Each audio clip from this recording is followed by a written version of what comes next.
Okay. Phone call is over. Game, play game.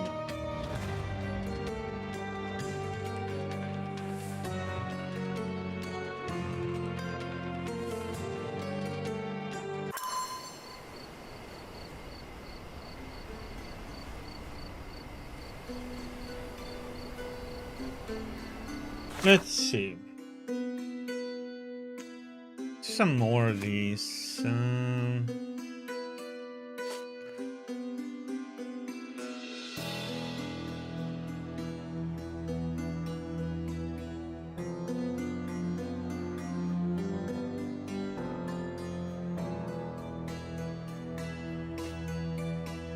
Eel hunting.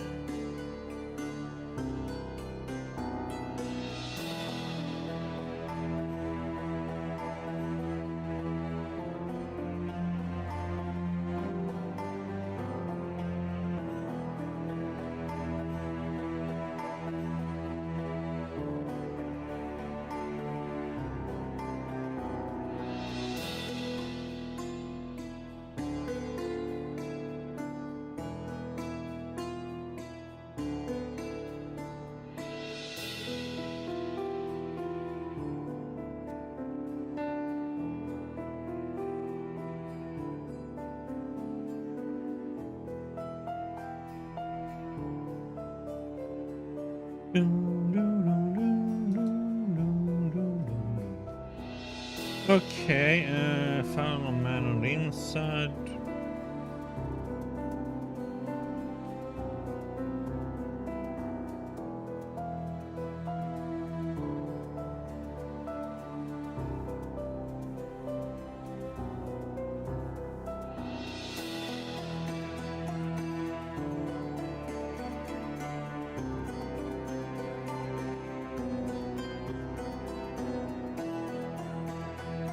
Okay, let's go into this first.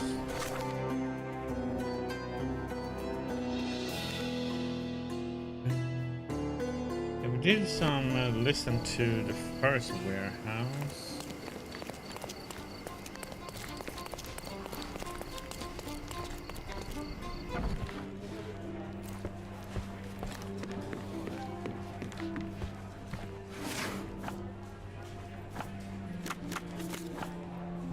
People.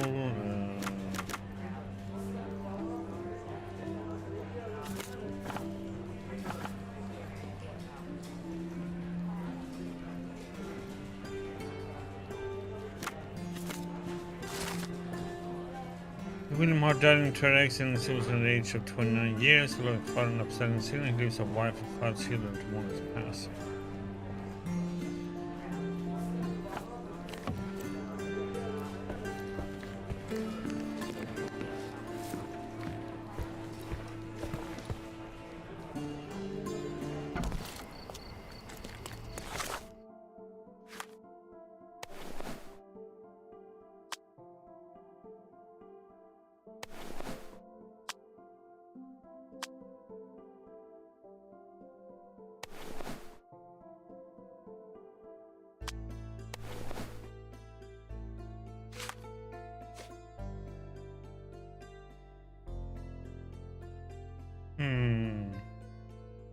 Even need a scar or something else there.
best antiques in the district. My goods will brighten up your house.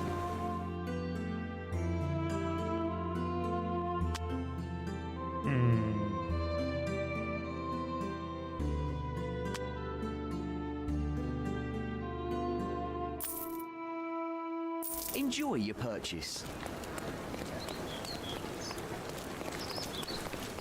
We have a large assortment of the finest clothes for the finest citizens. It's this one I think you need.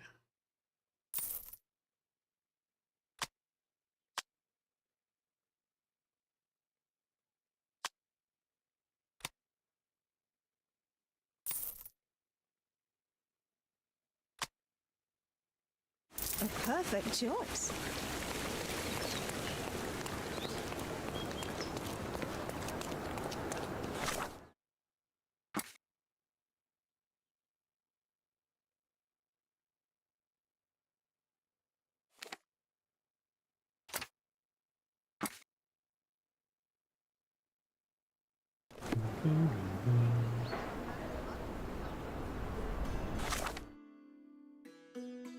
Okay, last time I walked around here, but there was nothing to listen to. See if there's something over here.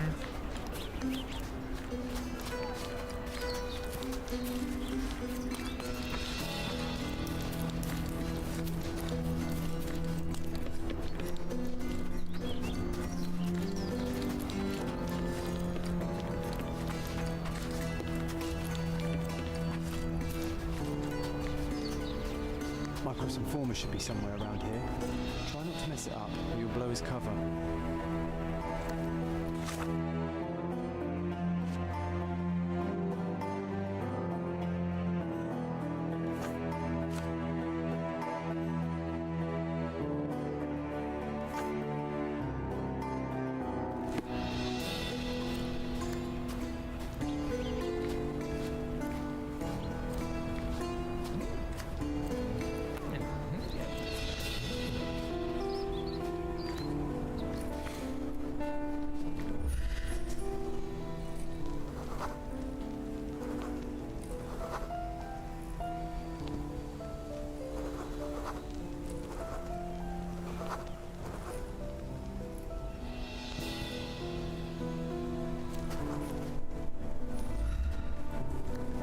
Can you satisfy my curiosity? You're a lucky man. I know about this. The informant was unable to reveal Panzer's location to me, though he did tell me that the eagles reduced the number of guards at the warehouse fee. He could have been more helpful, but all right.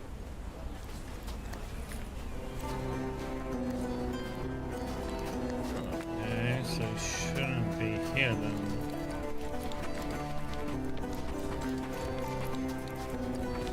There must be something in warehouse 2, it feels like, because there's like nothing to gain information about this one. Let's see.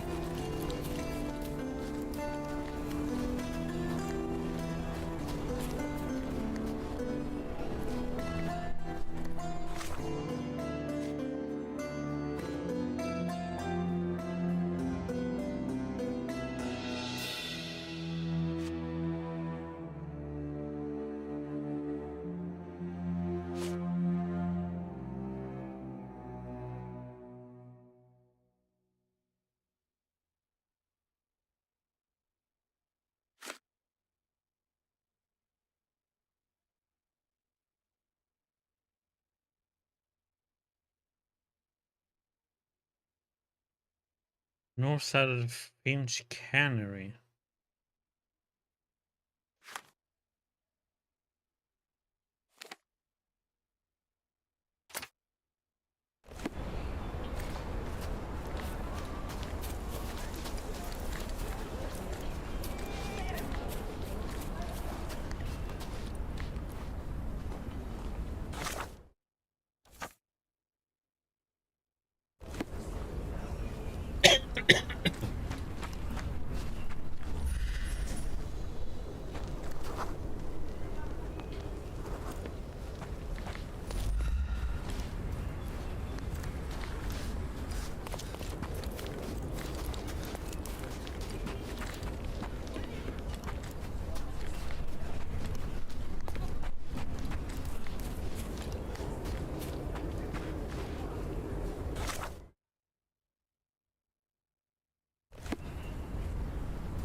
can't seem to find the boss. Where's Panzer? I'm not your nanny, you daft muck snipe. I need to get more men to warehouse too now, so quit bothering me, will you?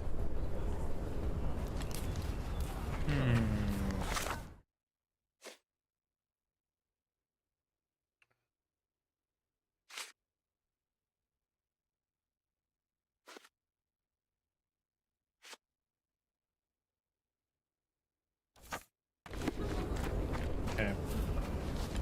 Seems like it is number 2 then.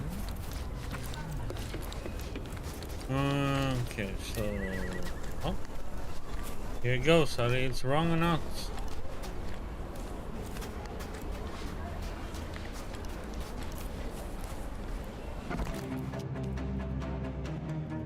Oh, crap.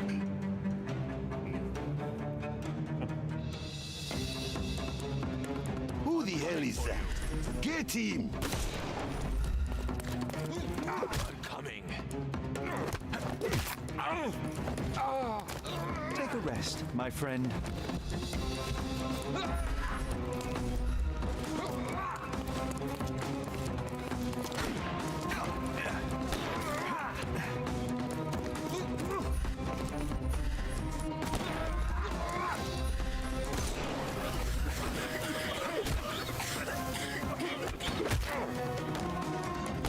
Don't cry, you'll live. I'm coming for you. No more crime for you. The snuff's ready.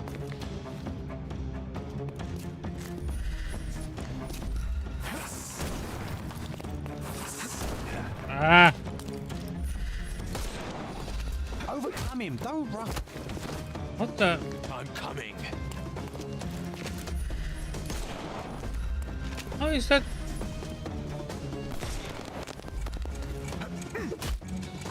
Did you shoot it 3 times? Too simple. Give him the pepper snuff.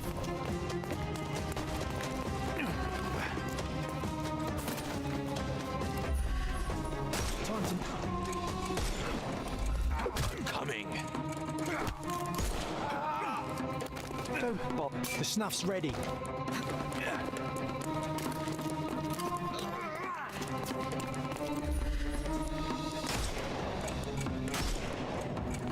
Can overcome the brute now.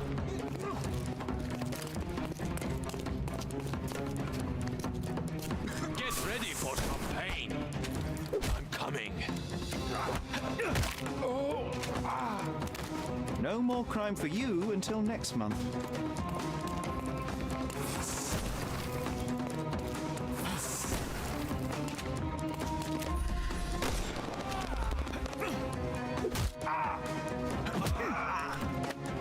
Too simple.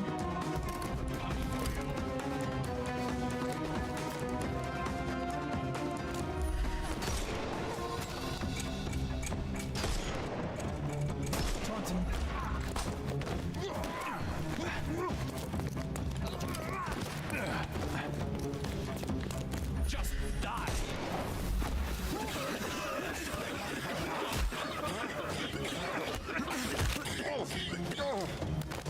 No more. Sorry. Give him. The snuff's ready.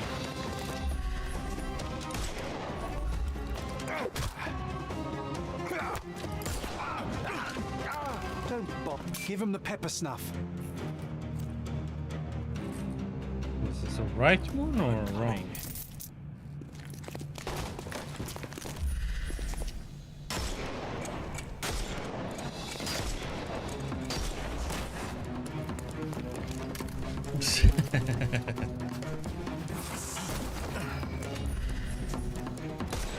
No! Oh, god damn it! Come on. Well, Panzer is dead. Now to report to Miss Ertl.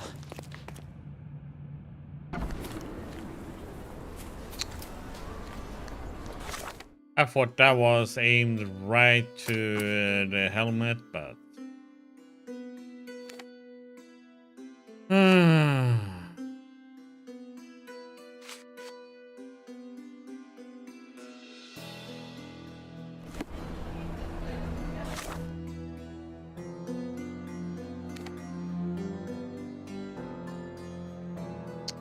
Damn it.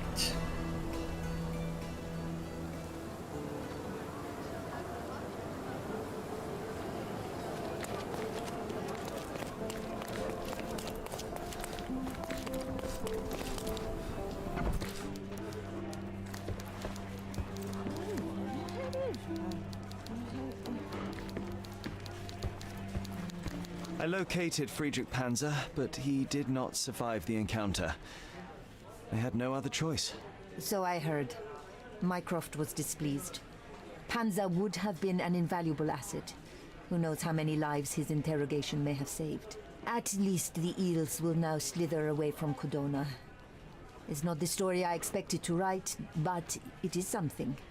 Since you're here, Mr. Holmes, how about an interview? Strictly on background? Get to know the real you. Mycroft is rather tight-lipped, as you know.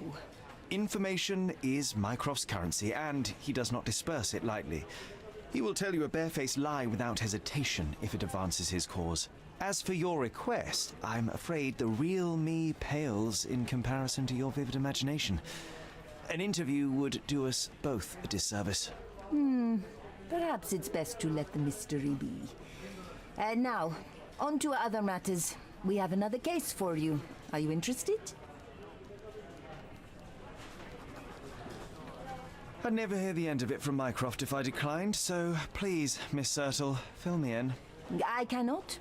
Your brother insisted that the contents of this envelope were for your eyes only. I can merely wish you a clear mind and a fleet foot.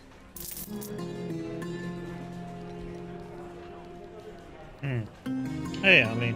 How you doing?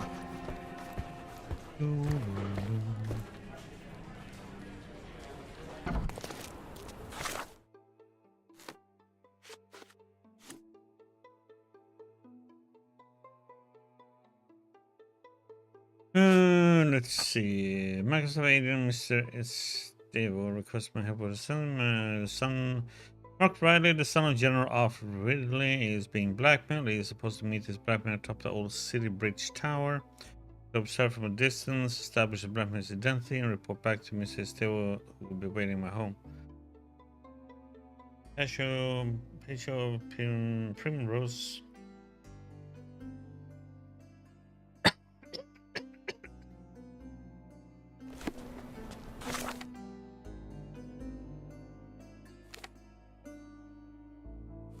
Okay.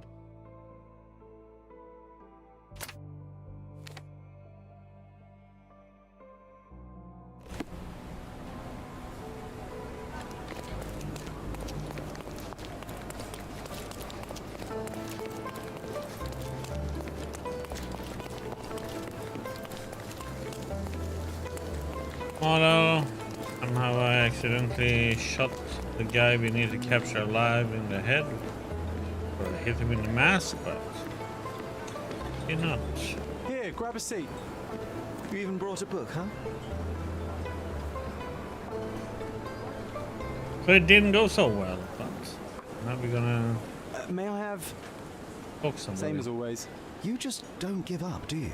Oh, come on, let's get closer. We can't see anything from here. No, too early. So we're just going to sit here all day? Patience, John.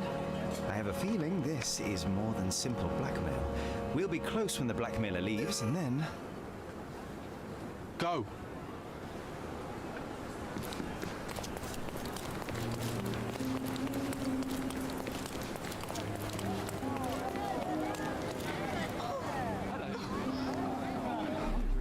Oh, not a pretty sight, this.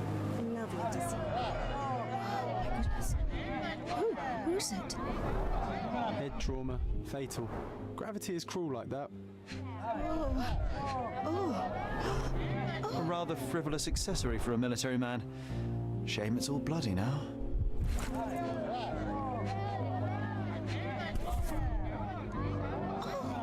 A key, and where there's a key, there's a lock.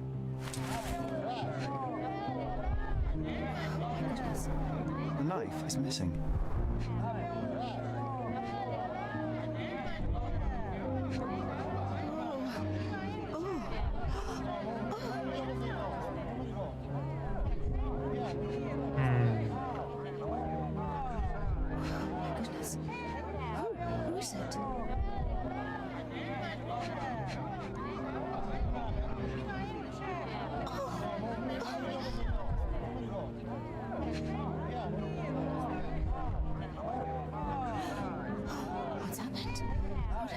Who is it? It's almost like he's dancing. Dancing the dance macabre. Oh my goodness. Who is it?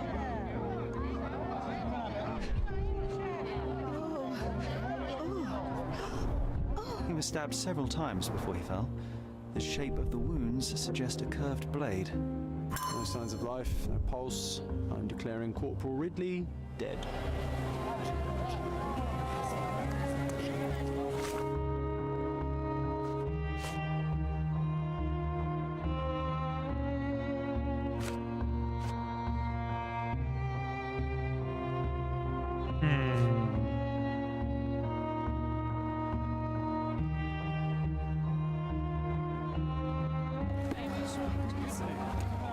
Who is it?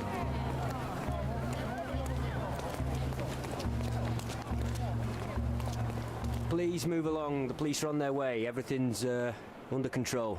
Is it now? The General's own son has fallen out of the tower, and not without help, it seems. I need to inspect the scene, and quickly. The corporal? He ordered me not to let anyone inside without telling him. But now... Wait, are you saying it's a murder?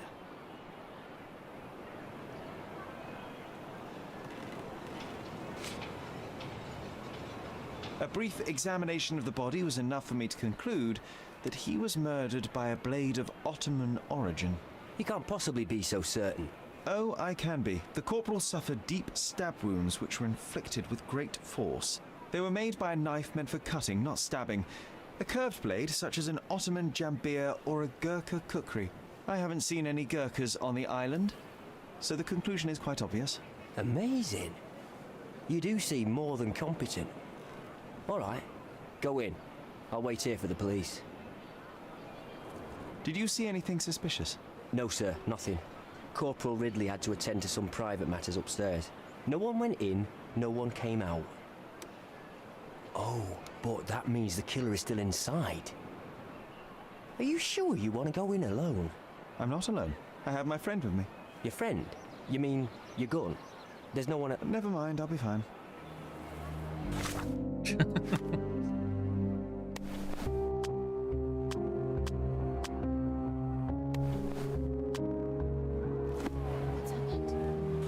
What the heck? Do we have another one? God will forgive, John will not.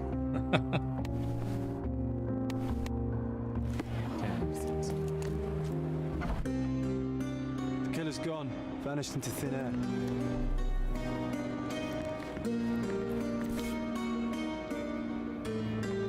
The edge is covered with blood, but the tip is clean. This blade is a naval officer's dirk. Sharp and well cared for.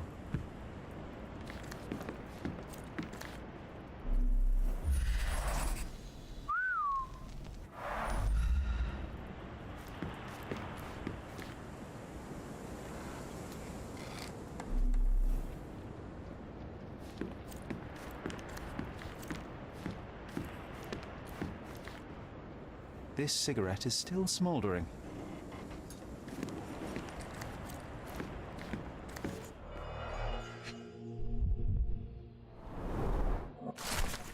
Know all about your latest affair. Meet me in the old city bridge tower. Come alone and bring 100 mangirs. You don't want the word to reach the wrong ears.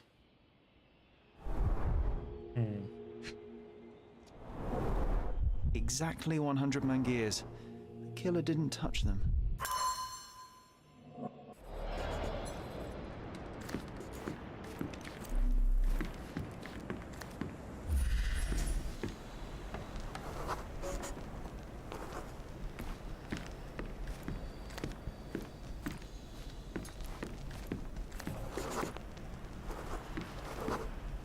Can you smell the body odor, John? Someone's been hiding in here. Someone sweaty. Unless it's a laundry chest. But then it's a different mystery altogether. The case of the vanishing sweaty pantaloons.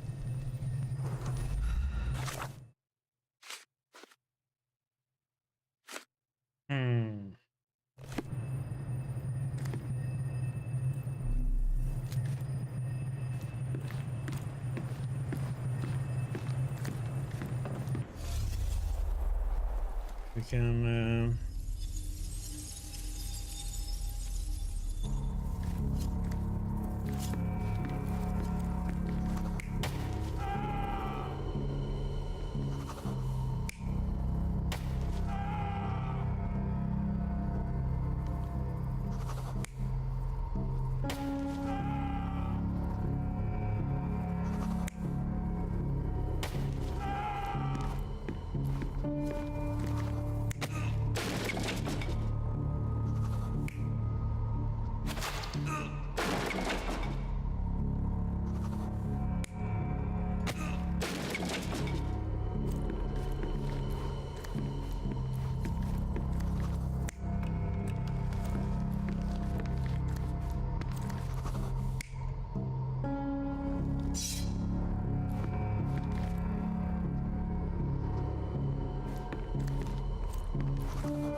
You're not even trying, Sherry. Concentrate.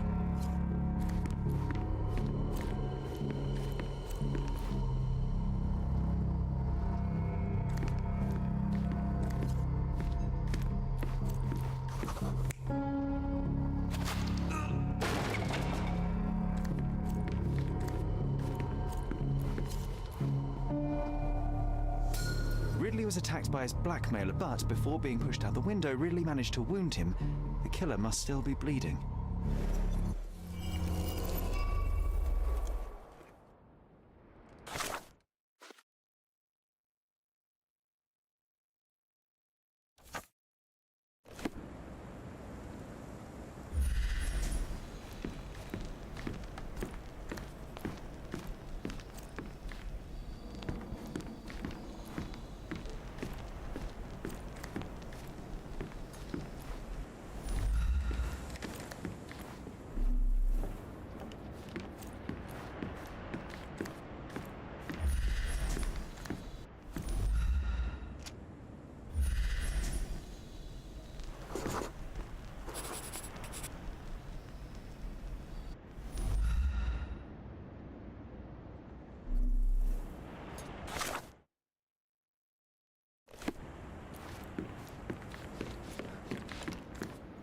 Gonna join the Navy after all? That'd make Mycroft so happy, you know.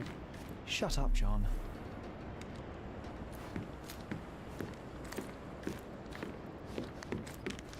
So what happened? Was there anyone upstairs? No, the killer escaped.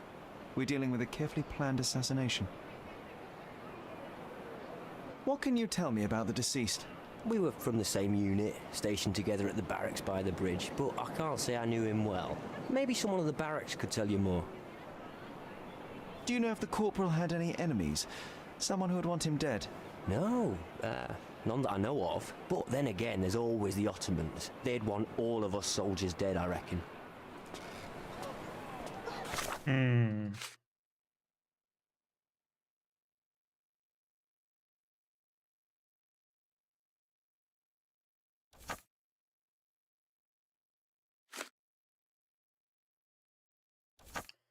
Do this first.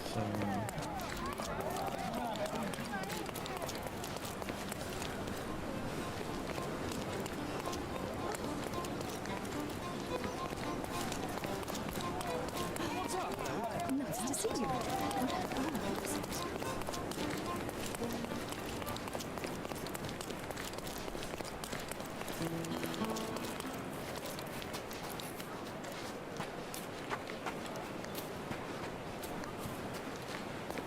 That was a rough landing.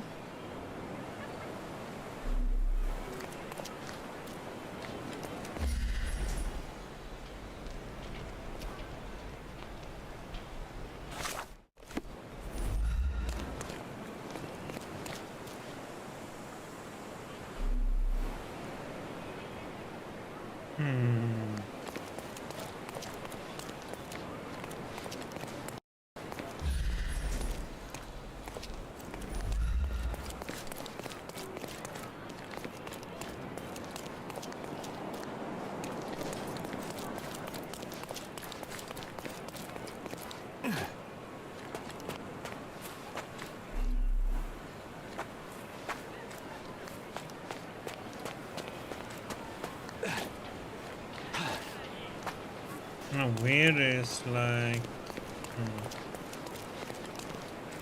That was a rough landing. No blood trail after that.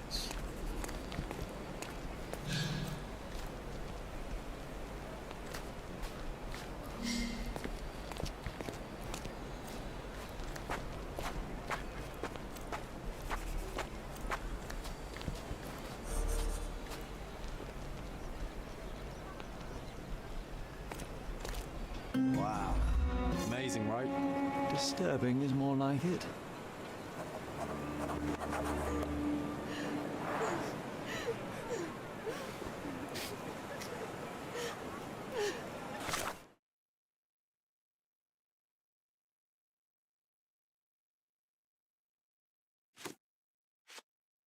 Hmm.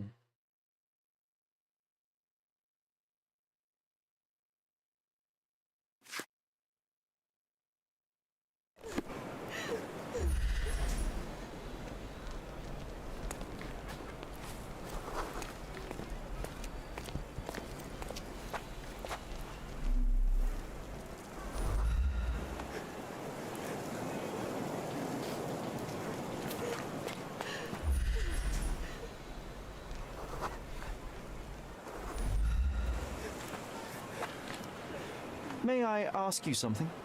Sorry, but I've never heard of it.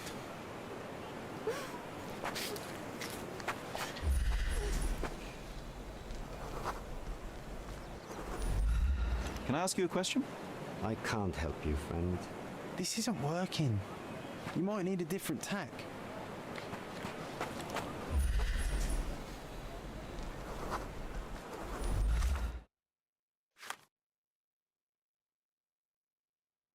Hmm.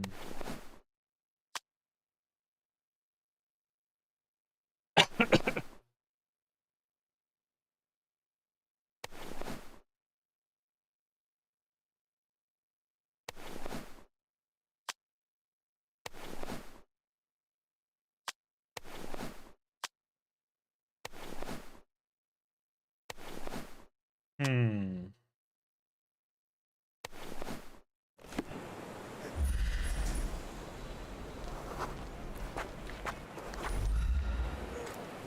Could you help me?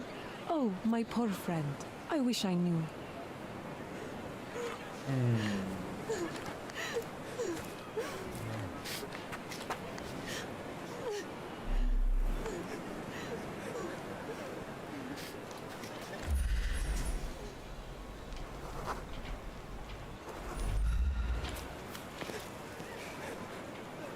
Do you know anything about this?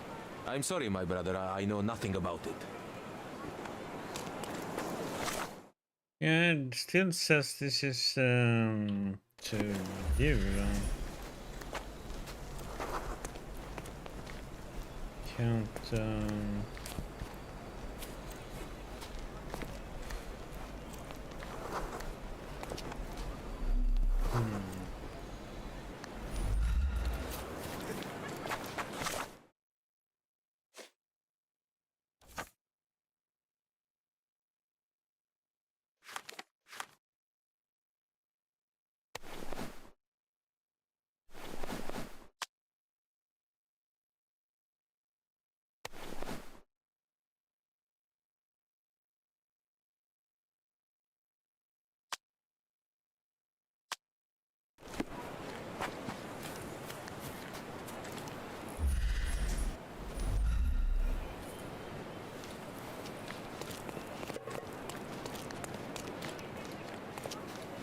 You aren't here to relieve me from duty, are you? Oh well. You aren't here to relieve me from duty, are you?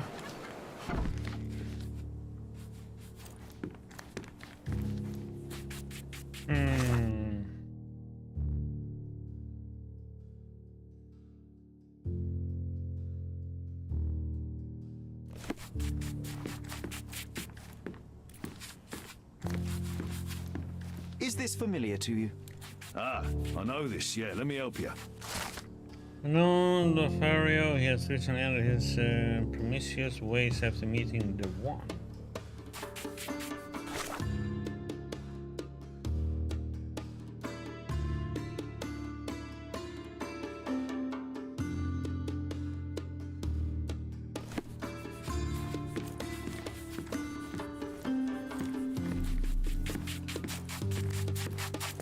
Do you know anything about this? I don't know, but I'm sure there are others who'd be glad to help a fella in uniform.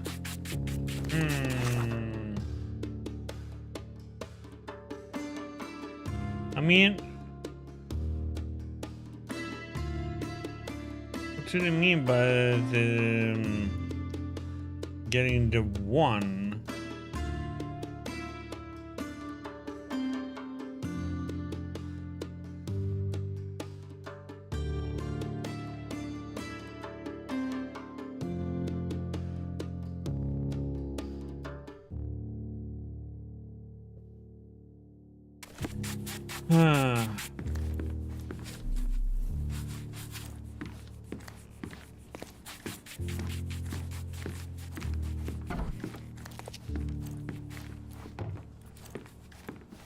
Can I ask you a question? I'd help you if I could, but I know nothing. We have a key here.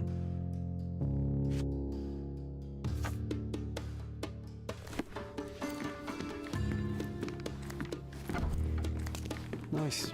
A room after my own heart. A little austere for my taste.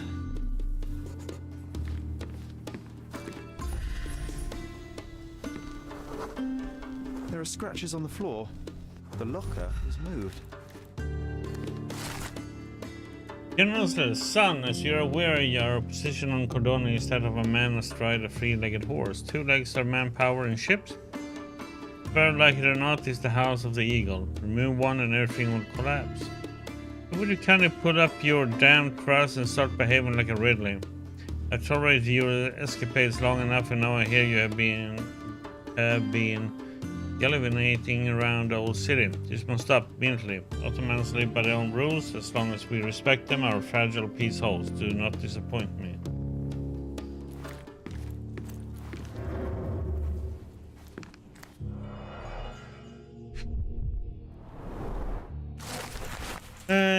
Jalen's letter. Since our last meeting, I've been dreaming of our short time together, but my dreams keep turning into nightmares. I fear that someone will find out.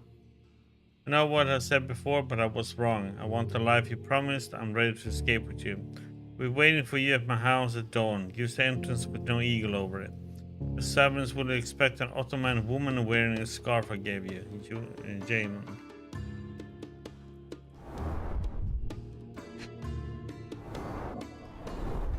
Two tickets to London. Would have been a very different ending for the corporal's story. That's quite a hefty sum. Enough to start a new life.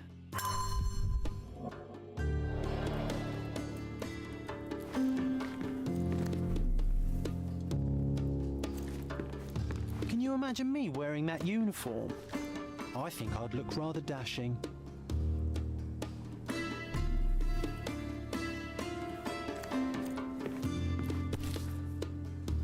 Being the son of a general must be difficult. Rise all the way to the top. Make me proud, son.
this one has to be here.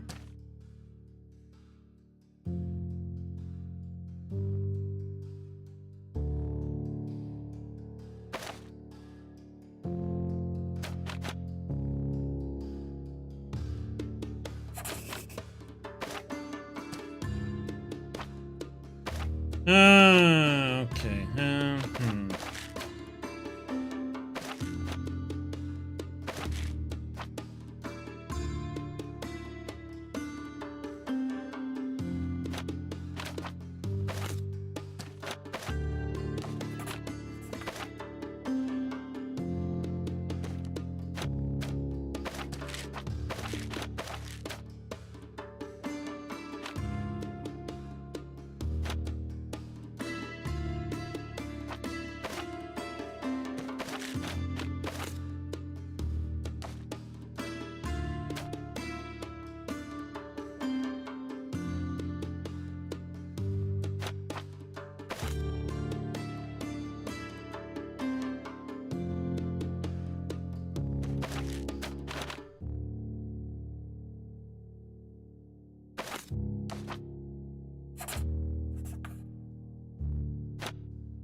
Oops.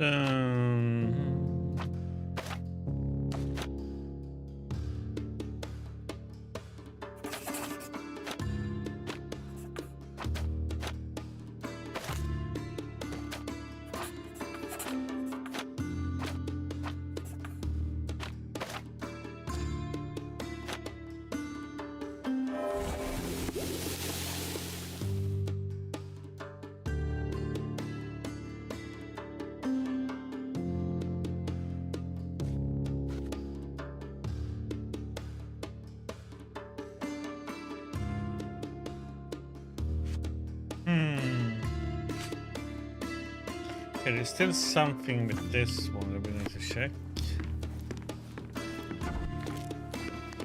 Down here.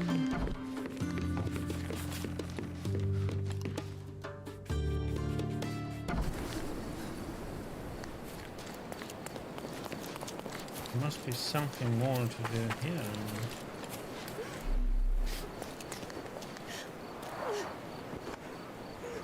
Click that one, it says show spell.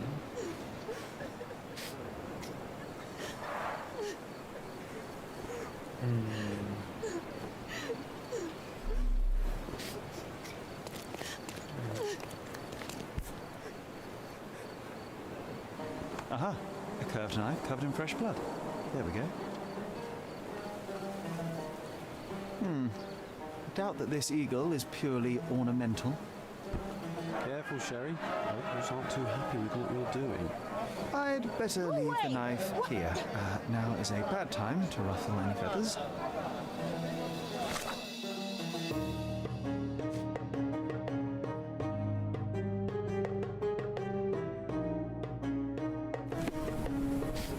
Stop that! Don't touch those!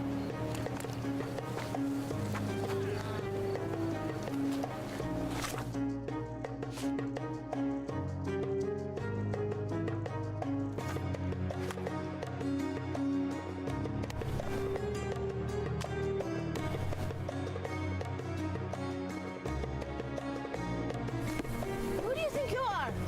Leave it! Don't touch! Don't! No! What?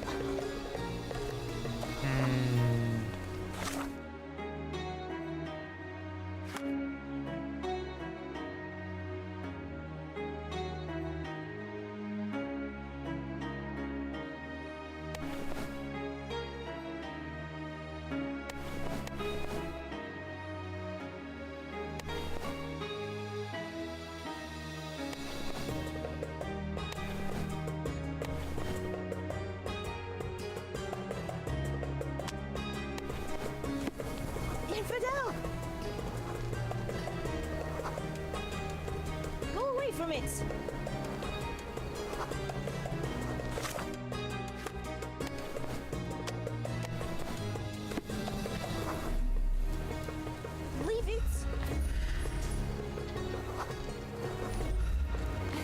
you satisfy my curiosity?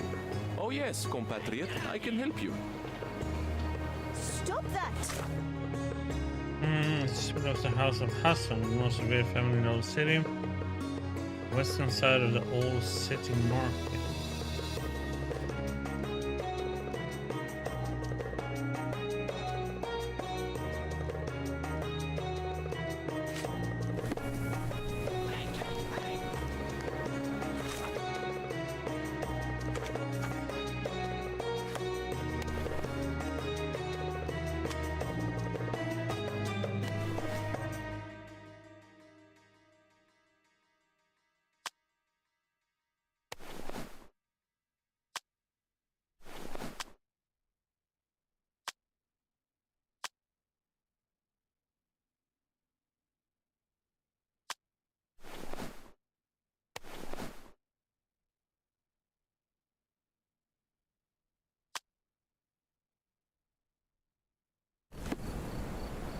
Go away from it!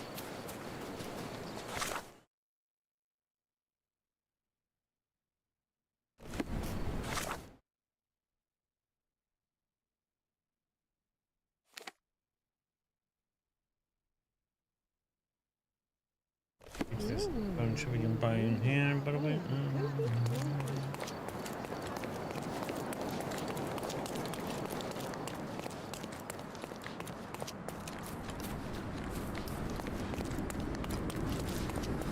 Oriental rugs at a good price.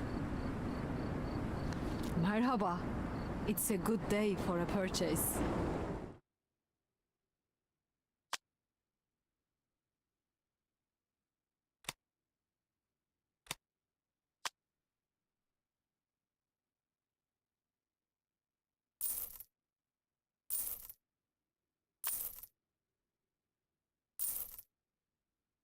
May your purchase bring you joy. Don't pass Oriental by. rugs Welcome, at a good welcome. price. Neon there.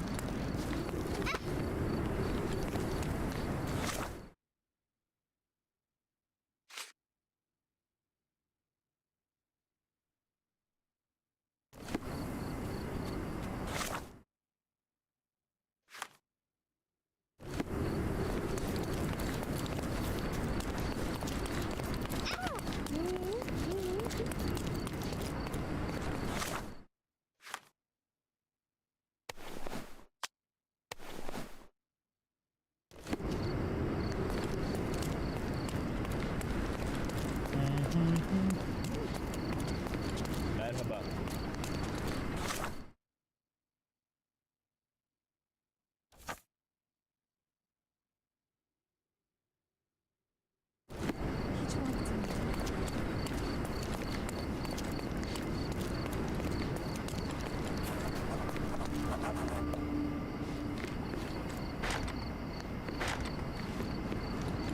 You are not welcome here. Ottoman woman.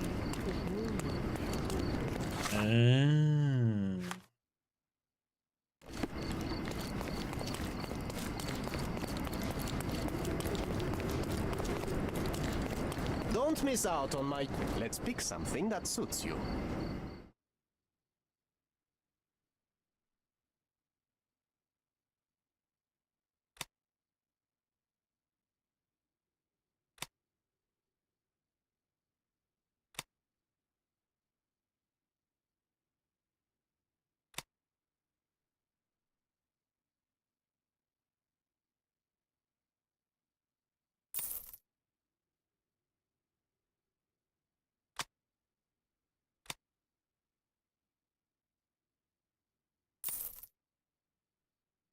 A good choice. A good There we choice go. indeed.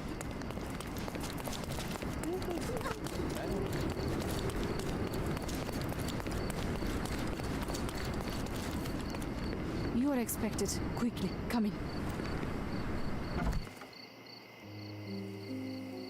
My love, oh, I'm so... Who are you? Where's Mark? Answer me or I'll call for help. You will do no such thing, Jalen. We both know it. How do you know my name? And why are you wearing this scarf? What has happened? A flood of questions, but I only have one answer. Mark Ridley is dead. No, this cannot be. You're lying. Tell me you're lying. Keep your voice down, miss. I don't have time for a lady's hysterics. Mark has been murdered, and I believe that the murderer is part of this house. No, it was a secret. We were meeting. How could anyone find out? The truth always comes out one way or another, but enough of this.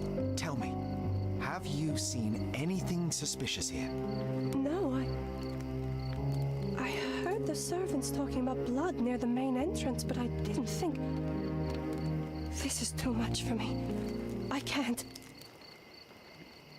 Why did you have to be so mean to her? I wasn't mean.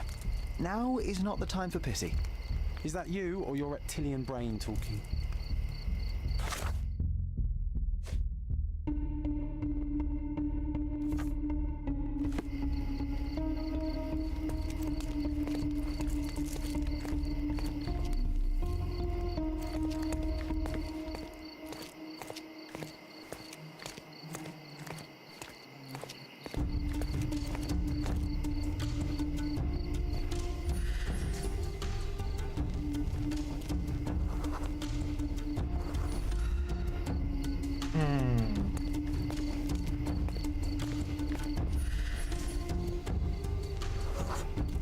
A bloody trail. Let's see where it leads.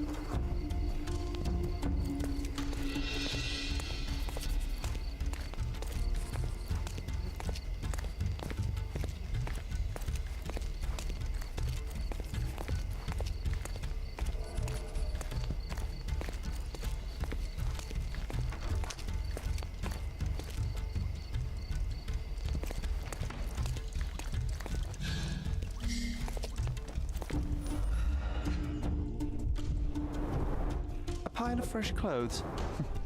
How convenient.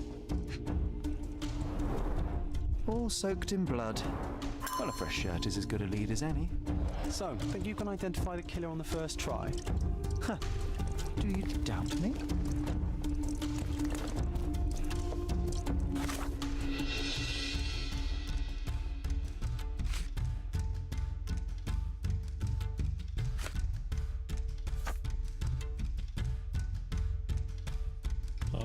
Okay, no room for error. Oh god.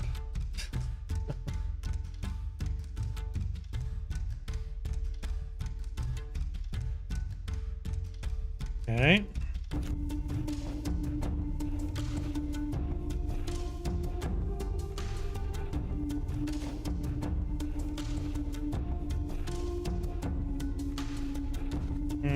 Got more memories to do.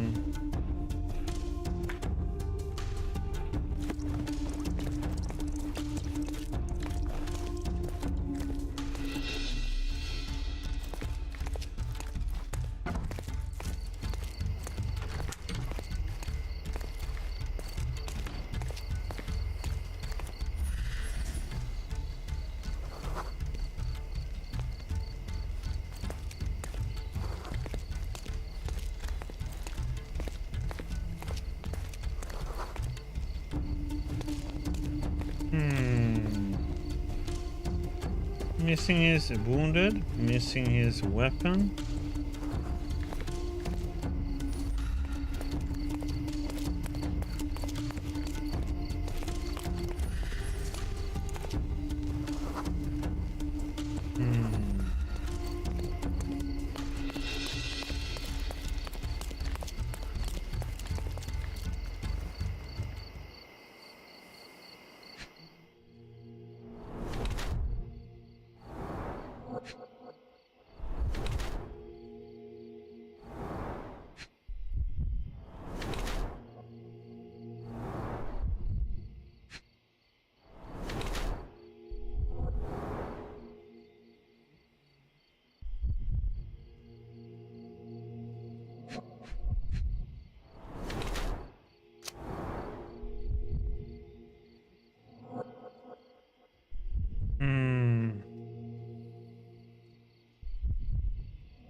I would say he's kind of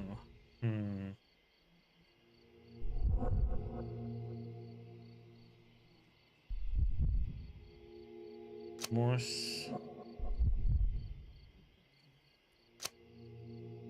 Something is remorseful.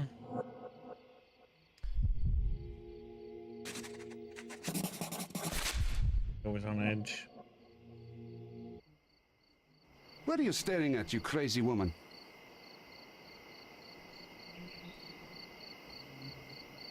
So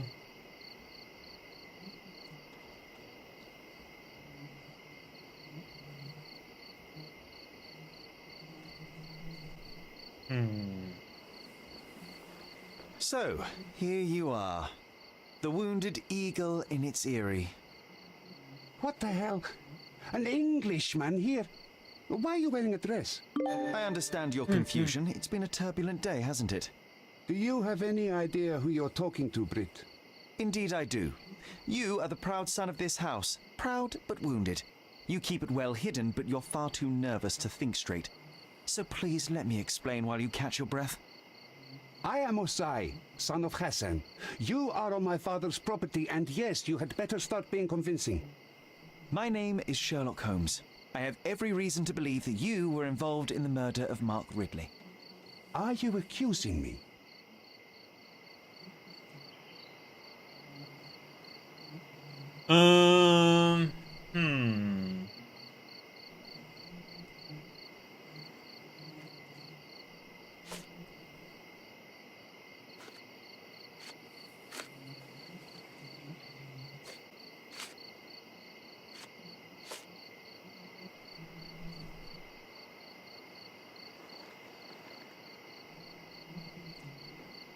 Well, I guess this is one.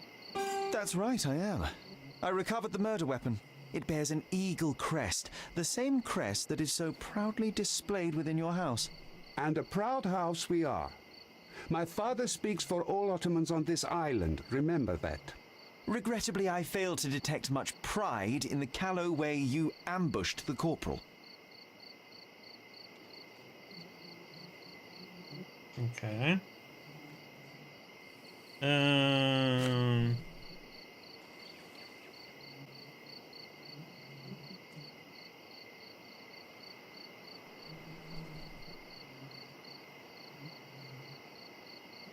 It couldn't have been very comfortable for you inside that chest, waiting to catch the corporal off guard.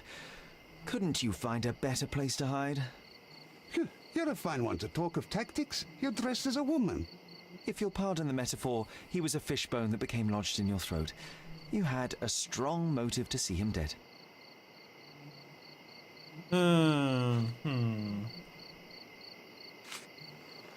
Oh yeah, I wasn't supposed to talk. God damn it.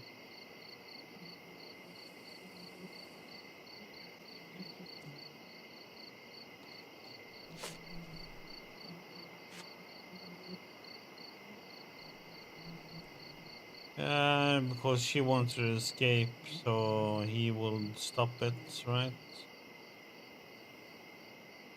At the heart of this crime is a woman, Jalen. I wonder who she might be to you. Your wife? Unlikely. Your sister? Enough! Don't you dare say a word about my sister. It was he who led her to sin. That son of a dog, Mark Ridley. He spat on our traditions and brought shame to our family.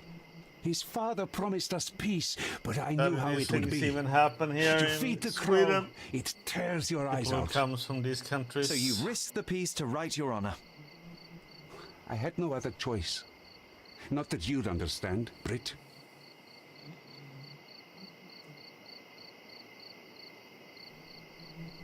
Oh, god damn.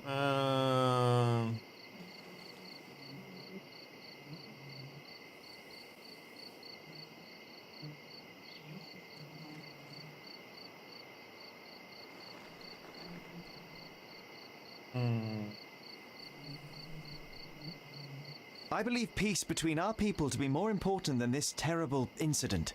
You want peace? Well, then stay away from my family and never speak of this to anyone. I won't say a word to the police. It will only complicate matters. There is no need for further bloodshed. You're not so stupid after all. Now get out.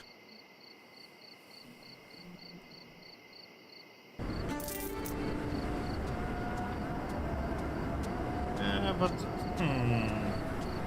Can I... There's no low autosave. Let's see.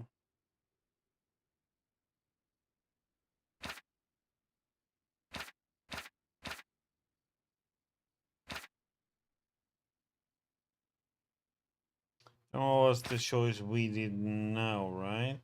Well, yeah. See what this one is at.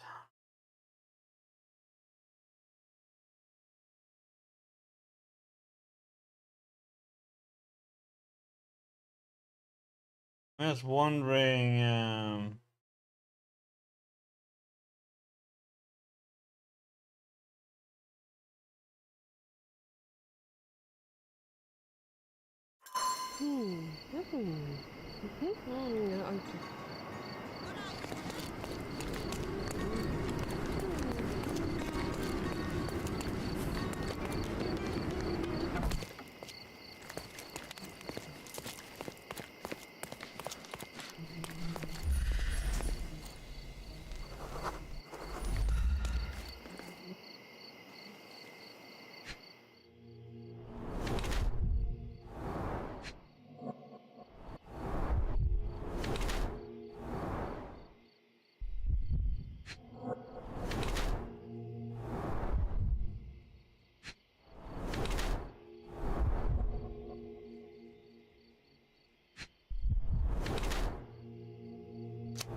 What are you staring at, you crazy woman? So.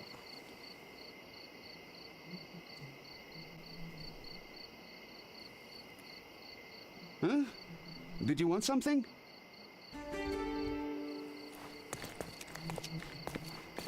Was I'm not supposed to do anything here.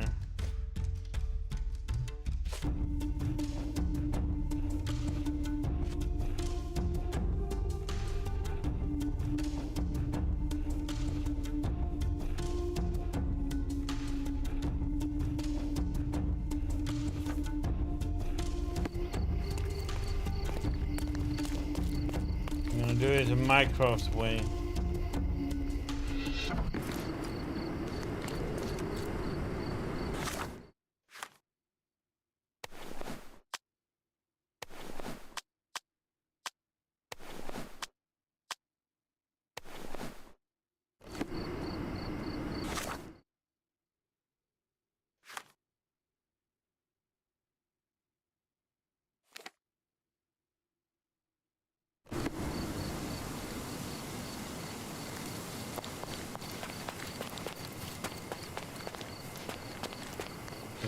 Mr. Holmes, I trust your mission was successful?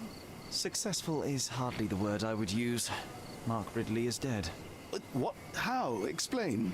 Blackmail was a ruse to kill Ridley, but I managed to track down the culprit. He comes from a very influential Ottoman family. All things considered, I chose not to turn him into the police. I see. Your prudence is commendable, Mr. Holmes. What will happen now? I cannot tell. I'm just a piece on the board, same as you. Now, if you'll excuse me, I have to report to your brother immediately. Honestly can't believe you let the killer go. Yeah, we do it that I way thought then. it was a joke till the very end.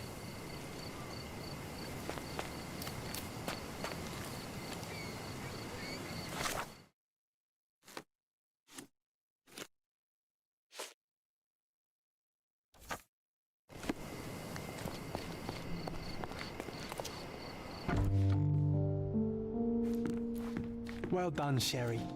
The hall now looks much as it did in our youth. Brings back fond memories.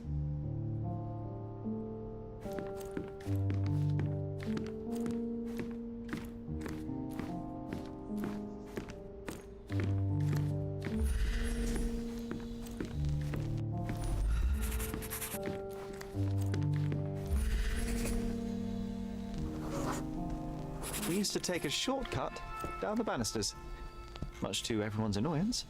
Oh yeah, what fun. They had to fix these handrails several times. I wouldn't try it now, Sherry. Tempting though it is.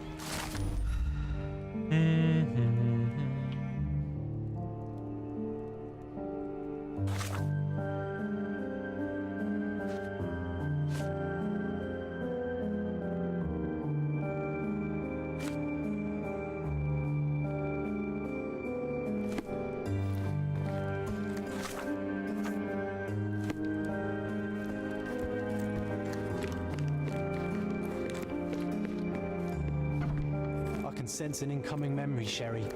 Do you? I was so frustrated to find only one bed in this room.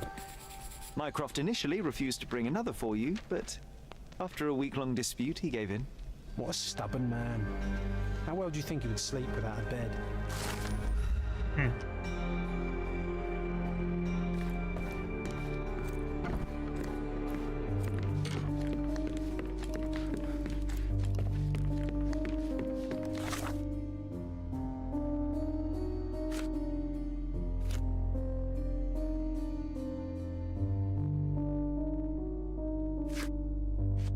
Blindsided.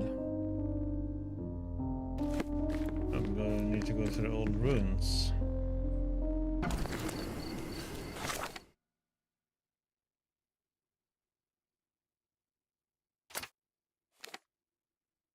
I'm gonna get me some more coffee. Be right back.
Good day, sir.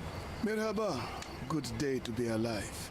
And by extension, a poor day to take a bullet. Do you know what happened here? Officer said there was a duel, shots fired, and then that fellow took his last breath. Reminds me of last year.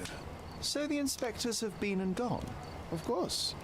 Police don't let an undertaker do his work before they've finished theirs.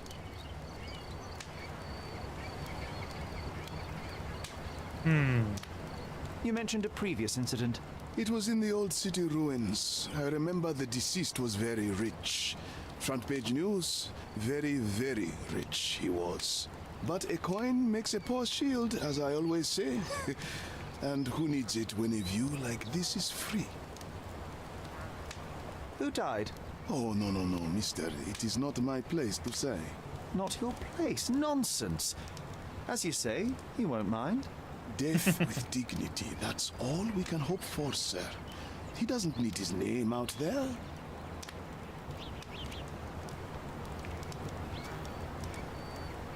Why are you just standing there? I came to take the deceased to the cemetery, but caught sight of Mother Nature's bounty and had to drink my fill.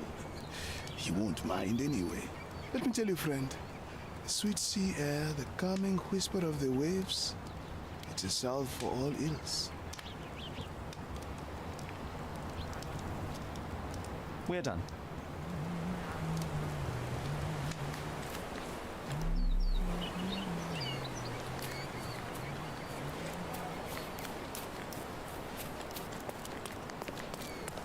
This man is no more. He's ceased to be. He's expired and gone to meet his maker. He's a stiff. Bereft of life, he rests in peace. You know the rest.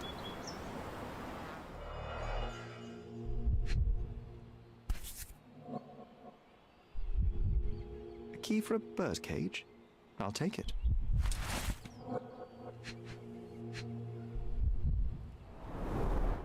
The bullet entered the heart at an angle, implying it was fired from an elevated position.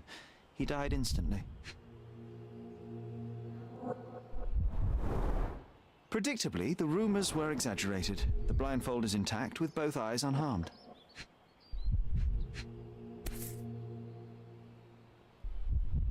A Webley top-break revolver.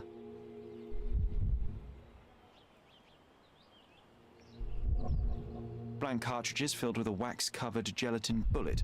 Effectively harmless, even at close range, but leaves a nice red splash on impact.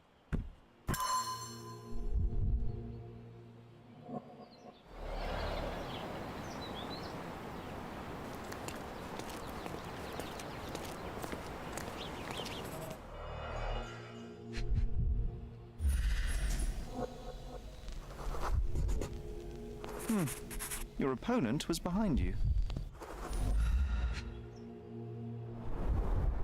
A blindfold, discarded or lost. The duelist eventually reloaded his gun, but all the cartridges were filled with red non-lethal rounds.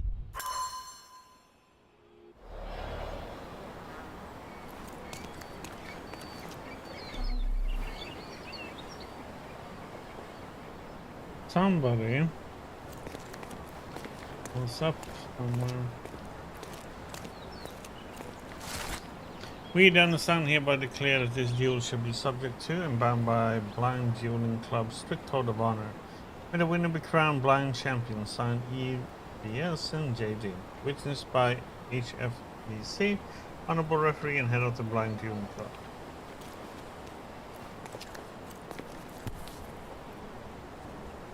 A case for dueling Webley revolvers.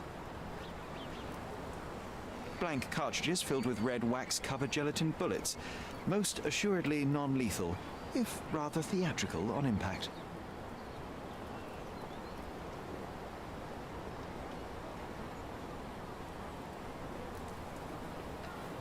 The corner of the box is broken, likely from being dropped.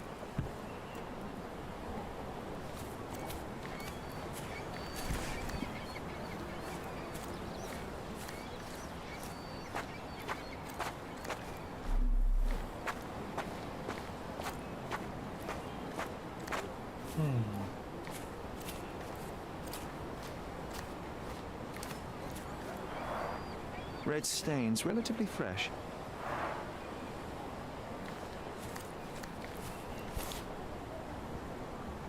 A Lamat revolver, .42 caliber. One chamber is empty, the others are filled with live rounds.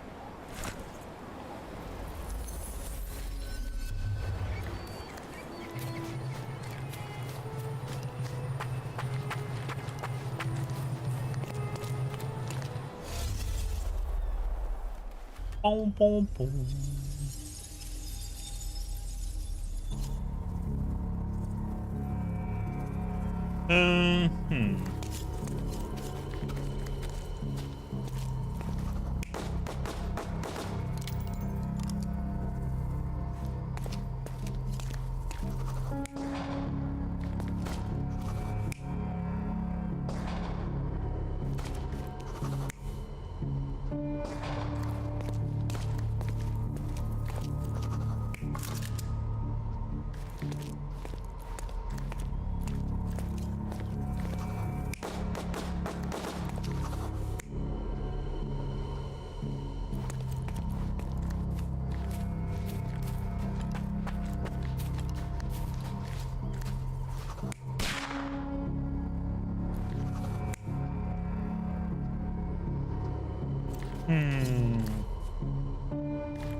You're not even trying, Sherry.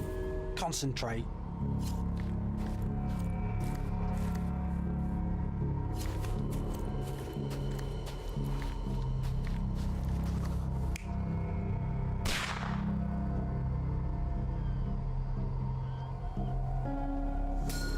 The victim was killed by someone up on the wall. It may have been the referee who took advantage of the duelists while they were blindfolded. This seems plausible, but I must consider all options. What if there was another person here?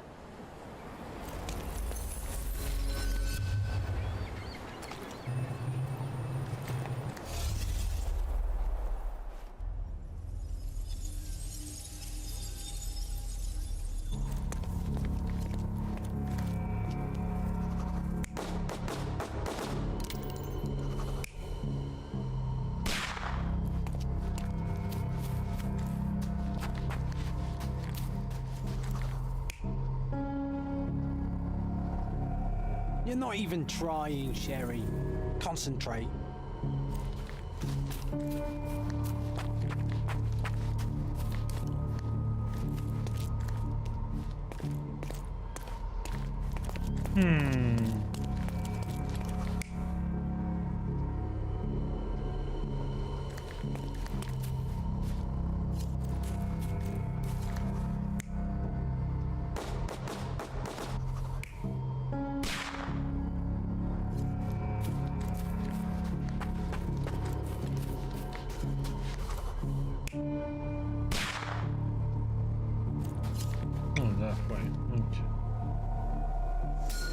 The victim was killed by someone up on the wall.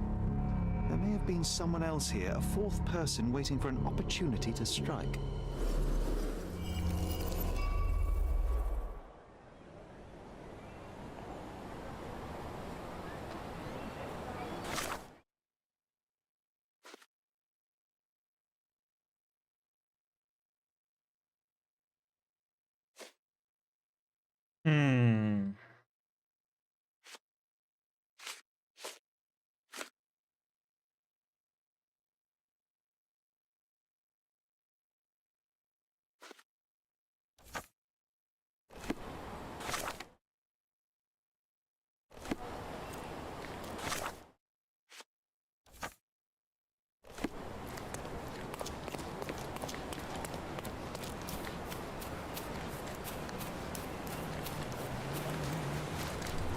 Sometimes I think beauty can blind you, or you can be blind to beauty, you know?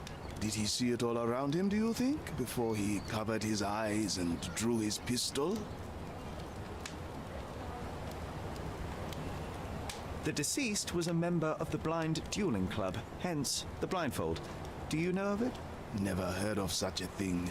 You ask me, people ought to open their eyes to the world, not look away.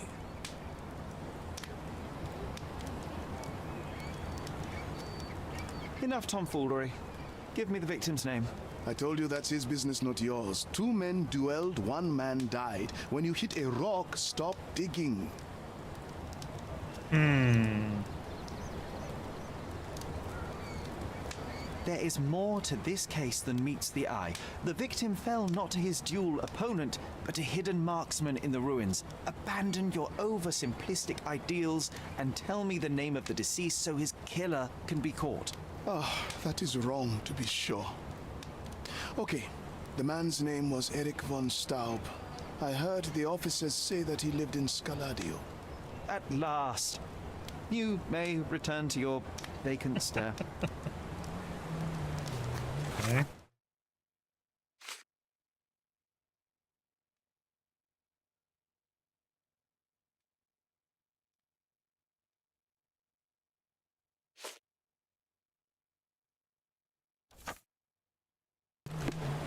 Newspaper.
Beginnings in another city.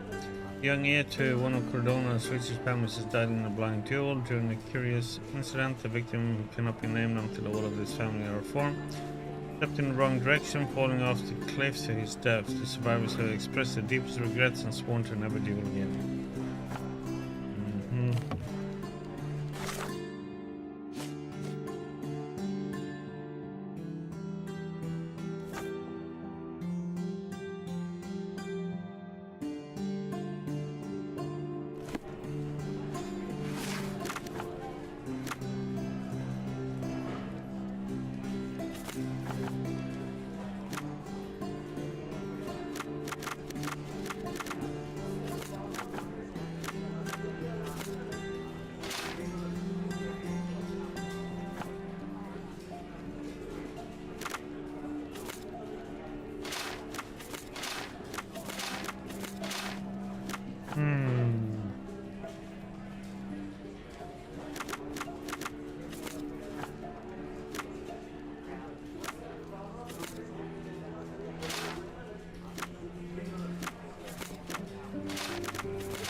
Need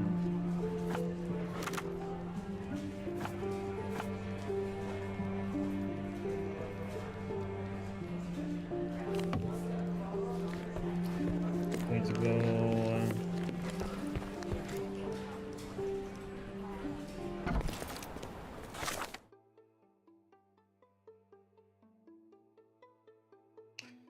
City Hall, maybe? Or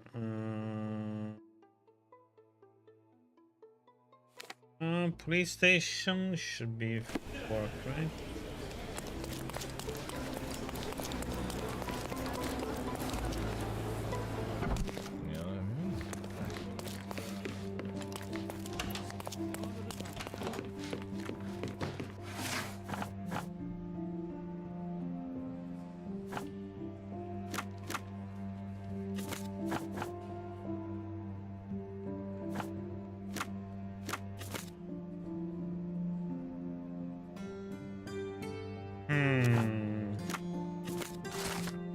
Man was reported to have been shot in old ruins. The victim was being identified as Erik van Staub, born in 1857, unmarried, year of death 1880.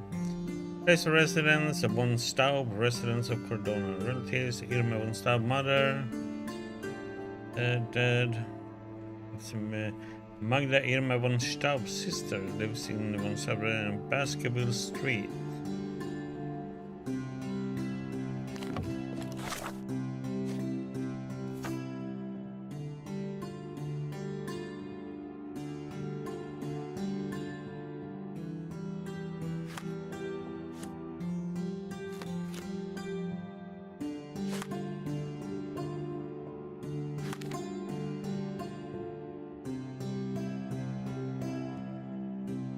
Basketball.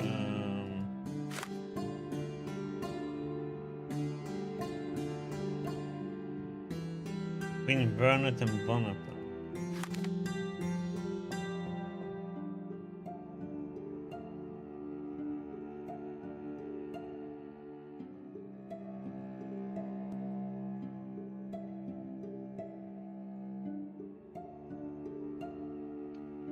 Yeah. Oops.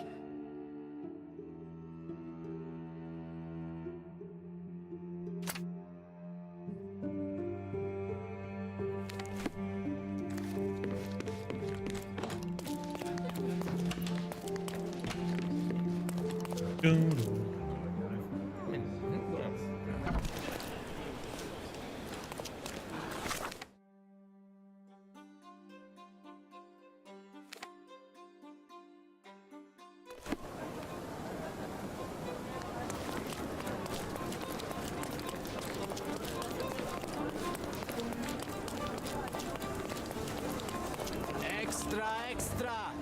Danger in the deep! Officer Ackley!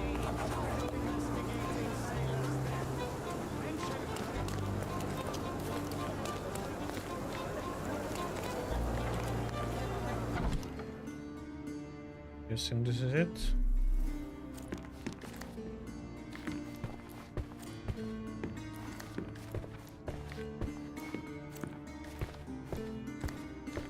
Miss von Staub is awaiting the police, sir. Perhaps you might visit on another day.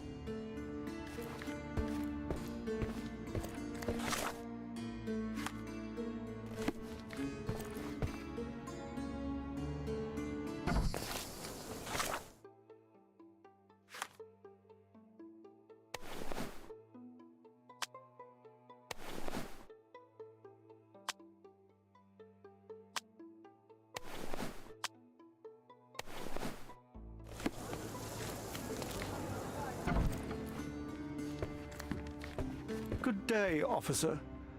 Miss von Staub awaits you in her boudoir. Good day, officer. Miss von Staub awaits you in her boudoir. Good day, miss. I regret to disturb you at this tragic time, but could you spare a moment? Oh, officer. I've been waiting. Is his body still in that horrible place? A horrible place? I should introduce you to the Undertaker. But first, you and I shall get to know one another. Okay.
what should we think about this? Think it is that she's been beaten?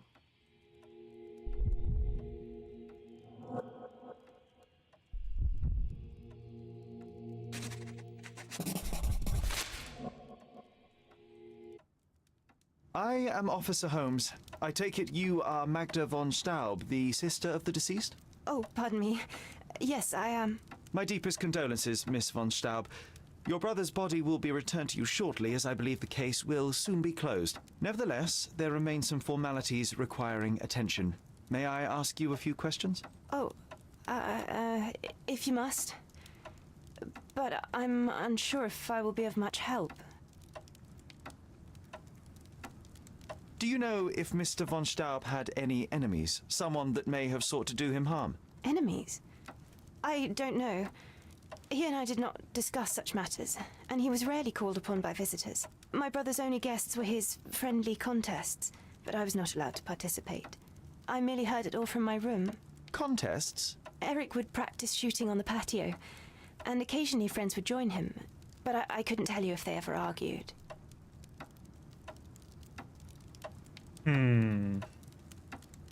Forgive my intrusion, but I must inquire about your bruises. Did you take a tumble? Oh, I have a weak disposition. It is not so bad, but my skin marks more easily than a peach. It is the least of my sorrows. But, Miss von Staub, I can tell you suffered new bruises even before the old ones had healed. I have nothing more to add, Officer Holmes. It is what it is. May I take a look at Mr. von Staub's room? His personal effects may prove invaluable in our understanding of the case. Please do. Here's the key. Where were you when your brother died, Miss von Staub? I was here painting Eric's portrait. My God, you could have asked the servants. Alas, I needed to hear it from your lips.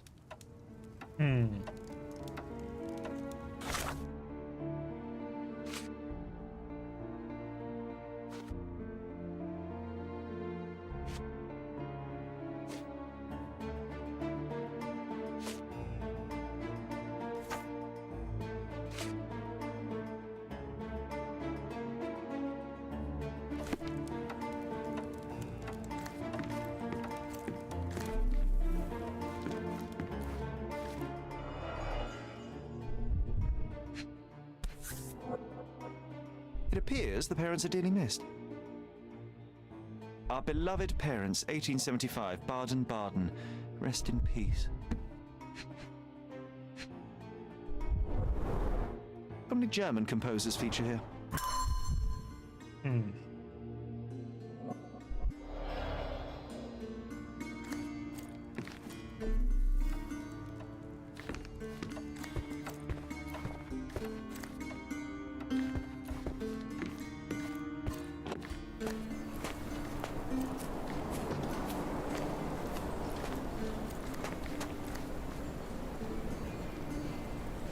Look at those vases, Sherry.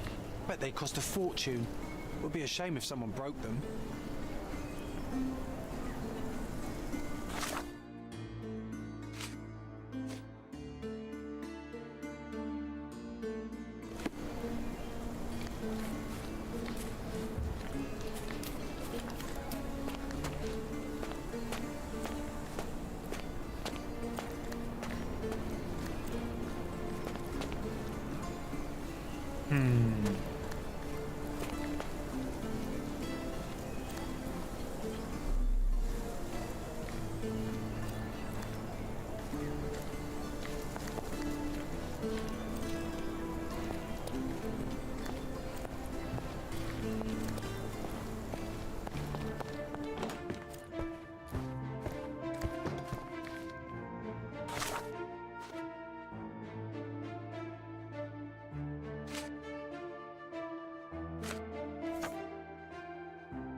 An ointment by a Dr. Herbert with a lavender and pine scent.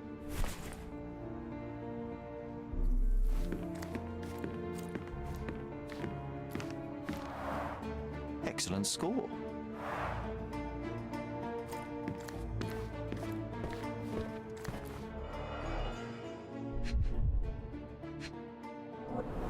A handsome portrait of Eric. Miss von Staub does have talent.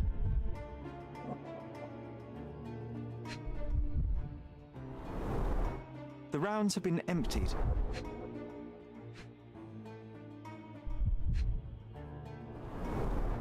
The black paint looks thick. It's been mixed with something.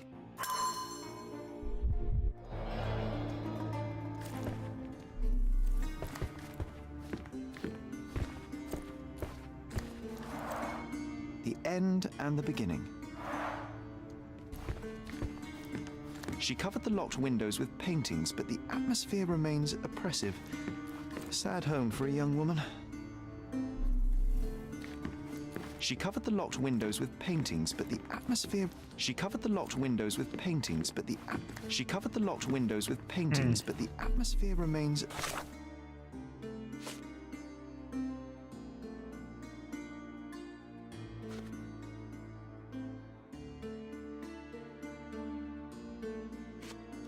Oppressive. Sad home for a young woman.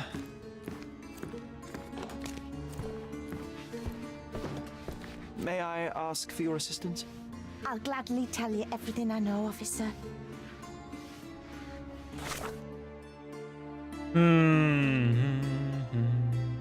Okay.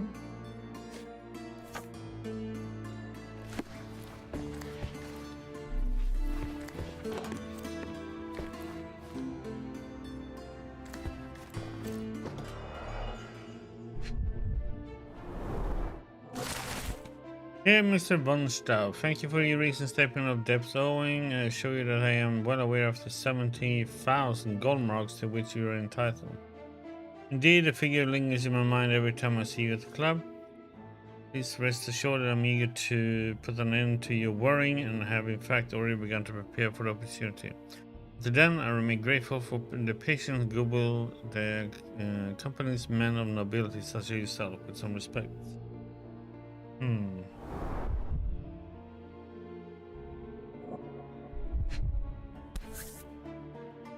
A wealthy man in his 60s. Sir Barnaby Boddington, 1879.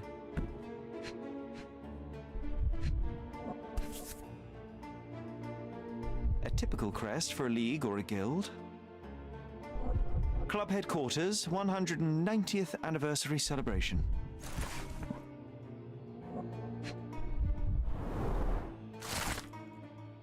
Then to Mr. Boddington.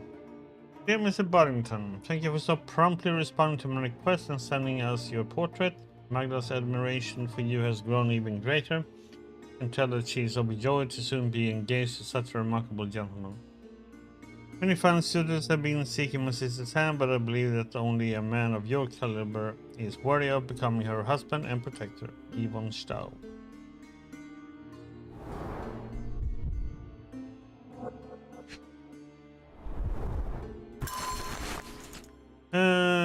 Dear Mr. Von Staub, we have received your application and recommendations. We will study your profile and credentials and of course inform the honorary council you have applied to be his successor. Yours faithfully, Maximilian Gunther, German Foreign Office.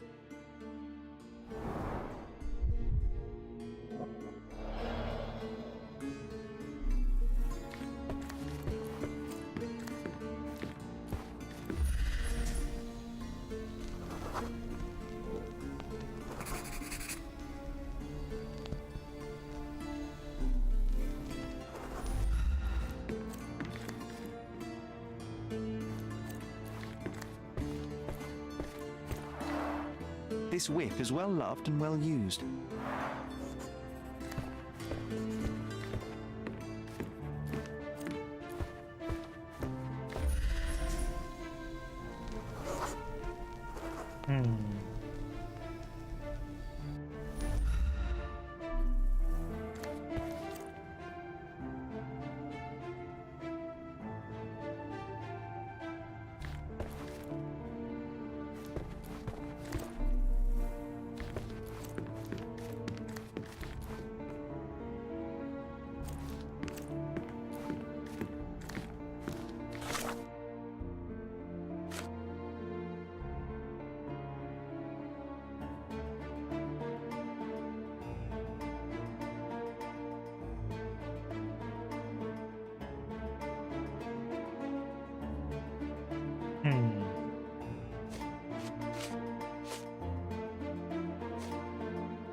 I wonder, this must be from asking.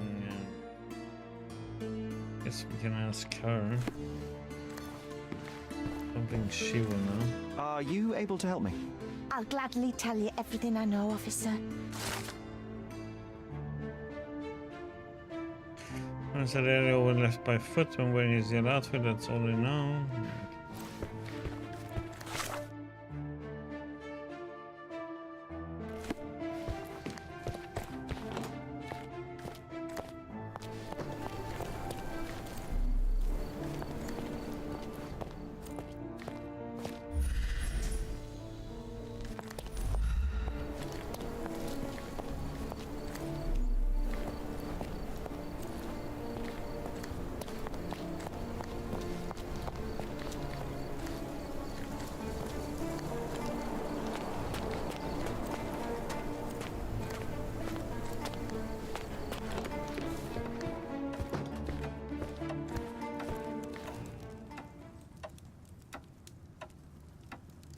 I don't understand.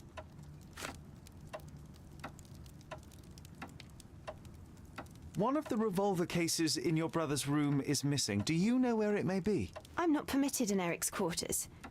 I suppose he must have taken it with him.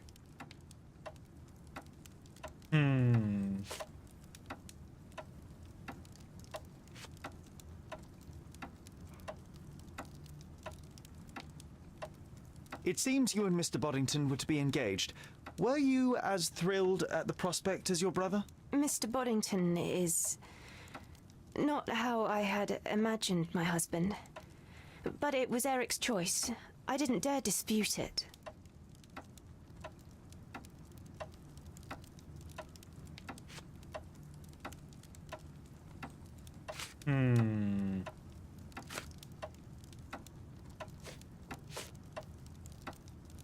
There is an unfinished portrait of your brother in your room. Beautiful to be sure, but one detail drew my attention. Why did you add gunpowder to your black paint?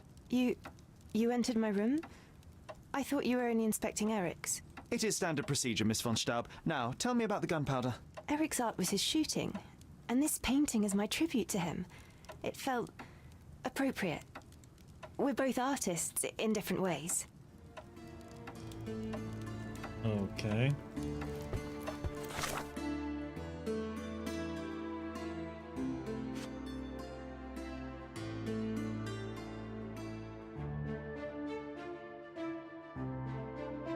Does this mean there's still more stuff that I missed up here, or? I just don't understand why it's still red.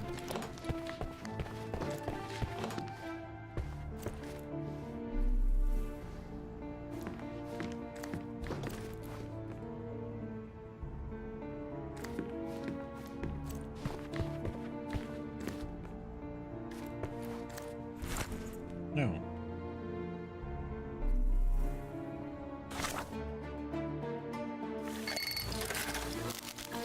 Okay, we're gonna be able to do that. Okay, and they need to go down one, so minus everything.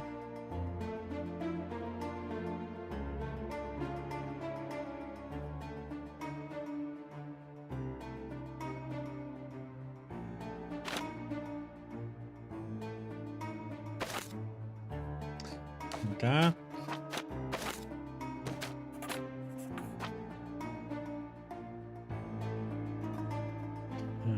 Three, which goes down one, so we need to have four. Do this, go up one, switch it around. Oh wait, no.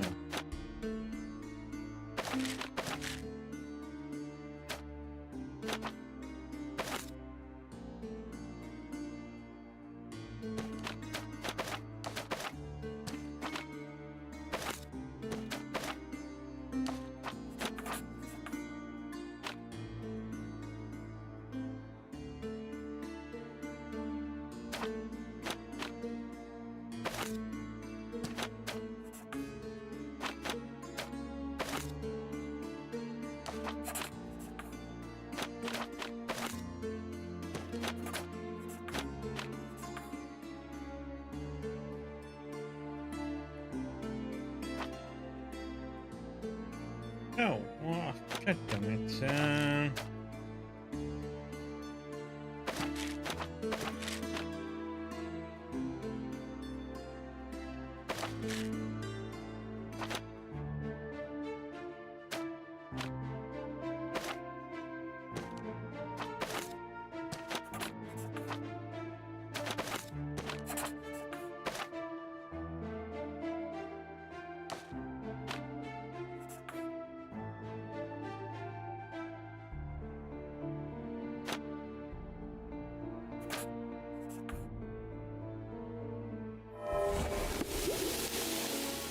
Measures of fragments, severity horizons suggest multiple offers. Miss von Staub, let me process my hand and heart will receive. Not for your brother's refusal.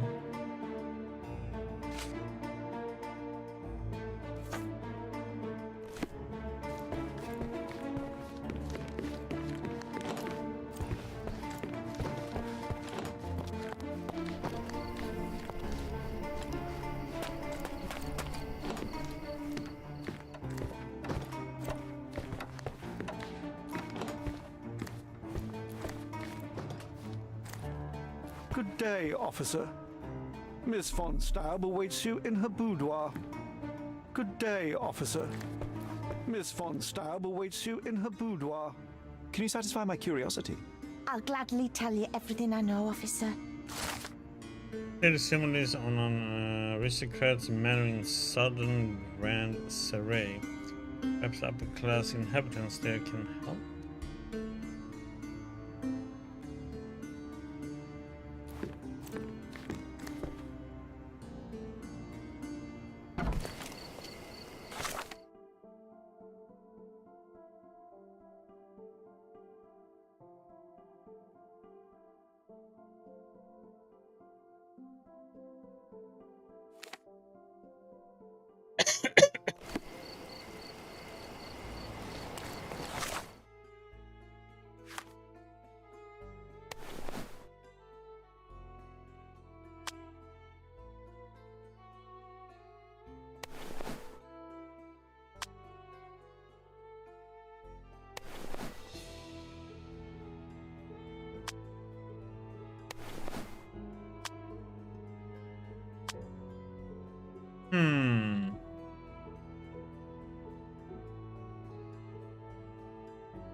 Unfortunately, I don't have a top hat.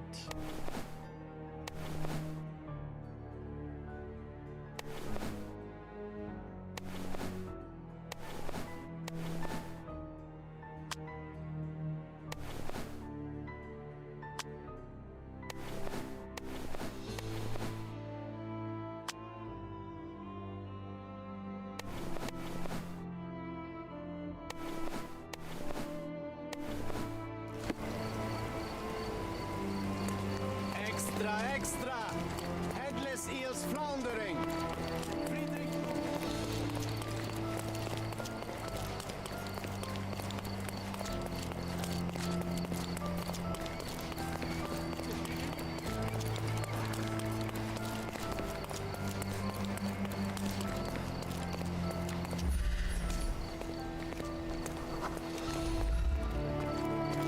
May I ask for your assistance?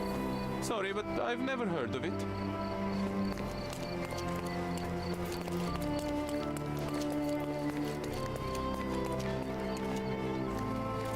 That was the third in a row, and all are in Grand Saray. Of course, the police are still struggling to explain them.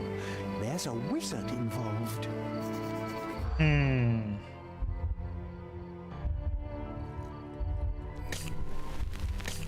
Medical performance.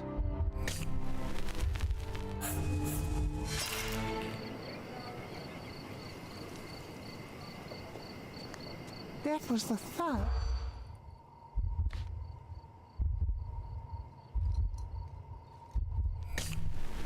Let's see.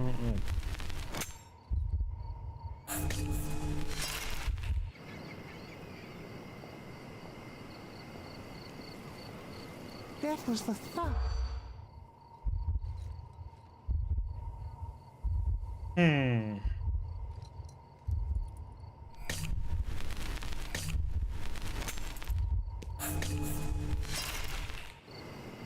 Wasn't it witchcraft? I thought witchcraft was one of them. That was the thud.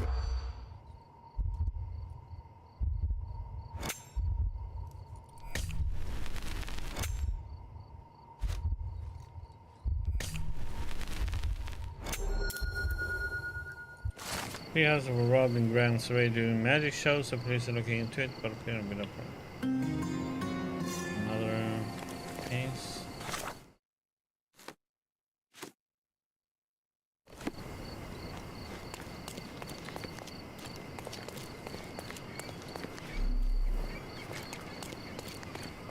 Excuse me, just one question.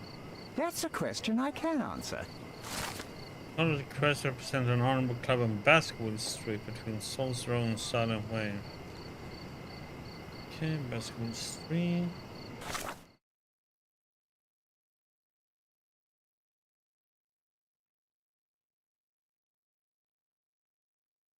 Between Silent Soul.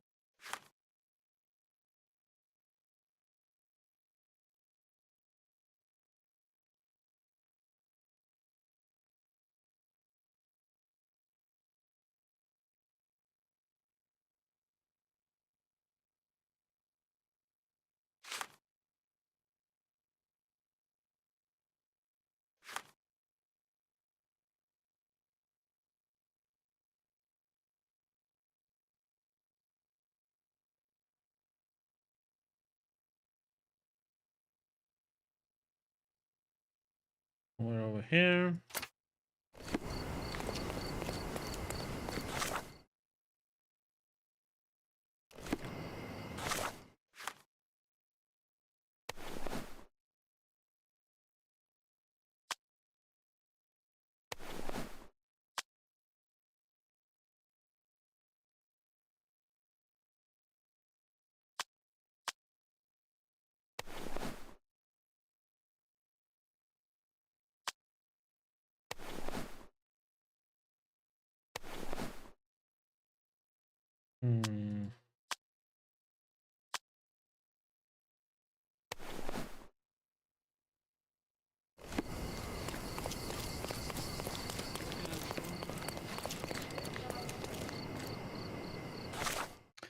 I think glasses won't work. Go with that.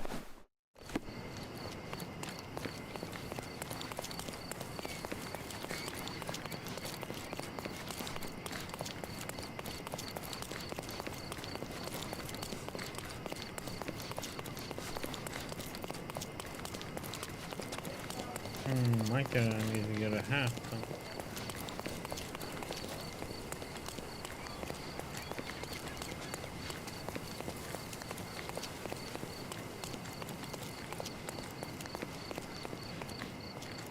Please come in, sir. The gentlemen are waiting for you on the training ground. Down the stairs.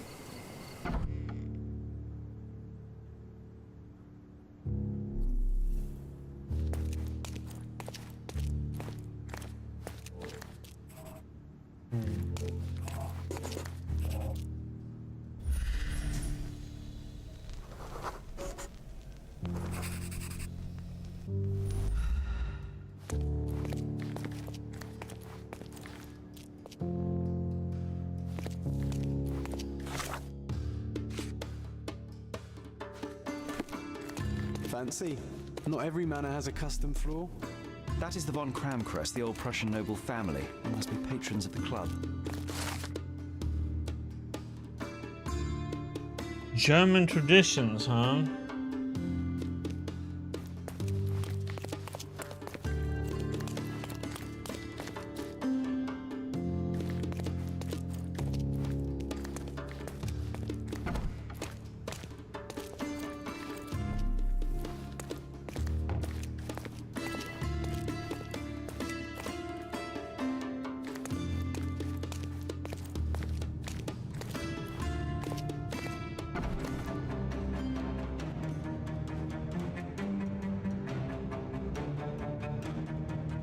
Time to slap people, Rangy.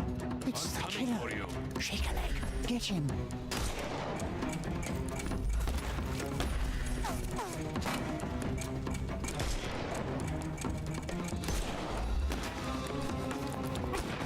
I'll put you 6 feet under. Can overcome the brute now.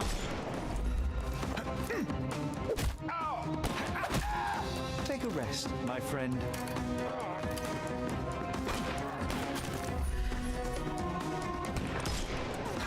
Oh, what?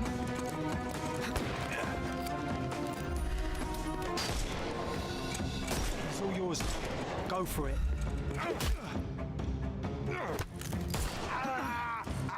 Don't bother moving. You've lost.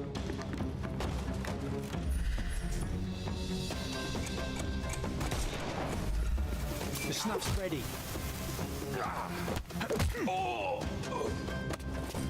Don't cry, you'll live. Give him the pepper snuff.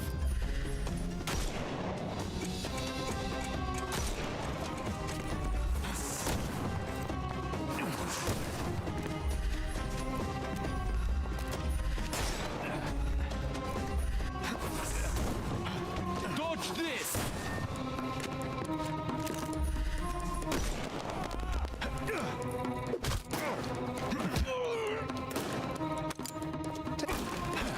The snuff's...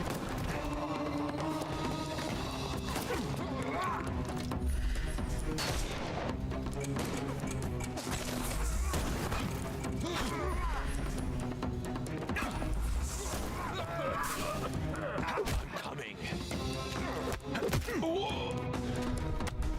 Don't bother moving.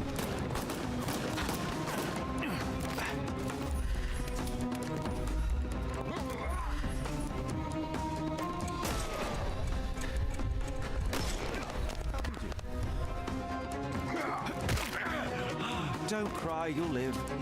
I couldn't miss the party.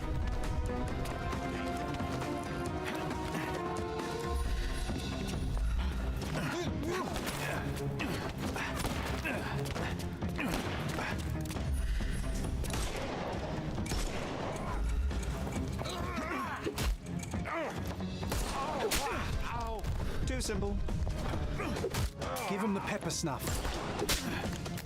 Take a rest, my friend. Don't cry, you'll live.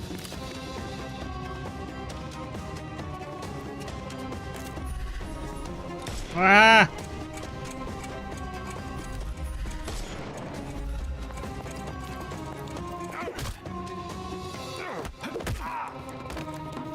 No more crime for you, and the snuff's ready. But there was one more in there. I must say, Sherry, that was near perfect. Could it be that you're not completely hopeless?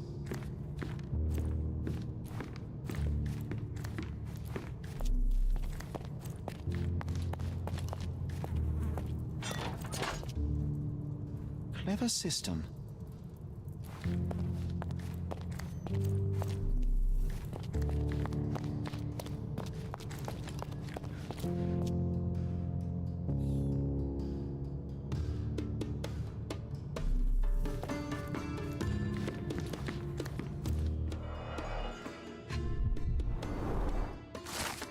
First Tergan can come. I fear for my life. Must leave Corona at once. Sorry, be careful, Dorfman. Second telegram. Those blasted anarchists are everywhere. It's their fault. I should come to our emergency assembly at once. And I bring my gunman. Hassington. Third telegram. I'll be there. Alas, poor Van Staub. What a loss. Who was it? The English left-handed duelist? Von Munchenhausen?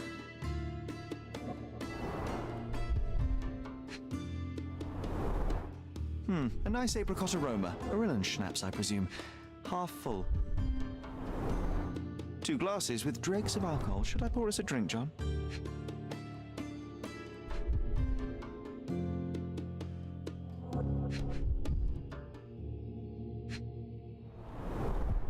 Glass crushed underfoot with damp traces still visible.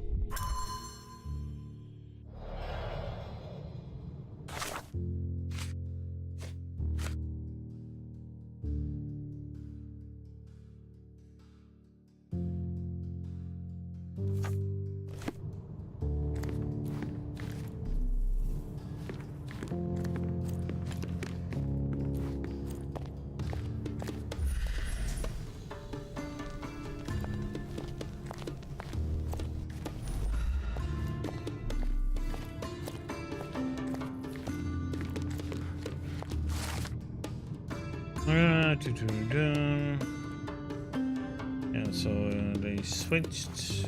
Okay. The same ingredient was used in the dueling revolver's ammunition.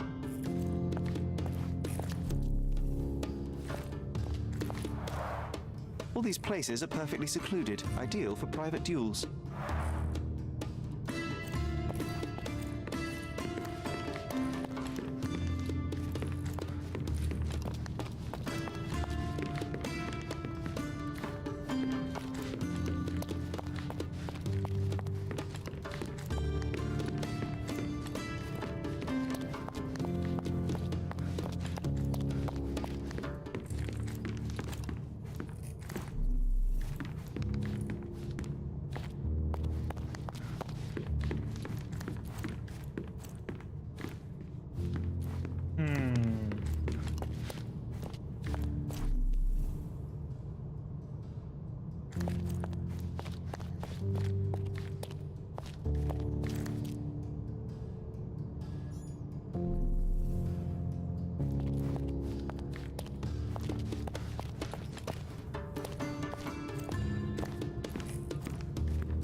Who the devil are you? I won't go down without a fight. Sherlock Holmes, and if I wanted a fight, you would already be on the floor. Fortunately for you, I'm merely here to ask a few questions. Is that so? Well, come on, pretty boy. How about I fix that nose of yours? Give it a bit more character. Enough. Your compatriots attacked me and I responded. They still have their lives, unlike Mr. von Staub. True. At least you are not a murderer. Fine, you may speak.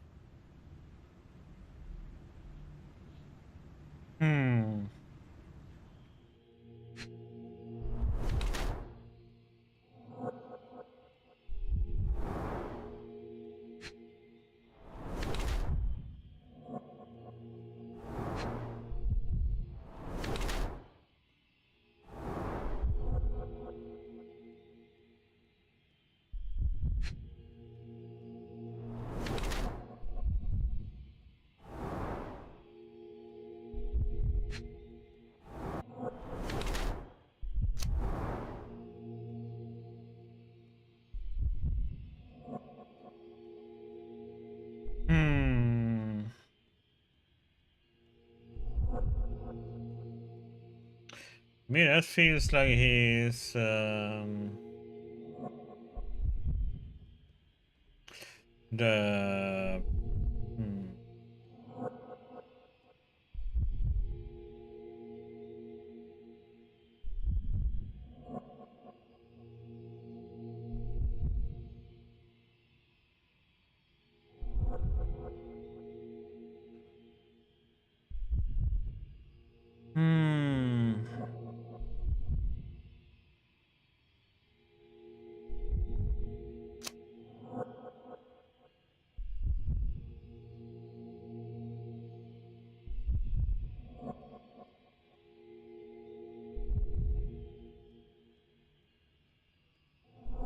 oh yeah, he was the referee. So he should be witness then. I hope. So you are Mr. von Kram, one of the club's best shots, the referee of the deadly duel, and witness to Mr. von Staub's murder. Incorrect. I am the best shot at the club. Heinrich Vögen von Kram. But how did you know I was there? Your clothes, Mr. von Kram. The dirt on your trousers confirms your presence in the old ruins. And your jacket features a bloodstain from your attempts to save Mr. von Staub. That is impressive. It is merely inferential. Now, a few questions, if I may. Be my guest. I have nothing to hide. So, what transpired in the old ruins? Everything began as normal. The signatures, choice of weapons. I checked it all and then blindfolded the duelists. Erich stood to my left and his opponent, Mr. Dorfman, to my right. Before they could begin, the killer fired. And I'm sure it was not Dorfman. Why are you so sure? The sound was different. Not a Webley revolver. And further away. The killer must be an excellent shot to hit the heart. Did you or the other duelist see the murderer? No. The killer slipped away into the hills, so we turned our attention to Erich. Rest his soul. And neither of you pursued the culprit? I will not have my character impugned. We had only blank cartridges and a fallen friend at our feet. He was our focus. What transpired after the shooting? I heard Erich cry out and fall. Mr. Dorfman turned and fired at the killer, but I shouted at him to stop and help. I tried to save Erich, but it was too late. He was gone. I'd like to speak with the other competitor. He left the island. Mr. Dorfman was sure that the killer was after him. He is innocent, I assure you. Indeed, from his position it would be impossible to fire the bullet at such a downward trajectory, but he was a witness. Shame.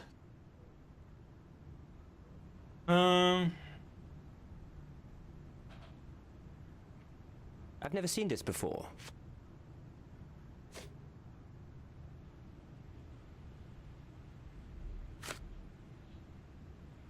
I've never seen this before.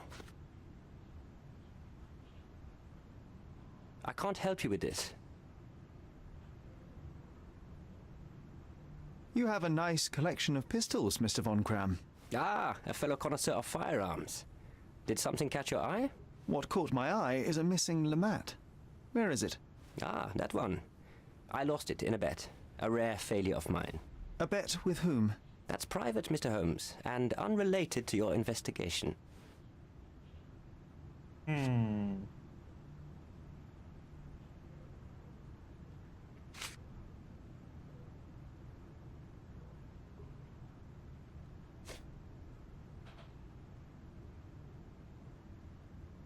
can't help you with this. Let's see. What's anything then? I don't know what you're talking about. I don't know what you're talking about. I don't know what you're talking about. I don't know what you're talking about. I can't help you with this. It seems you owed Mr. von Staub a small fortune. A fortune to you, perhaps, but a trifle to me. Our debts ebbed and flowed. In our next contest, there was every chance I would win it back. Erich was too concerned about all that. Frankly, he often lacked the demeanor of a nobleman. His progressive tendencies could be grating.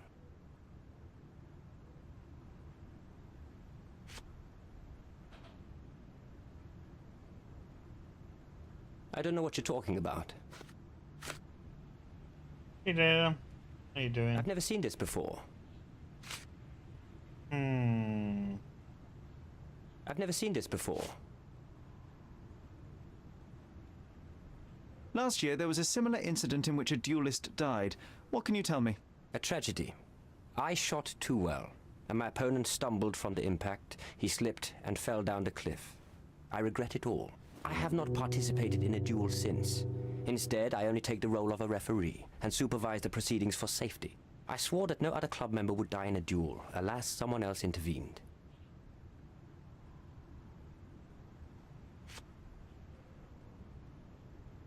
I don't know what you're talking about. I can't help you with this. As it happens, a Lamat 42 caliber revolver was discovered at the crime scene. You said you were missing a Lamat, yes? I did, but my Lamat was a 36 caliber. And you can prove that? My word is proof enough. If I said it, it is true. Okay.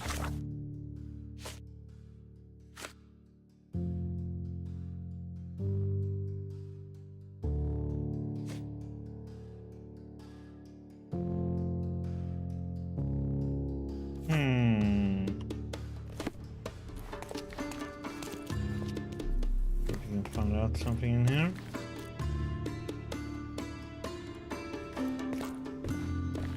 How to sharpen one's senses.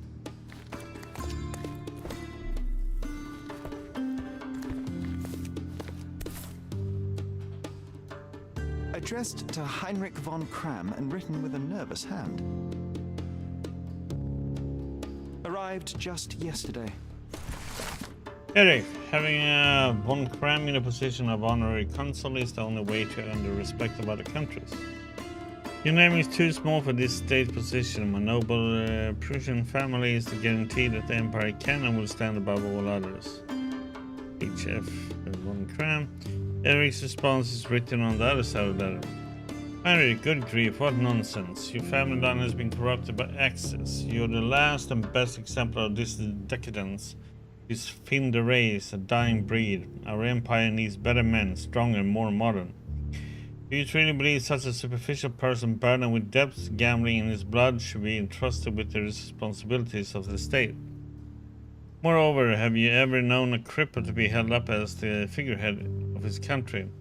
I'm the only legitimate candidate to replace the German honorary consul in Cordona. Spare yourself the embarrassment and withdraw your candidacy before your weaknesses are made public.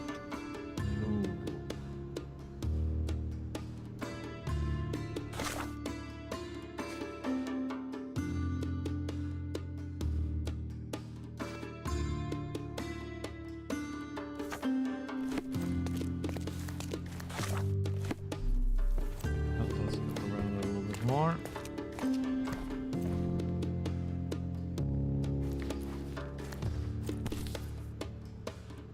Doesn't appear to be the happiest childhood. Cecilia von Kram with Heinrich, Cologne, 1864. Mein Wunder.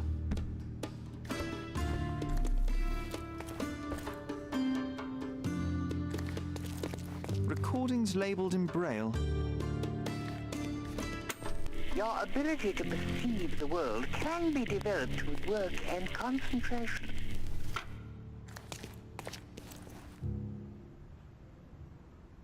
Ooh.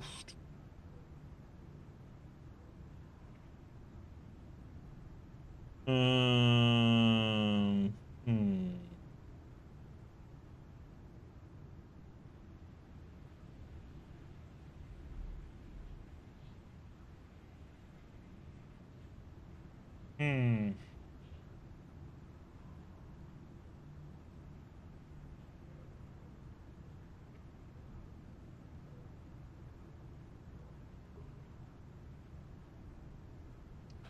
See this one.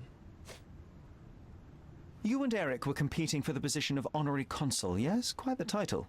We were, but he stood no chance. Only a true nobleman could take such a role. Difficult for him to contest it now.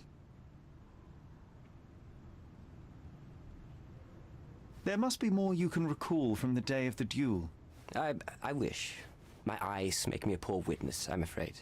Yes, your blindness. An affliction since childhood, one presumes. No scars on your face, and you carry yourself with confidence. I'm starting to see your worth, Mr. Holmes. But this limitation developed your other senses and made you an excellent marksman. So, tell me, did you notice anything else? I do recall a floral smell. Something artificial. It was sweet and fresh and came from the direction of the killer.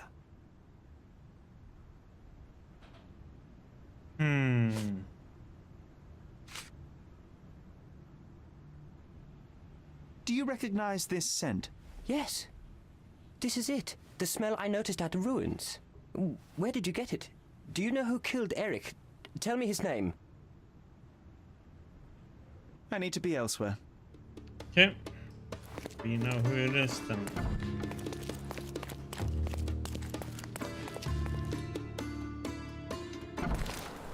And that means we need to go and talk to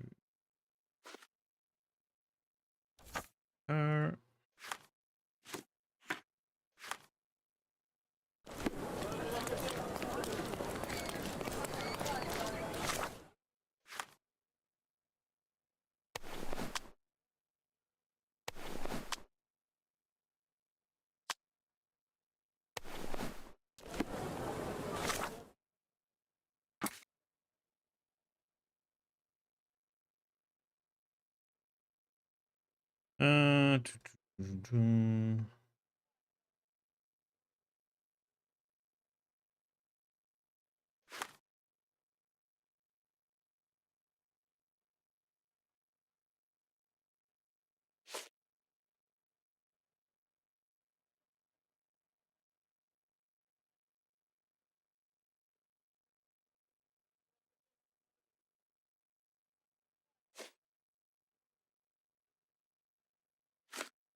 Uh, where the heck was it again? Basketball Street between Bernard and Bonaparte.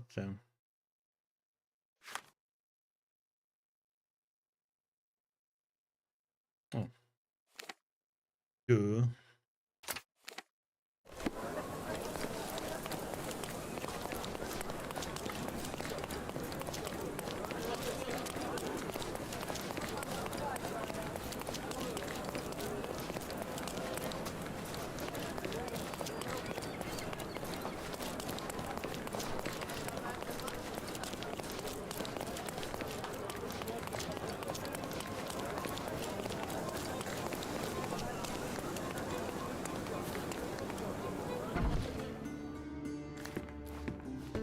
Good day, officer. Miss von Staub awaits you in her boudoir. Going on a trip, miss?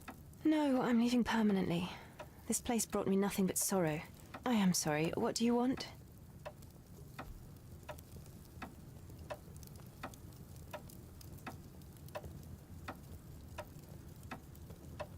I don't understand.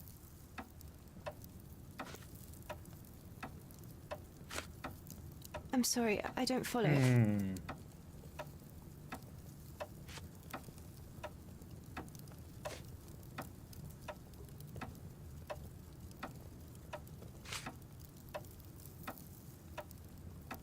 I don't understand. What a burnt leather we should have.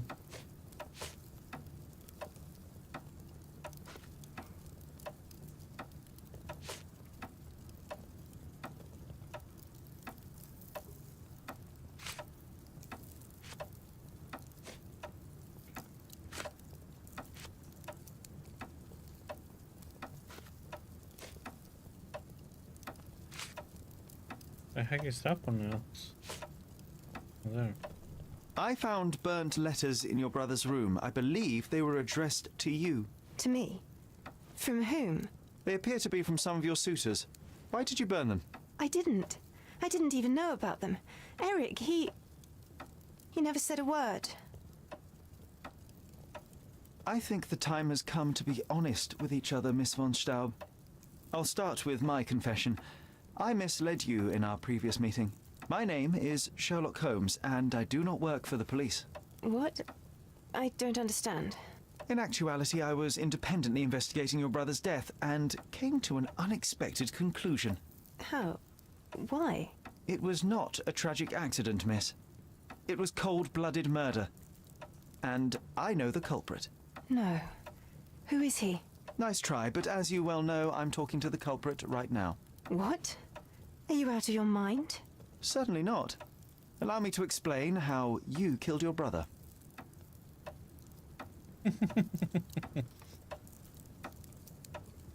Like, we gonna tell her? Why are we gonna tell her?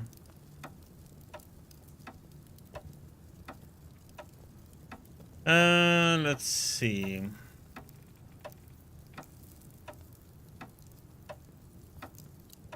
We have to do this.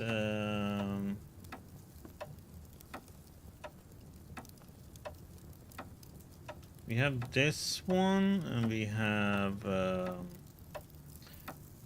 pistol and something else. It is 3 things.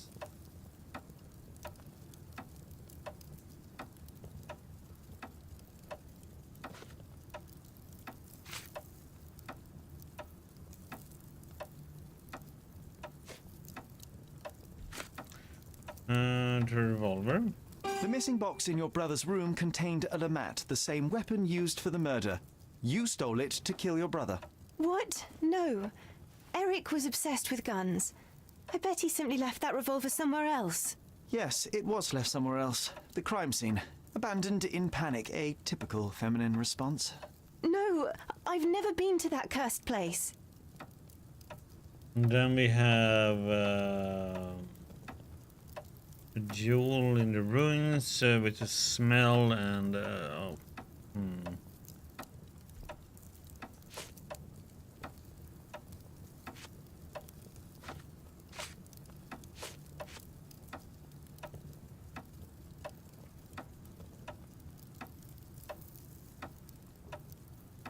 You hid behind the wall in the ruins. None of the others present could have killed Eric from that position. Both the duelists were blindfolded and Mr. von Kram is ill-sighted. So nobody saw anything? Your imagination has run wild. Ah, but you forget one thing. A blind man's other senses grow stronger. Mr. von Kram detected a lavender and pine scent. That of your ointment. You're taking the word of a sightless man. This is monstrous.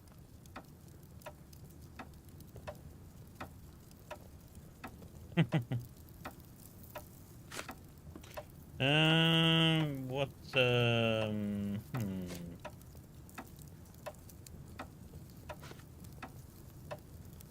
No, no.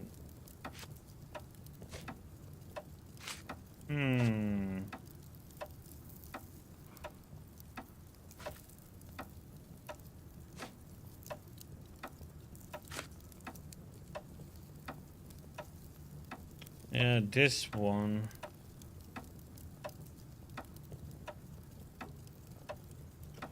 So he was gonna give her away to a specific person. It is your brother who was monstrous. He was a tyrant and you could tolerate his abuse no longer. Living with Eric was a nightmare, yes. But he was my brother. Now, Miss von Staub, take your time. Tell me the truth. After our parents died, my life slowly became hell. My brother began to humiliate me. Then he became violent. Each day he'd invent a new punishment. Shut my room, burn my paintings, starve me. And without fail, I would be beaten. All visits were forbidden, all contact verboten. I was his caged bird, his pet. When we did go out, he used me to bait influential people. He sold me to Mr. Boddington simply to earn a place amongst this island's elite. Was that not freedom from your brother? He sold me as a thing, sir. Who do you think this gentleman was? I could not endure more cruelty. Mr. Holmes, I'm begging you. Please don't do this to me. Don't throw me from one cage to another. Oh, god damn it.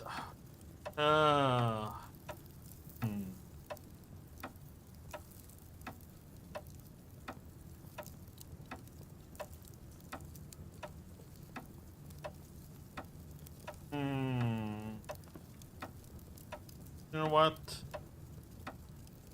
You have suffered enough, Miss von Staub, but now it is over.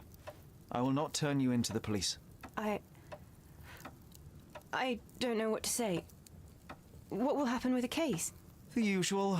With their typical stupidity, the inspectors will confidently declare the case a tragic accident, and that will be that. I didn't expect such kindness. Kindness? No, where the truth reveals injustice, I expect accountability, but in this matter, Miss von Staub, I see no injustice at all. Thank you, Mr. Holmes. I'll never forget what you're doing. What do we get? Open eyes, take pity on a poor girl. I am behind you 100%. I'm sure Miss von Staub wouldn't waste the chance for a better life. Okay.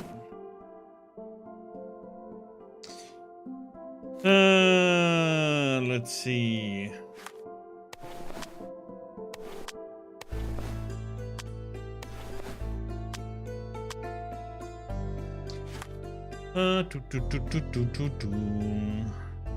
Iron coffin. My curiosity has been piqued by talk that Basilio Capello, the owner of the famous Armor Capello, a home security company, has been arrested.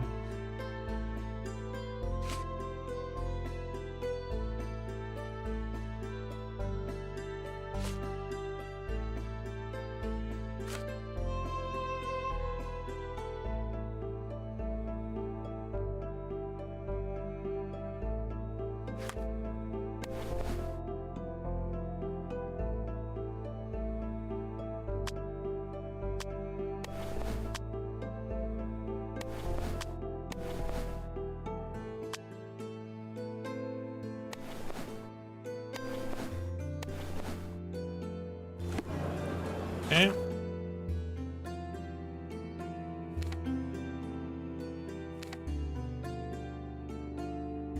Ooh, police department.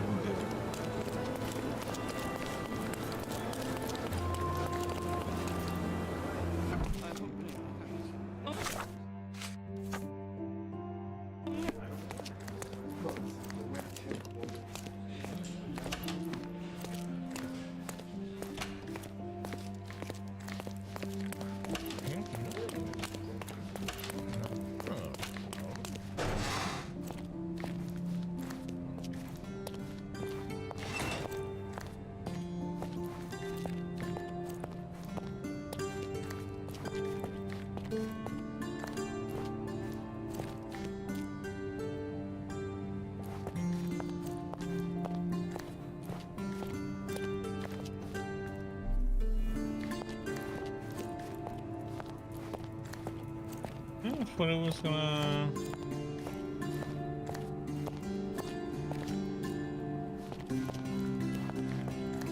This is actually one of the holdings. Ugh, what a long day.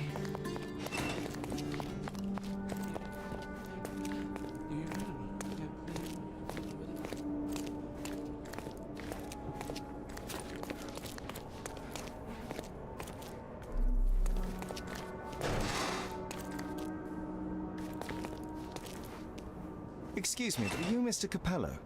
My name is Sherlock Holmes. I'm hoping you could spare a moment to talk. Manners, what a pleasant surprise. Most of your colleagues have lacked even the simplest of common courtesies.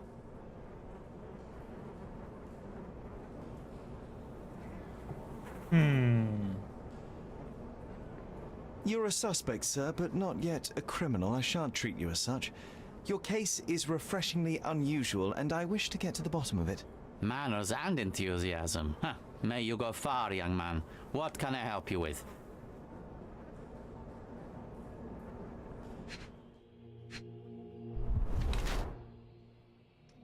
Let's look.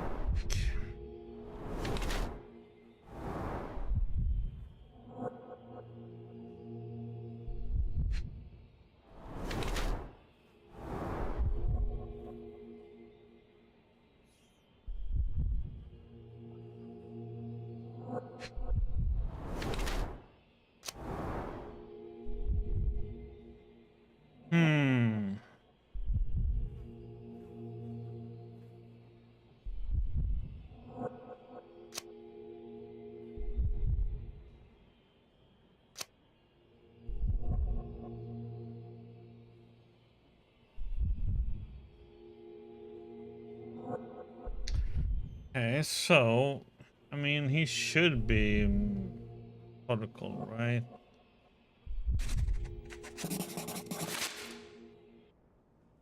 You are surprisingly composed for a man accused of murder. Not so easily shaken, I take it. Life is full of surprises. You'd be astonished how many deals go sour due to a force majeure. One becomes skilled at adapting. I am confident this will all be set straight.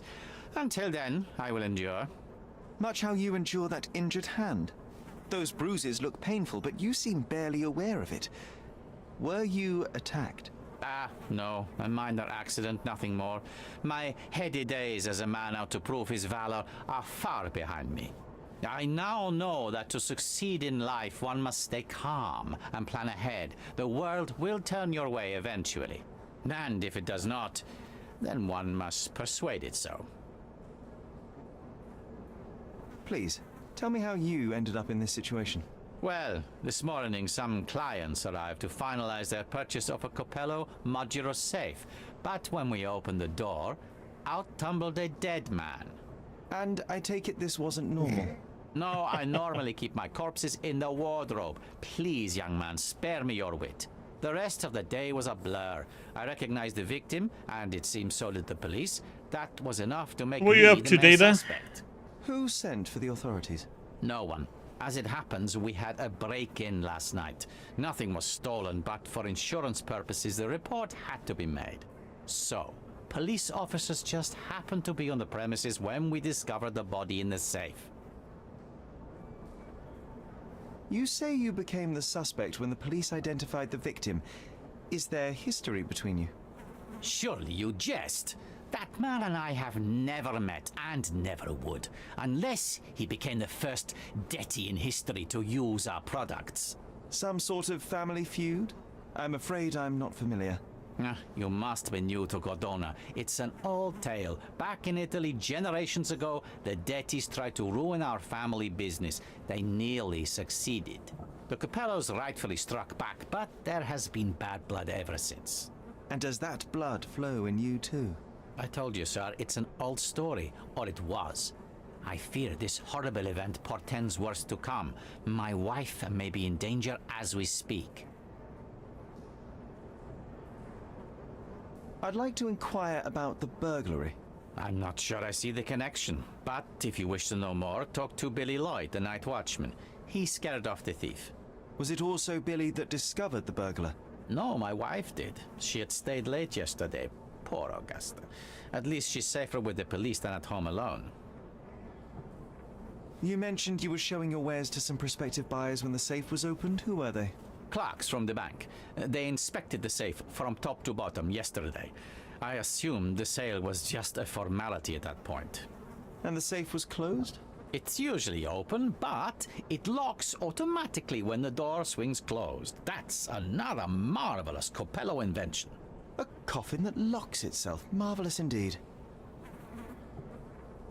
Help me grasp your movements yesterday. What time did you meet the customers from the bank, and did you have any other appointments? Yesterday, the bank clerks arrived at 10 a.m. Afterwards, I was alone in the office until my wife Augusta came in at 3 p.m. I left for home at 6:30 p.m.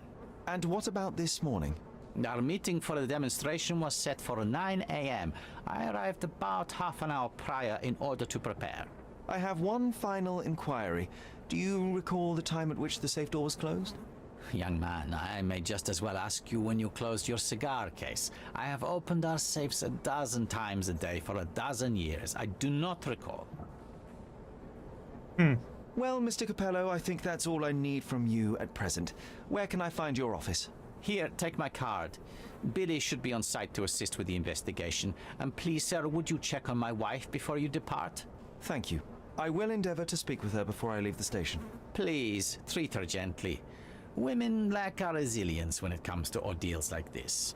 I shall eagerly await your return. After all, there's little else I can do.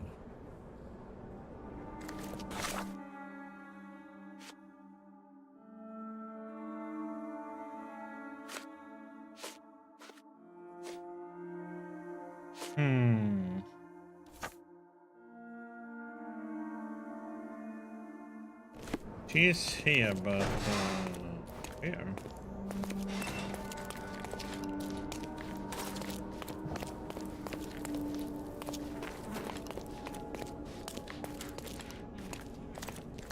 Hope she is in. She shouldn't be in the cell, no?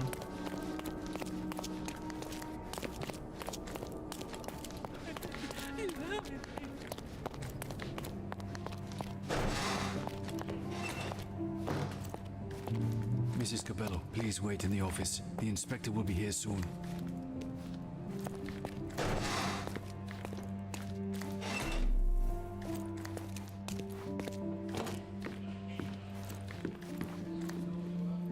You must be the inspector. Would you be Augusta Capello? Must I really repeat myself to every baby-faced man in uniform that strides in? Forgive me, I am not the inspector, but I am working on your husband's case. Then I have nothing to say to you. Come back with the inspector in charge so that we may dispense with the endless repetition.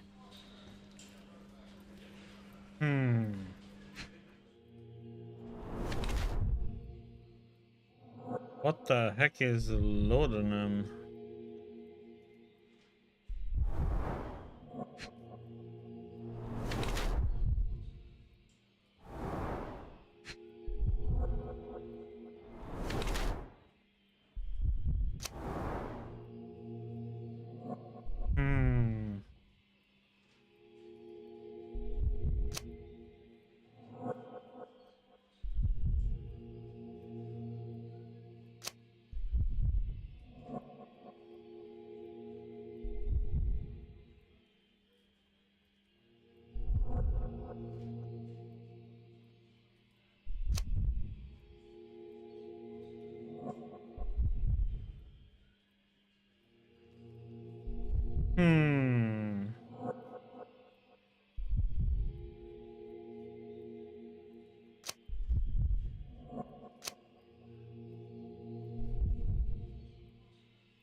Let's go with shot. Whilst I prefer German composers, the harp solo from Lucia di Lammermoor stands out as one of Donizetti's finest contributions to the form. I'm sure Basilio thought the same. He did. How? Did he tell you how we met? Oh, there was no need. It is trivial to observe how much you value your memories of playing harp in the orchestra, and even an amateur Italian harpist would be familiar with Donizetti's finest work. Yes. Music is a balm in these uncertain times. It is nice to meet another who appreciates it. Much as I appreciate the truth. Please, Mrs. Capello, let me help you and your husband. I am not unappreciative, sir. But I'm afraid I presently lack the strength. Basilio tells me you were present during the burglary yesterday. What can you tell me about it? Oh, it gave me such a fright. I fainted, fell to the floor. I wish I could help you, but I'm just utterly useless. Please, I want to rest before the inspector arrives. Were you familiar with the deceased man found in the safe? No, I did not know him, nor can I conceive of how the poor soul ended up there. You've had quite the day, Mrs. Capello. I shall leave you be. If I have further questions, I may visit again later.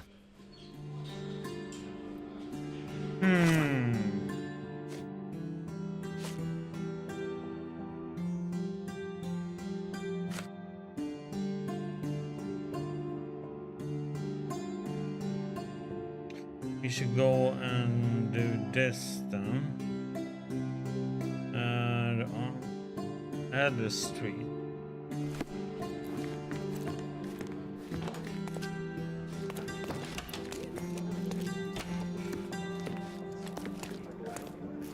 Any progress with the case, Mr. Holmes? Gotta go out. Hello. Bugün yoğun bir gün.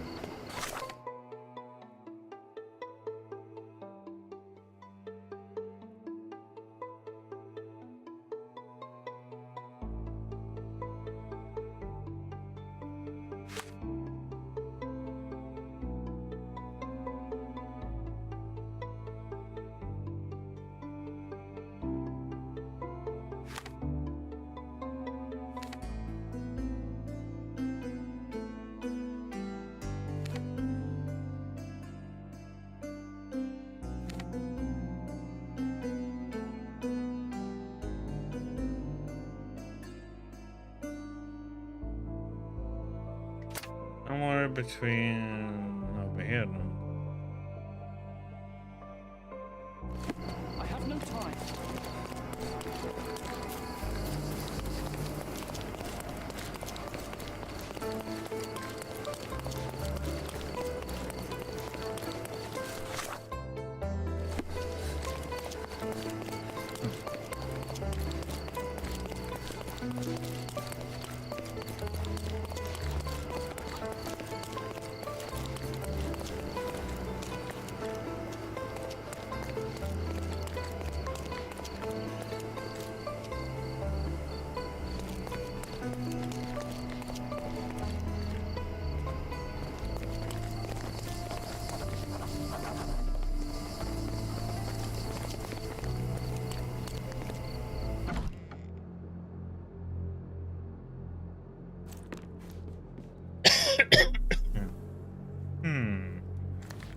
Hello there.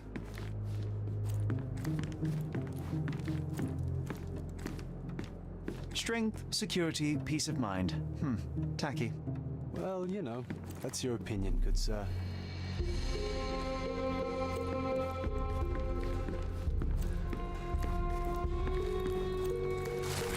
Slow the code to all saves in office is. In case you want to need it. 00 Future can refrain from locking your trousers in our merchandise, or we will have to reconsider your employment. That Mr. Capella. The best on the market. You can wallop them, you can burn them, nothing will work. I bet he tested that himself.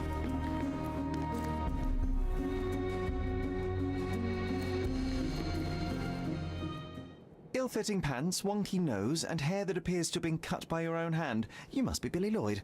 Oh, it's you! I knew you'd come. You did? You're Mirko Gallia, the best investigative journalist on Cordona. I'm a fan of your work. Alas, you're mistaken. The name is Sherlock Holmes, and your employer... Oh, of course. Discretion. I'm sorry. I doubt the policeman upstairs heard me, though, so your secret is safe with me, Sherlock. Mr. Capello told me you were present during the burglary and scared the criminal off the property? Yeah, you should have seen it. As soon as the burglars saw me, they went white as death. Ran out the back door of the office. I heard a thud and cat shrieks, so I think they went over the railing and into the bushes out back. Clearly, my reputation precedes me. Mr. Capello was so proud. You're a guard, but you didn't give chase. Well, by the time I made it outside, they were miles away. So I went back to help Mrs. Capello. That kind of gentlemanly courtesy is why I'm so well regarded round these parts. What did the thief look like? Shorter than me, mid-20s, a huge scar across the right cheek going from the eye. Short hair. She didn't look like a ghost. Too corporeal. Hold on. She? You didn't think to mention the burglar was a woman? Why did you assume it was a man? It's the 19th century, sir. Ambitious young women are out there pursuing a career, and I, for one, encourage it. Yes, yes, spare me the sermon. When did the burglary happen? Oh, after 10 in the evening. I was just talking to Mrs. Capello. Does she normally work this late? No, it's the first time it happened. But usually I'm alone at night. I was explaining to Mrs. Capello how drinking water every 3 hours can help with digestion, when she excused herself and went back upstairs. Then there was a scream, and I ran up to the office, and... I know what happened next, thank you. What about last evening? Do you have any more details about the break-in? Of course. I write down everything that happens during my watch. Take a look. Fastidious in its mundanity, but I will make of it what I can. I must go and inspect the crime scene. If I have further questions, Mr. Lloyd, I will find you. Oh, don't worry. I won't be able to keep away. Right.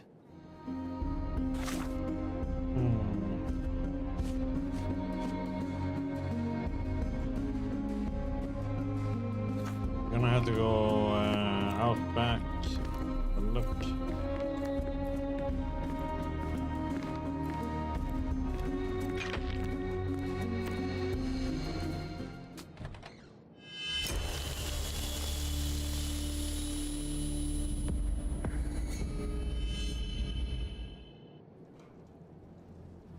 Flashbang.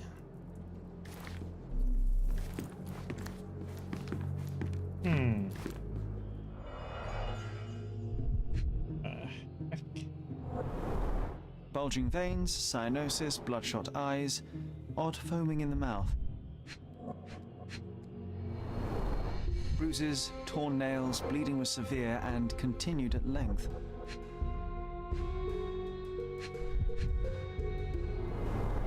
Clear indications of blunt trauma, possibly inflicted before the victim was in the safe.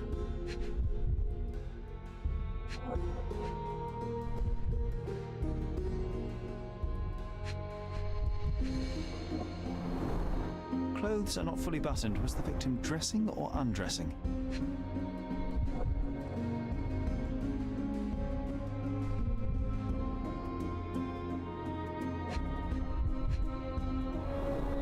Blood on the safe door could have been left by the victim.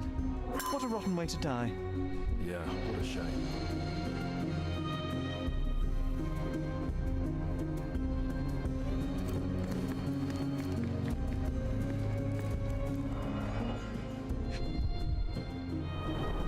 The bottle is half empty.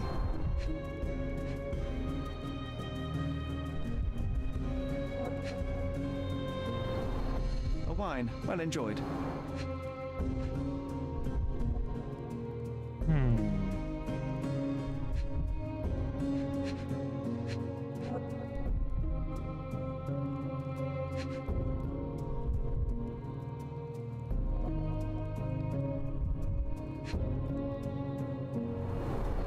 Recently used, but why would it be here?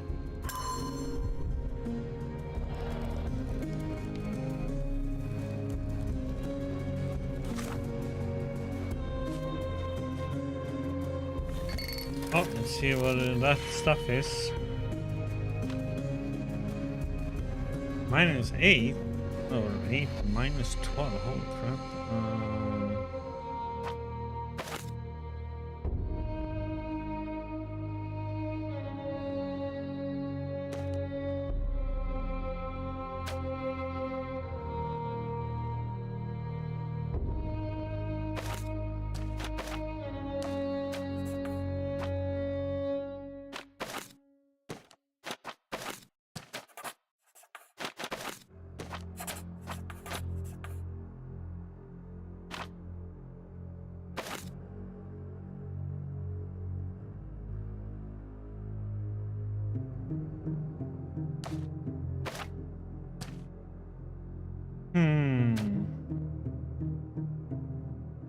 Oh crap.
The foam around the mouth is a result of light intoxication, most likely from wine.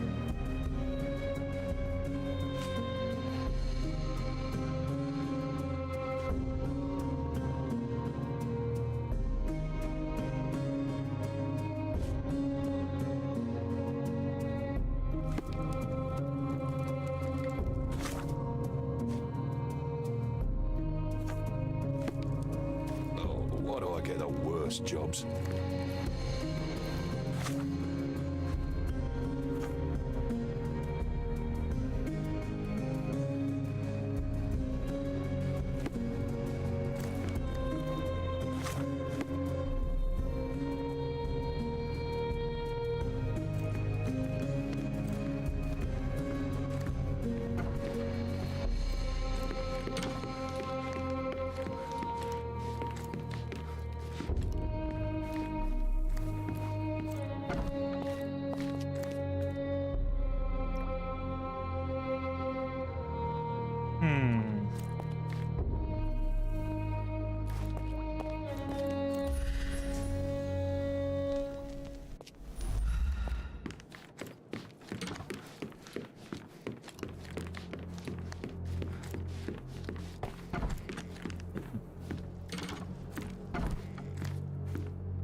Gustav, we don't have the time today for a chat because of my important client meeting, but I'm concerned about your desire to work such late hours. You seemed happy about it, which is why I did not bring it up previously, but perhaps it is best that we have a conversation. I'm sure we can find a different arrangement. Video.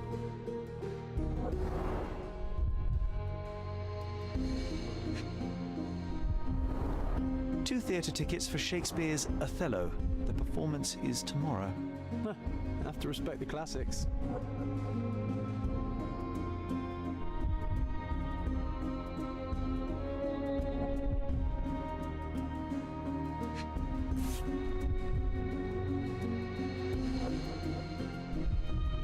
A concert program from 7 years ago. An Augusta La Duca is listed as a harpist in the orchestra.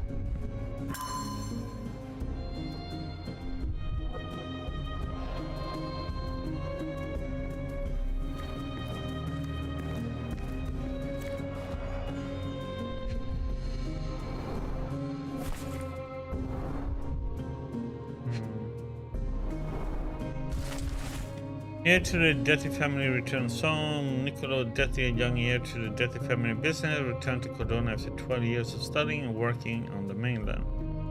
This coincides with Orazio Detti's departure to Italy and hints at the possibility that Niccolo is intending to take over the family business in Cordona. We'll be watching this situation closely as it develops and will endeavor to obtain a reaction from Basilio Coppello. The Coppello and Detti feud have been in existence for over 200 years, and even though this acrimony has been muted for the past few decades, some still remember the conflicts of the Gonzalo Detti and the Vitalio Coppello era. We're hoping that Niccolo's young mind and Basilio's calm business attitude may find common ground.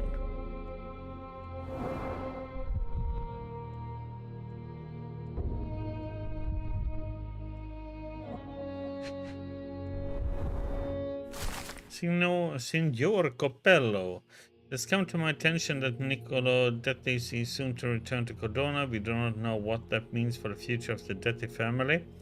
Orazio seems to set on staying in Roma, so take that as you will. I want to strongly advise on behalf of the whole family that you avoid contact with Niccolo. We have no doubt that you will be able to retain your composure even if provoked, but we do not know what the Dettis are planning. Being a guard, the family reputation is at stake. In Bocca al Lupo, Donald Gilani.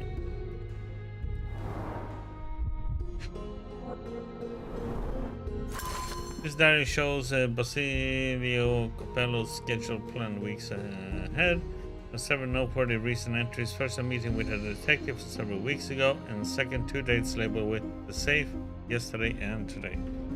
Well-organized workplace? Mr. Coppello is the best. Okay, this chap is seriously creepy.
The letter F is inscribed within a 4-leaf clover pattern.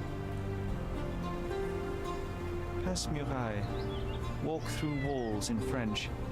Our thief seems rather arrogant. A comprehensive set of lockpicks, recently cleaned with no fresh scratches.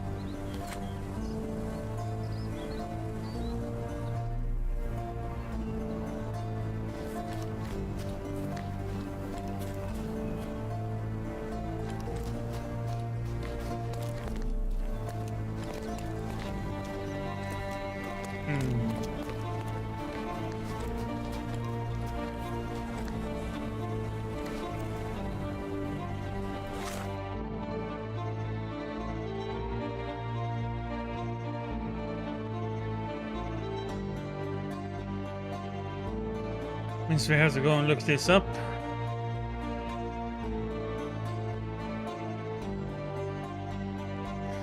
But where the heck are we gonna look this up at?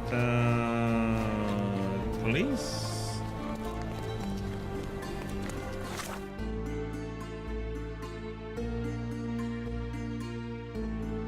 I guess that would be the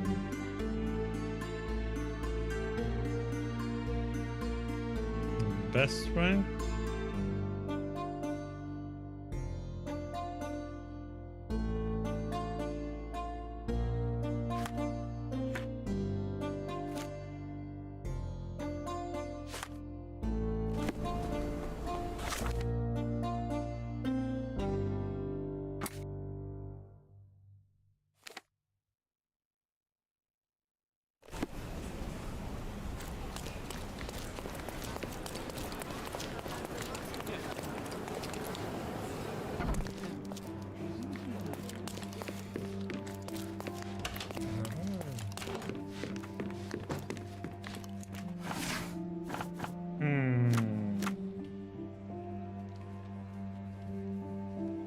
Okay.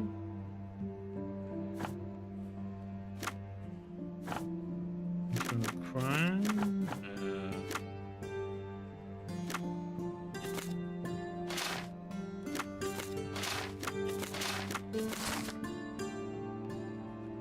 Profile of Felicia Sabine. Felicia Sabine, age 26, currently affiliated with the Backyard Boys gang, acting as their master burglar. The Backyard Boys have a hideout on Clay Street in central Minus N.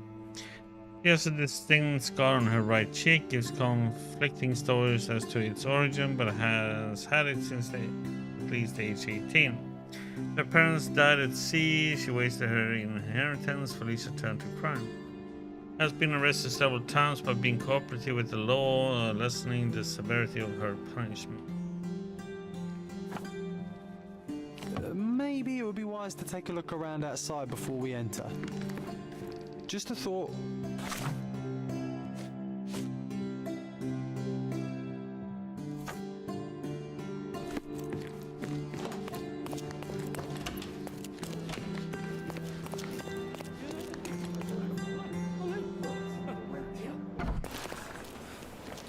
Nice to see.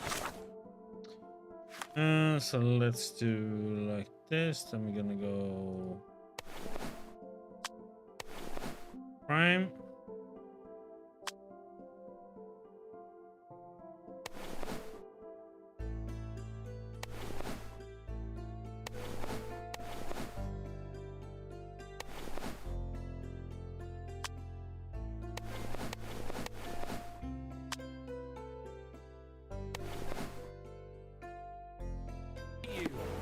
Şimdi çok daha iyi hissediyorum.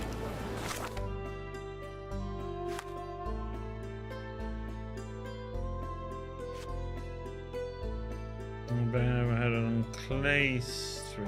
Central Minus.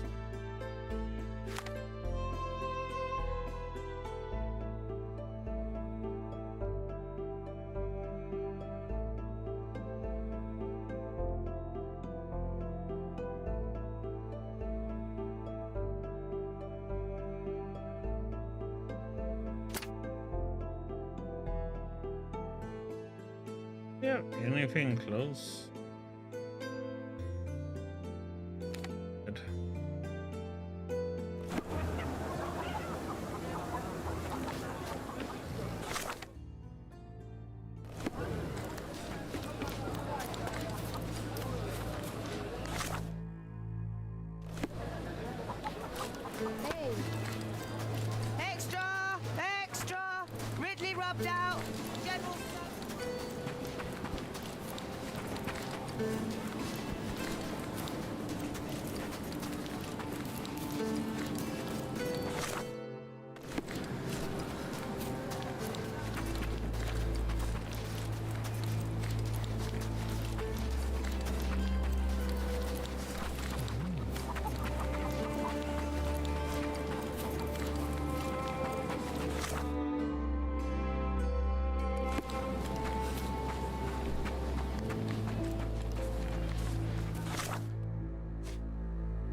gangs are planning an attack on the backyard, boys.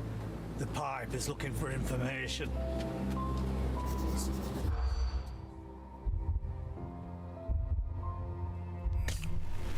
Limping brass. Limping brass.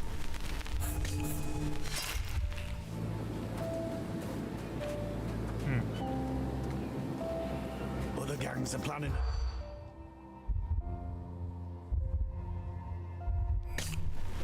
Money, marketplace.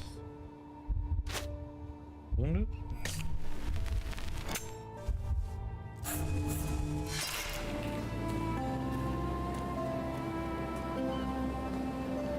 Other gangs are planning it.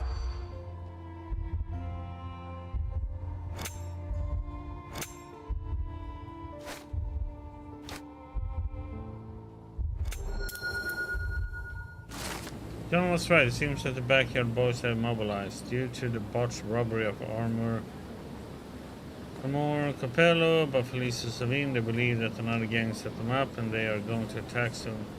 I overheard, however, that the pipe, the limping information broker of the gang, is calling in his beggar informant. The pipe can be found in a marketplace in Central Miners End on Market Road.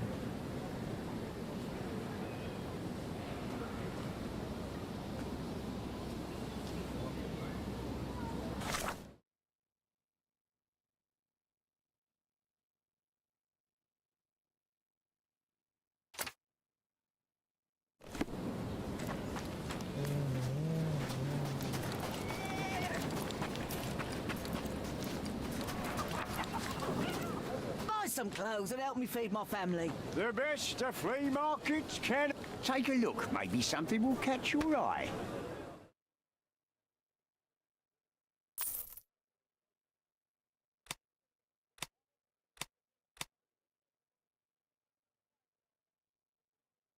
I'm gonna be poor now.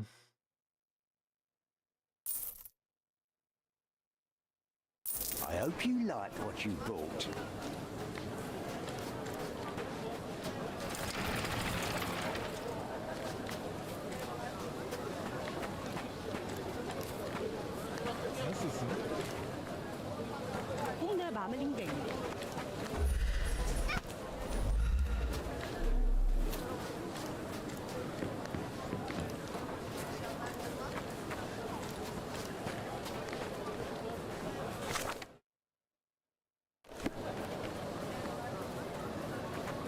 Not bad.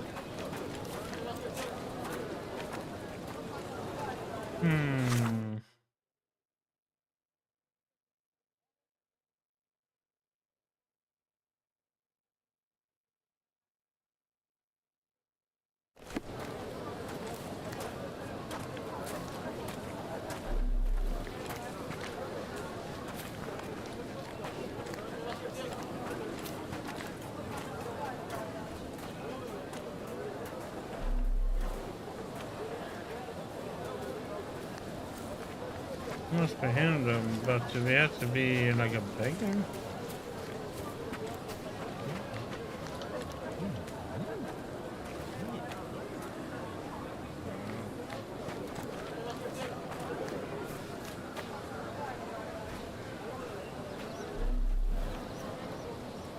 That's not him.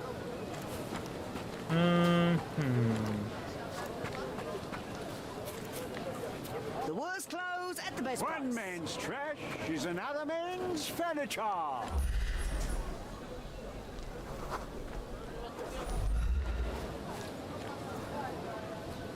Hello, mister. I've got some information for you. Heard you were asking. Have you now? Well, let's hear it.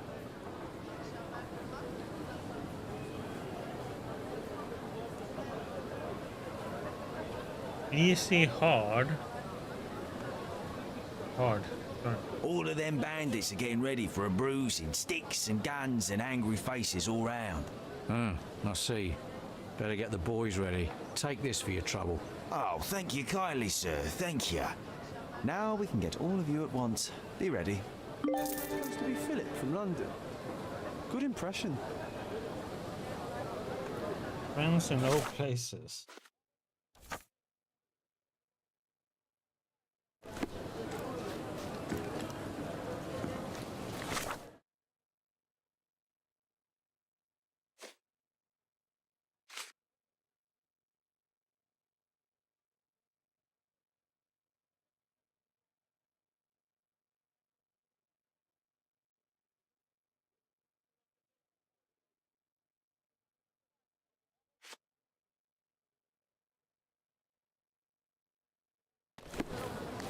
The best the flea markets can offer. Our clothes will be worn well. Take my word.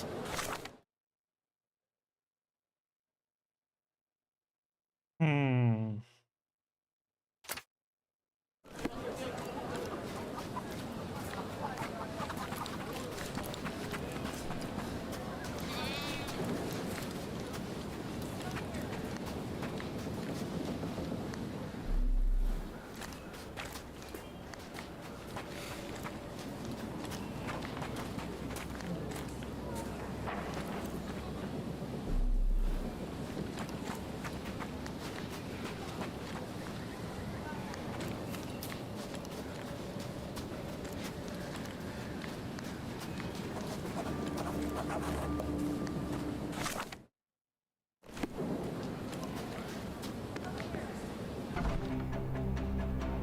Okay, time to slap people around again. I'm coming for you.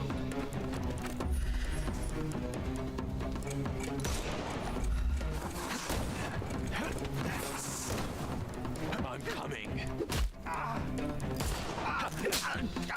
Take a rest, my friend.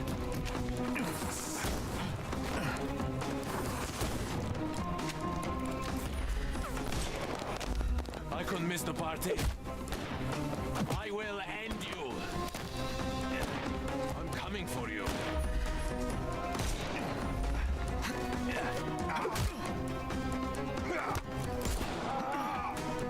Too simple. Give him the pepper snuff. I'm gonna hurt you.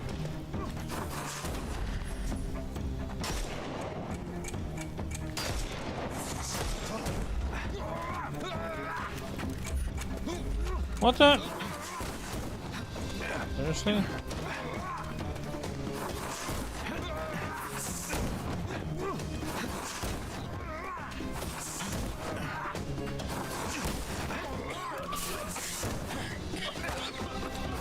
I'm coming for you.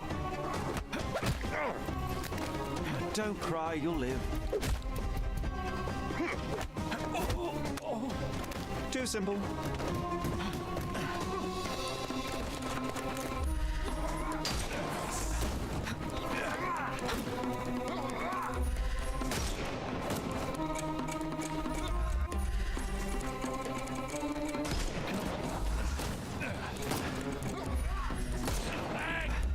I will end you.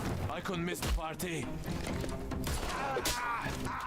Don't bother, move. The snuff's ready.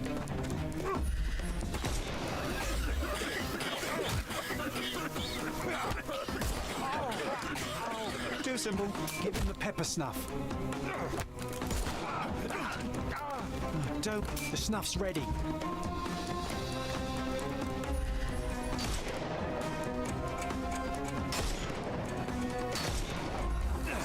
Oh, what?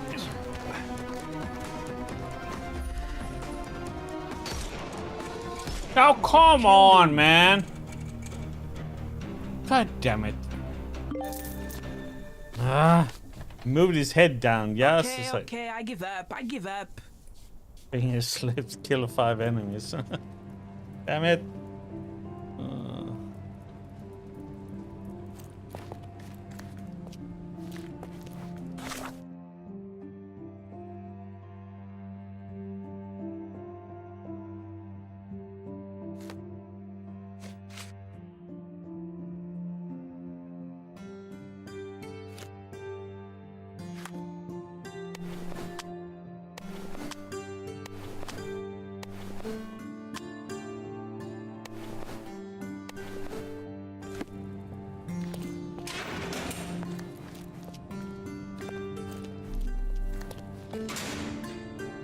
And here we are, Miss Sevigny.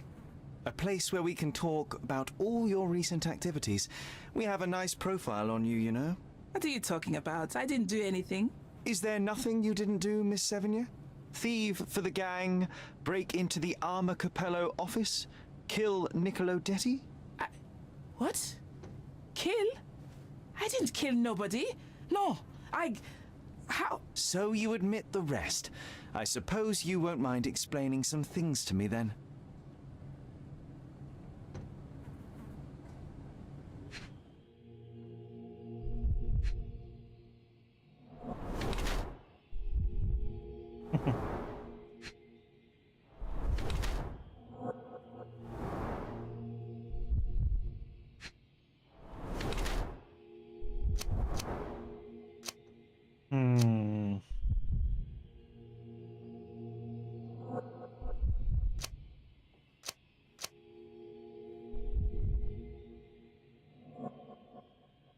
say prepared.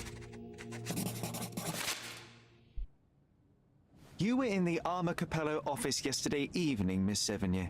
The same place that Niccolo Detti was found dead today. What happened? How would you know? You can't prove anything? It's written all over you, Miss Sevigny. I presume you did not intend your evening to end with a fall over the railing and a fracas with felines? Need I continue?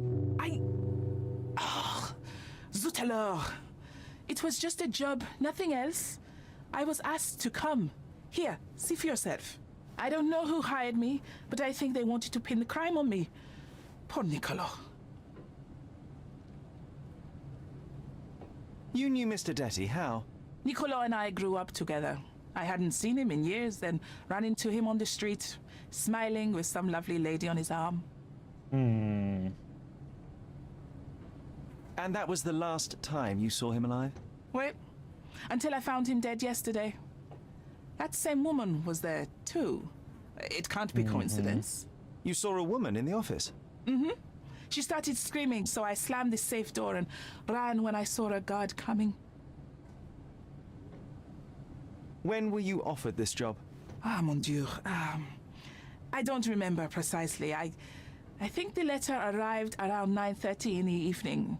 It sounded tricky, but the money was good. And you arrived at the office? Perhaps 45 minutes later.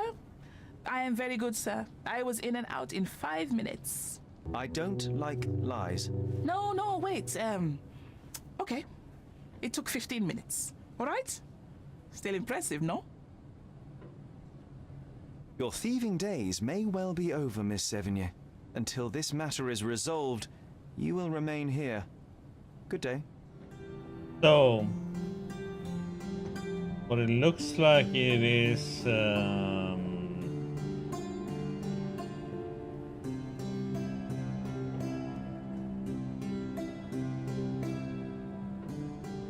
it is the wife then.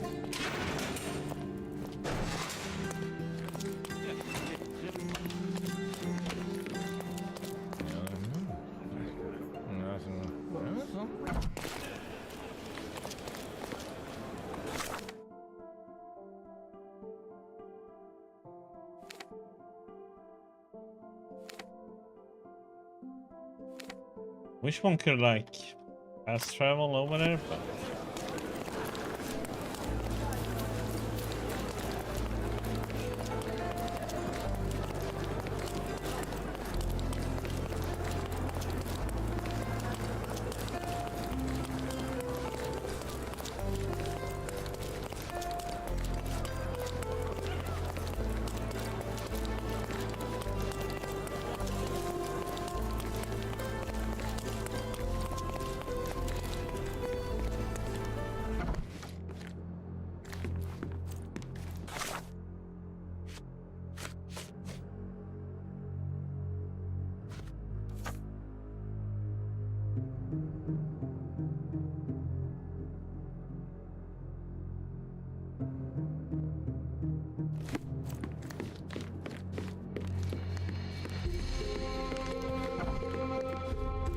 oh, what the? Oh,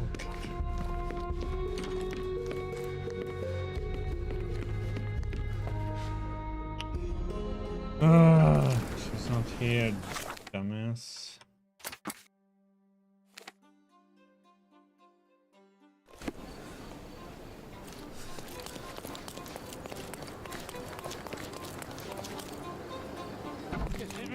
I'm just here waiting for the inspector.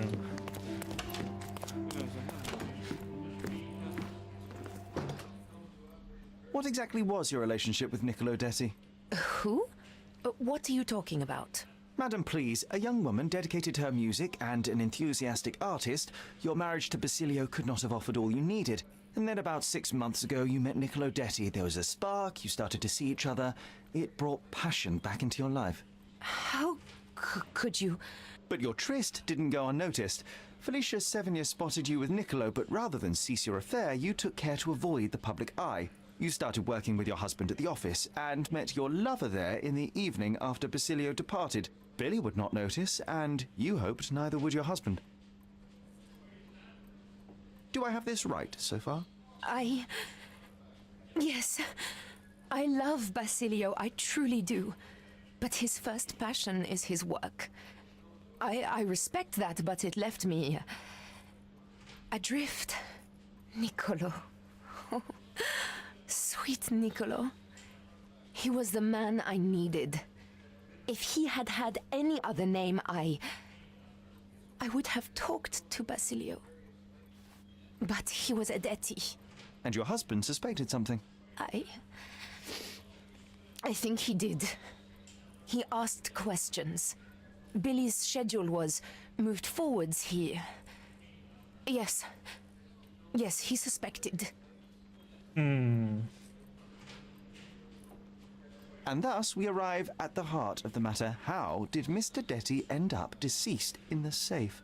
I do not know.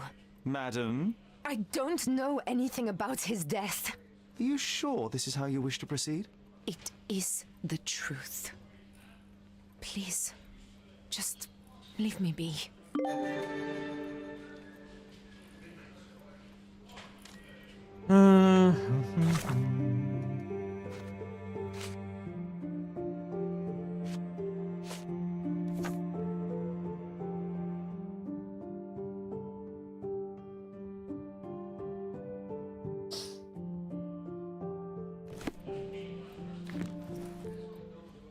It is a shame it has come to this, but it is patently obvious that you are responsible for Niccolo Detti's death. How dare you? I wouldn't want him to. I see you need some persuasion. I know that Niccolo Detti went to the office to meet you.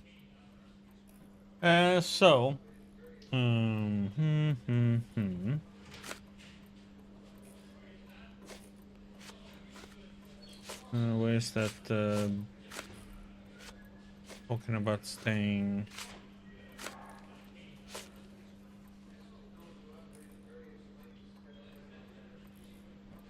First they had this. It was a midnight tryst. Right?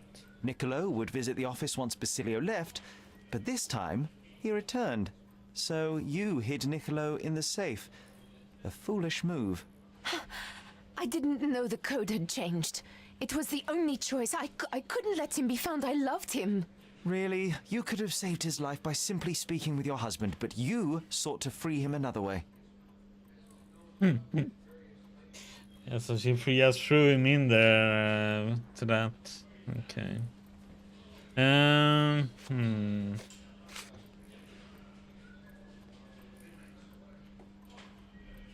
Oh yeah, this one.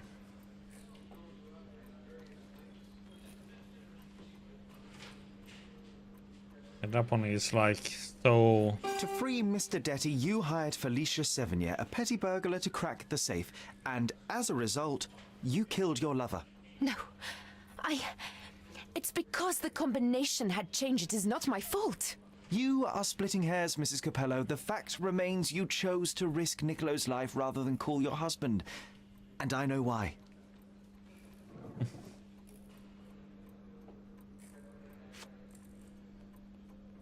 It was a pretty though. Isn't it? Yeah, this one. You were afraid how it would affect the reputation of the Capellos, and you feared what your husband would do as a consequence. He's a good man, but he cares about his business, about the family. It would have destroyed him. And now he's accused of murder, Mrs. Capello. How considerate of you. Mio Dio, how did this all happen?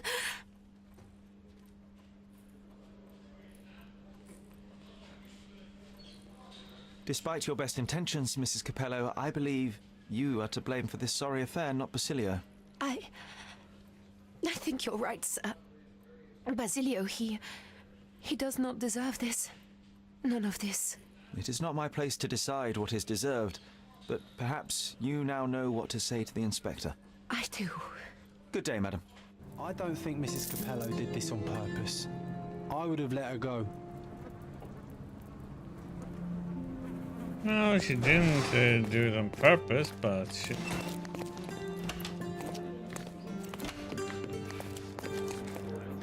She could have helped him, you know, in a quick way, but she, of course, didn't.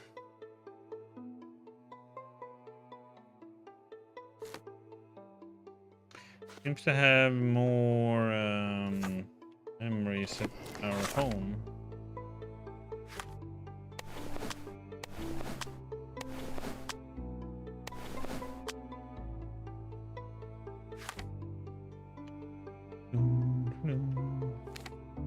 And probably do main story quests after this.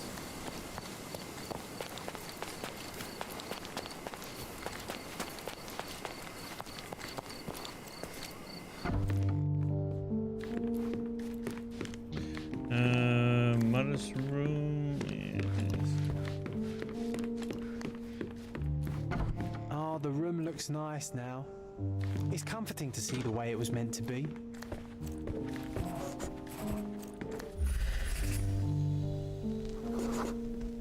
My mother always preferred to spend her rare moments of lucidity with me. That's true. She even stopped Mycroft from joining you. Remember? I do. He didn't show it, but he was upset. I think Mother paid more attention to me because I was younger. In her rare moments of lucidity, Sherlock's mother always wanted to spend time with him. One day she found us preparing for the play and she helped us apply the stage makeup in front of the mirror. Mycroft wanted to join us, but she refused. He didn't show it, but I know he was upset. Violet always paid more attention to Cher because he was younger.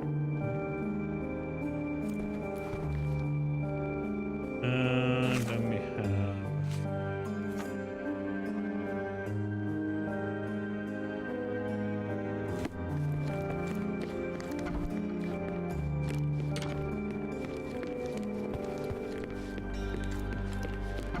Now it looks exactly like it was a decade ago. I can almost feel the memories hitting me.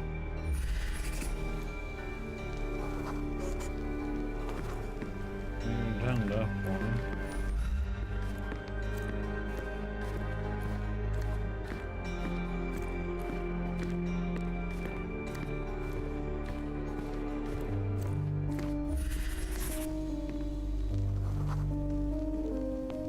Oh, I remember now. I never liked the way the books were sorted on these shelves. That you didn't. Your brother often struggled to find his reading materials after our visits. It's a tale of the empty house, refurbished the entire manor. During our time at Stonewood Manor, Sherry and I would regularly visit the Cabinet of Curiosities. Sherlock was sometimes so bored that he would rearrange all the books in his own particular order. It was easier to find the required book this way, but Mycroft never agreed. Last time the Mycroft was unable to find his desired reading material, he created us for an hour and insisted we return the shelves to how they were.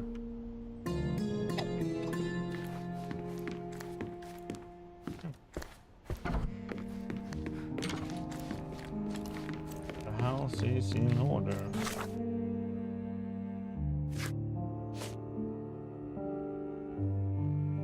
Okay, do this one now.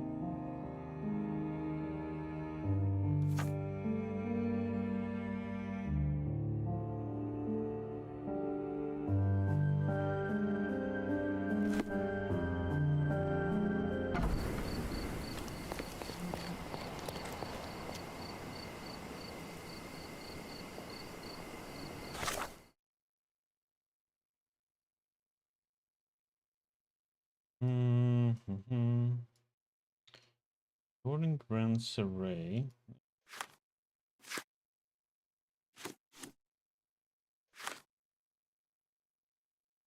Douglas Lane.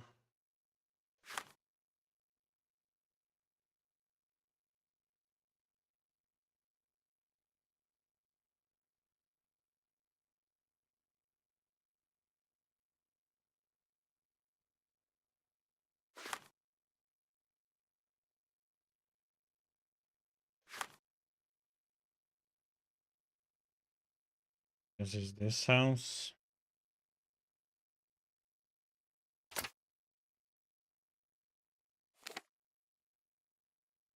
Yep, getting some more coffee. Be right back.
Okay.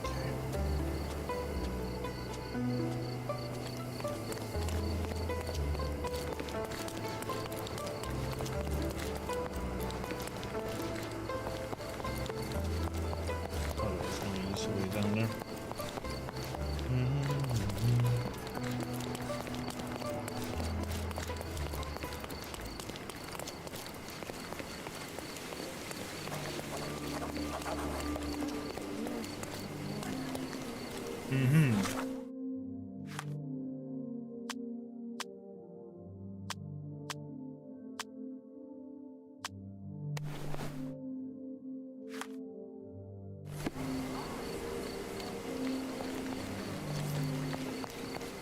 I'm so sorry, but this is a costume party.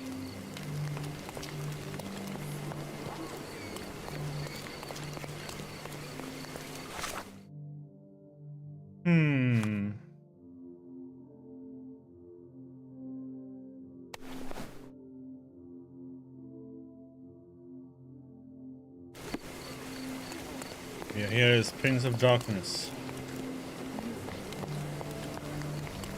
Welcome, sir. I do hope you enjoy yourself.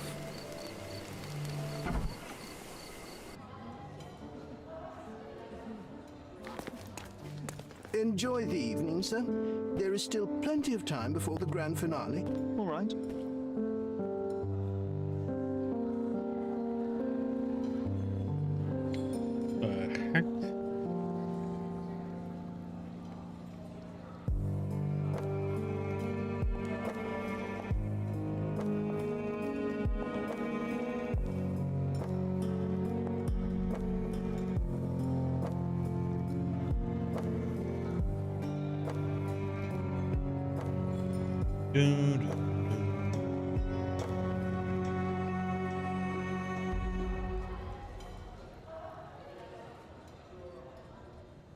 What if I write an article about these people here? Can you help me gather information about Cordona's elite?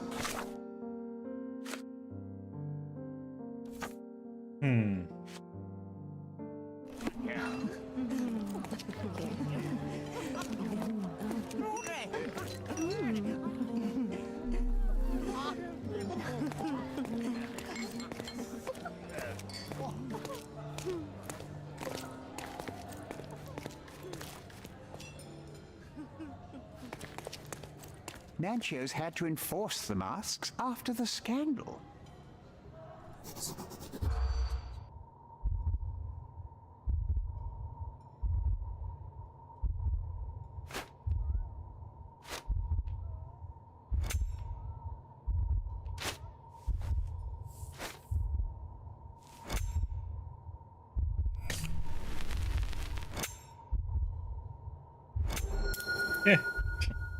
It's just a guessing game. People describe the scandal from a previous party. Vice Governor Cowden was found by his wife to be a Lucian Duchess in the company of young men. Although the marriage was intended to be a political one, the emotions of the Duchess were real. The incident instigated a political crisis between Cordona and Prussia. Though there were only a few notes of protest, the governor fired his protege. That's what I like about this party. Bring me more dirt, Sherry. One more piece, and I can expose these base hedonists.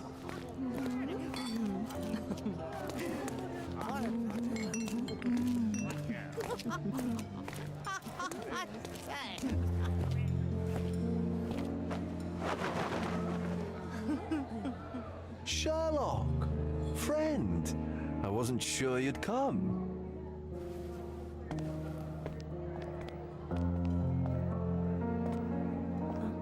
Werner, I see you are not yourself. The more time you spend here in Cordona, the more I feel it my duty to bring you into our world and show you all we have to offer. And what is on offer today? Pleasure, indulgence, relief, and relaxation. You've earned some time for yourself, have you not? Those who know me would say I'm incapable of it. Nonsense. I refuse to believe there is anyone permitted to know Sherlock Holmes. You may be right. Then free yourself from inhibition and expectation. The night is young, and so are the guests. You should try to enjoy both. It's not healthy for handsome men to spend every night alone, and certainly not in a house filled with such melancholic memories. I must admit, my travels have proven more taxing than expected. I'm less confident in my life and myself. Time of relaxation seems a distant dream. So can I tempt you with a physical aid to your moral consolations? There's wine, of course, and something to smoke, or perhaps an artificial paradise? Yes, something more spiritual, a potentiator to sharpen the mind. A 7% solution of, well, that'd be telling, but you must try it.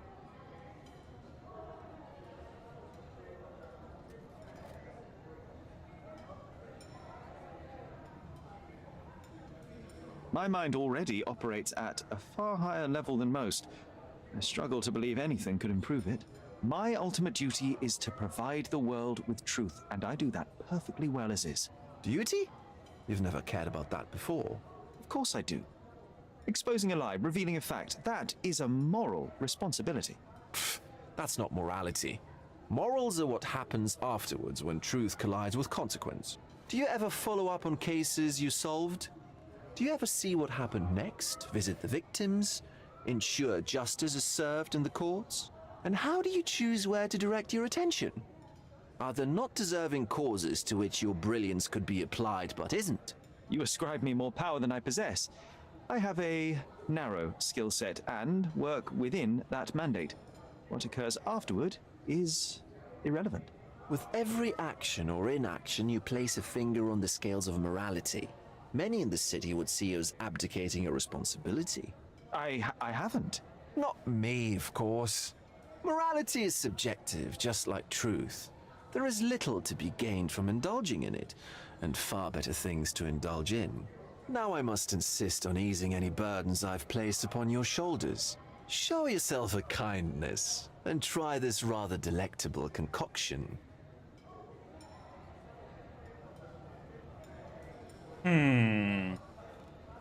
If this solution truly does assist with thinking, then perhaps it would be puerile to overlook an opportunity to study it. I'll take it with me. Yes, Sherlock. Very good. And now, our evening begins in earnest.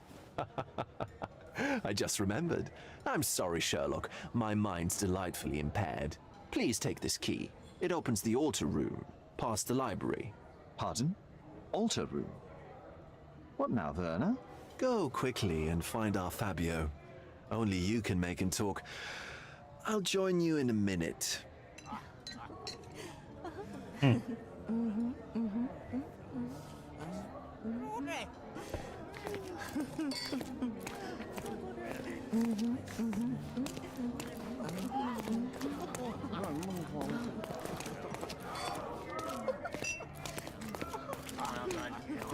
Somebody else we need to listen in on.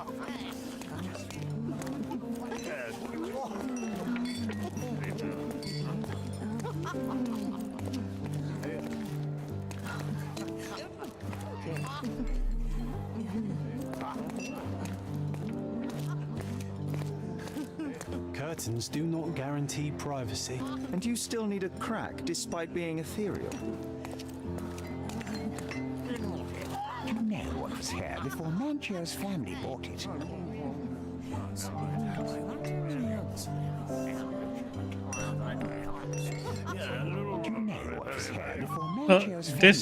Through this, you are supposed to figure out what to pick up, find out the eerie history of the mansion. Then you have to like figure out the words.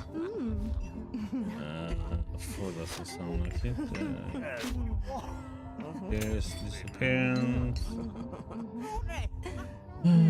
Auction, no. Ancestral home, no. Magic circle.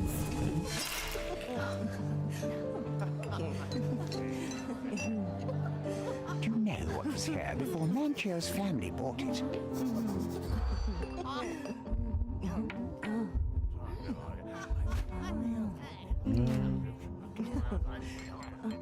Cultist. What's in the auction? Draw no. Magic circle. No. Experiences. For Manchius' family, the mansion was owned by an occultist architect. He dedicated his life to conducting a powerful ritual from the Forgotten Tome, but the ordinary magic circles proved too weak for it. That's why he built this mansion. A keen eye might notice that its shapes corresponds with certain magical symbols, and some walls have cavities. One day the architect simply disappeared. An ash stain on the floor was all that remained. Perhaps he was successful in his endeavor. I'll pin them down with this scoop. Thank you, Sherlock. Rumor has it. Lift the curtain on Bohemian life.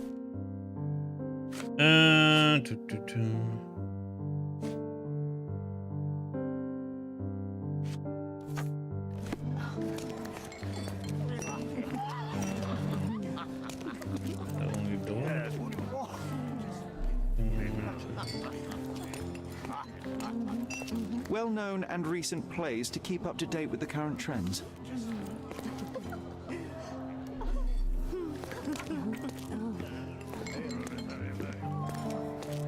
These medieval botany and chemistry books look even more satanic than the occult ones.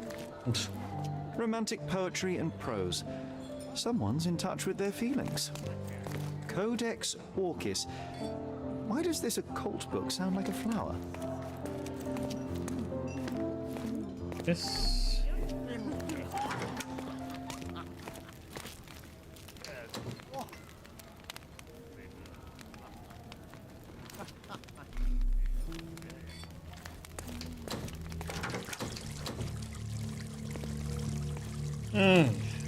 Okay.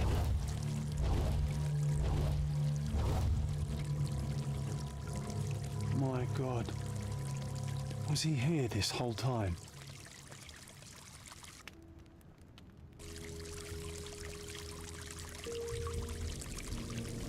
Want me to meet somebody in the altar room? Well, guess we're meeting somebody.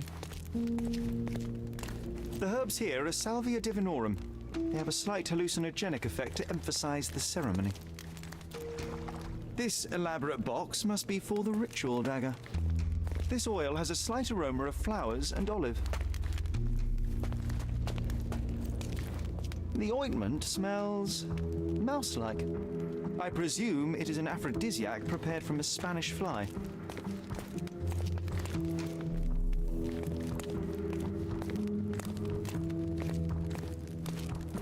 The sign reminds me of the astrological symbol for Mars.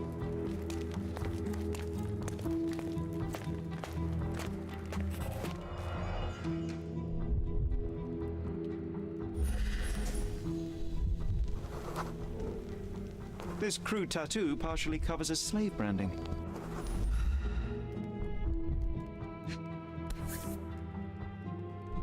This golden handle has a bloodstain on it. The dagger is heavy and sharp, but lacks balance. A blunt-force trauma may have suffered an internal hemorrhage.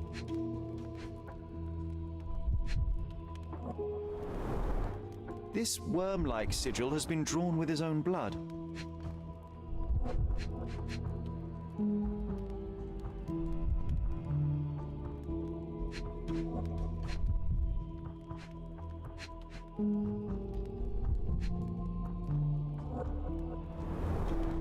The wound is deep.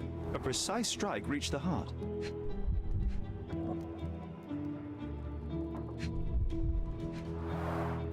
The victim has clenched the fabric so firmly in his fist that it's nigh impossible to remove it. He died right here.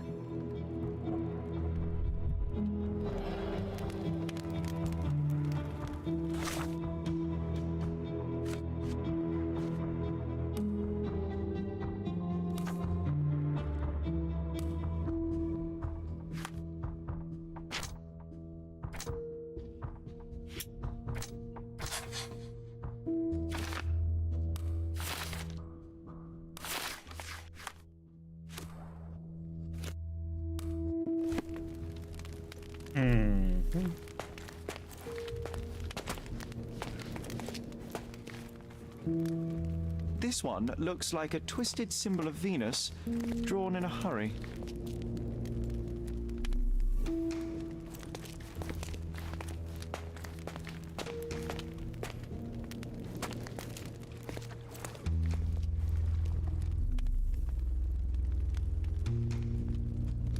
That guy again.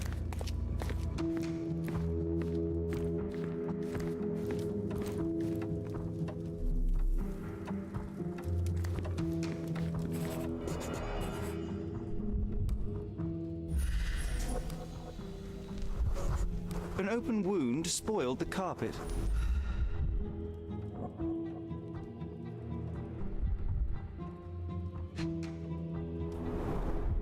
Enough cigars to burn down the entire mansion.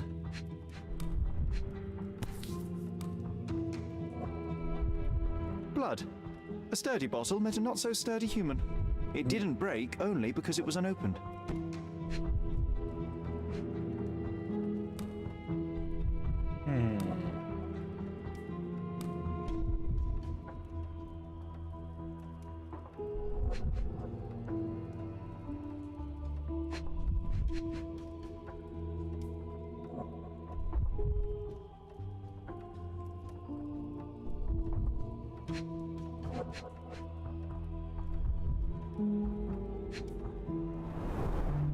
Why don't people tidy up after themselves?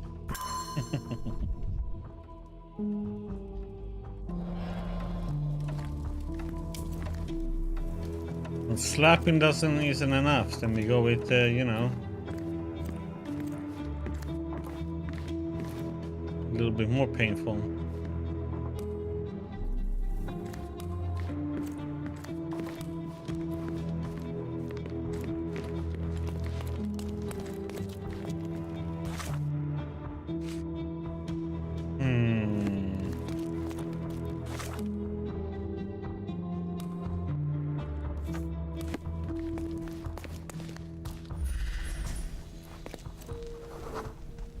A person leaned against the doorframe. They left a smudged trail of blood.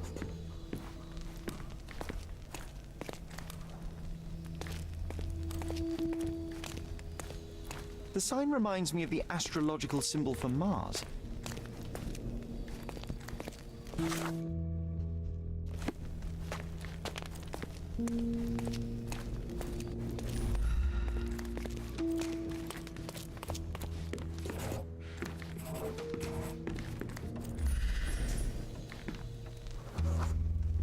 The wounded person was here for some time. A bloody handprint on an armchair. There appear to be no further traces leading to the altar.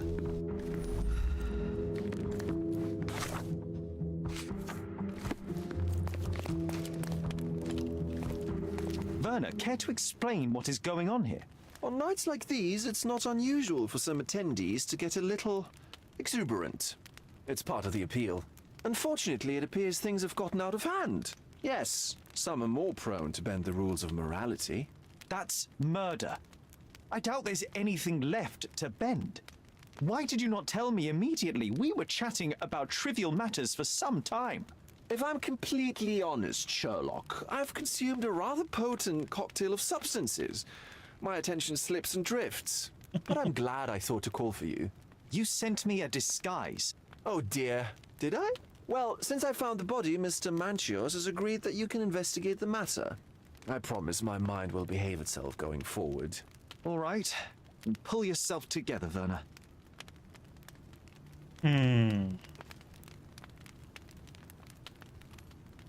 Mr. Manchios is the owner of the manor, yes? And the host of Cordona's most memorable parties. He promises even the ugliest guest a partner for the night. And for the ones with more unconventional tastes, Mr. Manchios provides other services. What a caring person. You cannot begin to imagine. How did you discover the body? In between guzzles of alcohol? I was set to perform in a fecundity rite with Fabio and came to inquire further. It was a staged ritual where he was to play the principle of life. And the rehearsal was unsuccessful? Who knows? I found him alone on the altar, his blood dripping to the floor. And then? Then I called Mr. Manchios. He was panicking, so I told him about you. We left the room and locked the door. Then we were...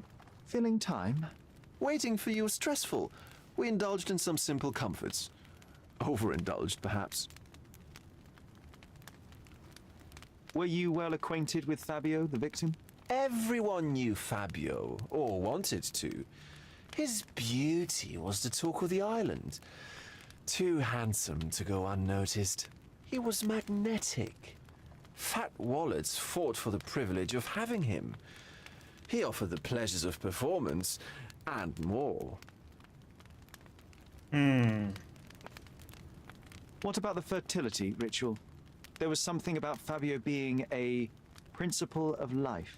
Fabio was supposed to portray the beauty of life's origin. Flowers, oil... Not this travesty that seems straight out the Inquisition. So this ritual is not the fertility rite.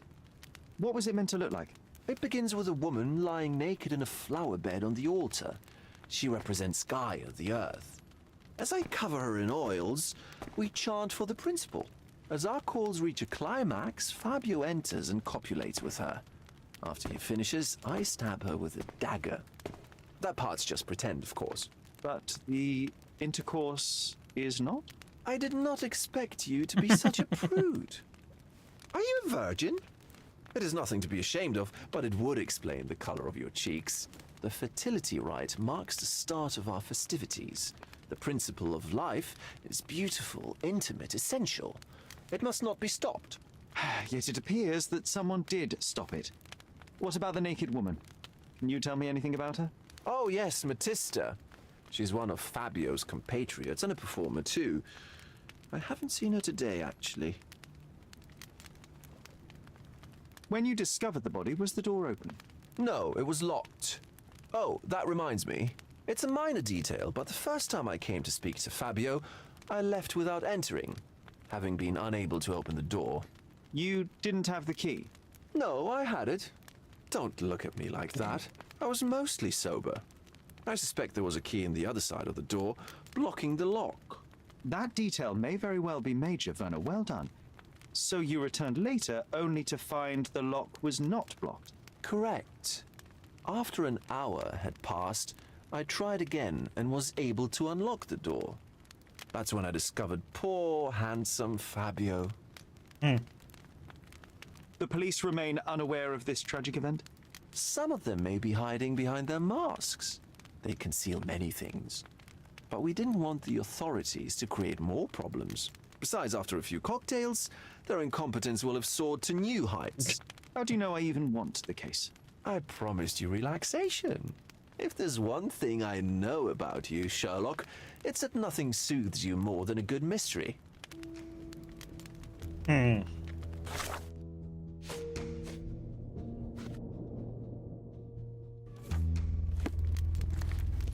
Okay, but there's another door behind here. Let's see.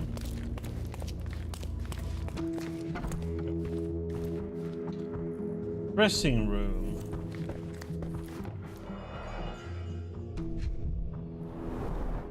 Handcrafted and luxurious cufflinks.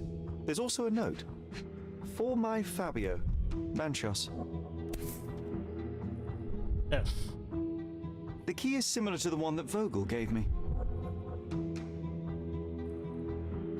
The capital F on the key fob might refer to Fabio.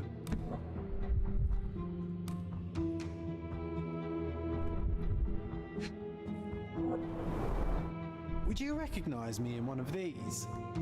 I suppose not.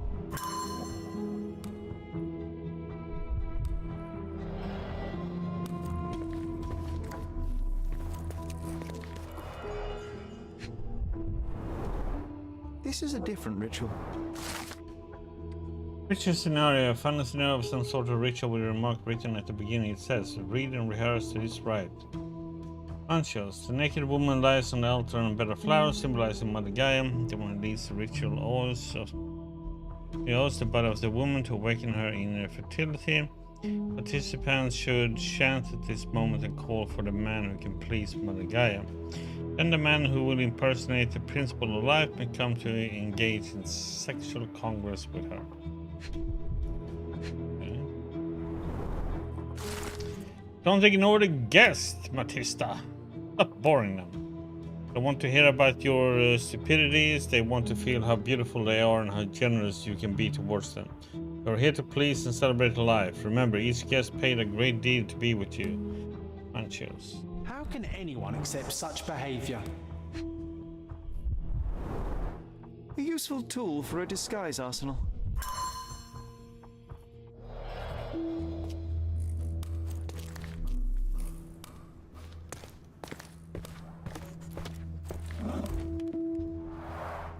Similar to the guests' robes, apart from the bloodstains.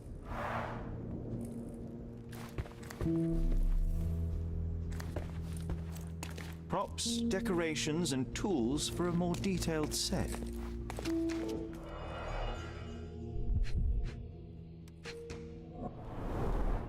The pitcher is empty, but with puddles around it.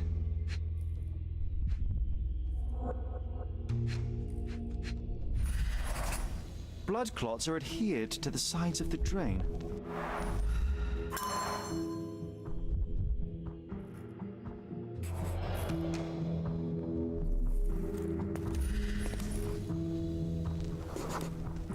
Identical to the robes the guests are wearing.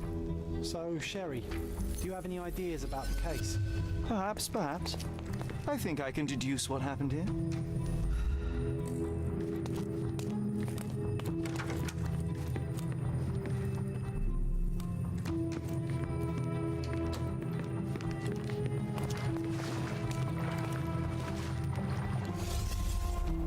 Dun, dun, dun.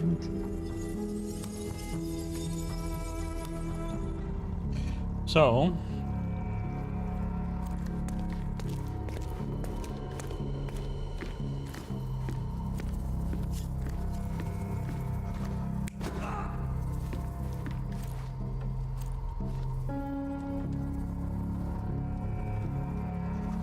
what else do we have?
You're not even trying, Sherry. Concentrate. Oops.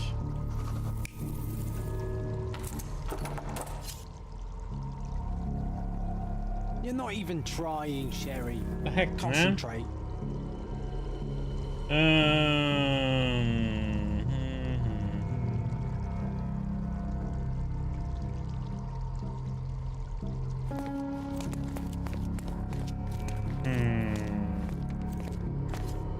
You lock stuff on this one might.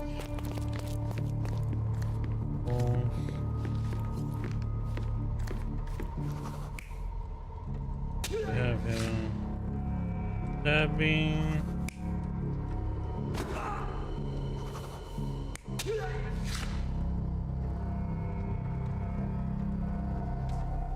You're not even trying, Sherry. Concentrate. Damn it. Open it. This is the bottle, because it's a bottle we found here. And then this dragging.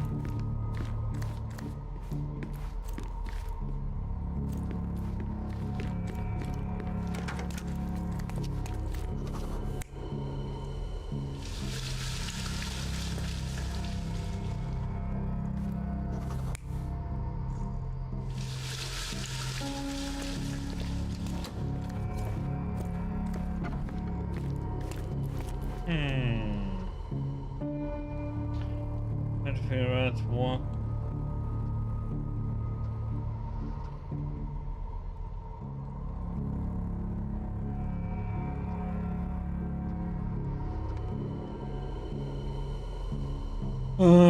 It can be.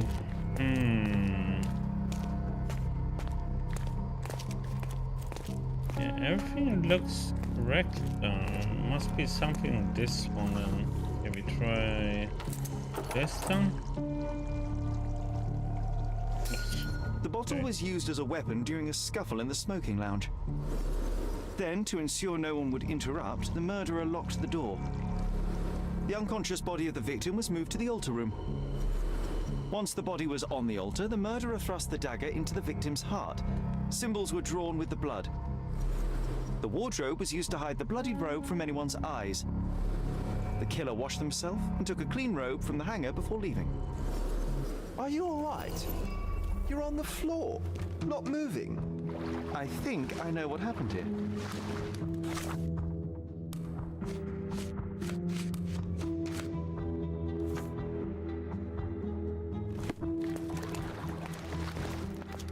I'm starting to put the pieces together. Fabio was stabbed. I see nothing gets past you, Werner. Yes, he was stabbed, but only after being knocked out in the next room and placed here. I do not yet know why. So, who's responsible? Well, it was one person working alone, and the murderer has now donned a robe. He or she could be hiding in plain sight. We have lost time, Werner, but your discretion may prove to be a benediction after all.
The murderer had to have access to this room. After the crime, he used his own key to lock the door.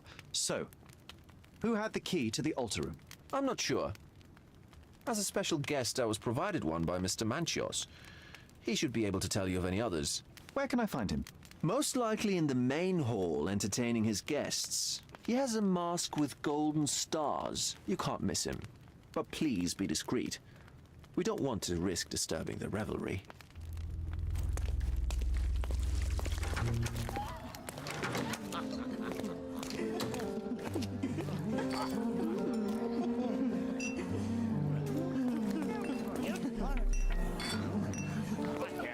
My goodness, Sherlock. They made a blood fountain.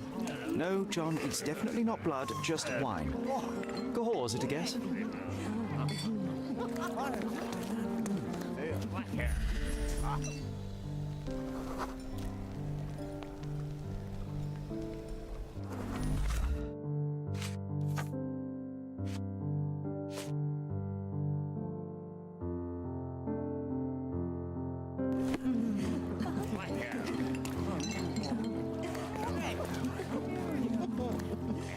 Manchios, I presume. I'm Sherlock Holmes. Oh, you must be the one Werner told me about. What a sweet voice you have. It must belong to a handsome young man. Can I call you Sherlock? As you wish, Mr. Manchos. Mr. Vogel asked me to help you. The body in the altar room requires answers, and quickly. I suspect the murderer to still be here. What? Lower your voice. I don't want anyone to hear us.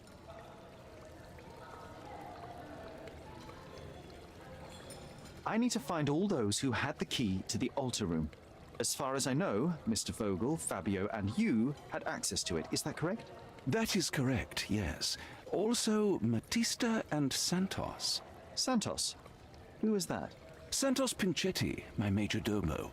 In his opinion, at least. I'd like to speak to Mr. Pinchetti and Matista. Do you have somewhere I might have a private conversation with them? Of course, of course. Let me think. Matista is entertaining the guests somewhere, and Santos... Oh, yes. He will be busy with the servants. Or the cook. What's that noise? What's going on? Freeze, filth. You're under arrest.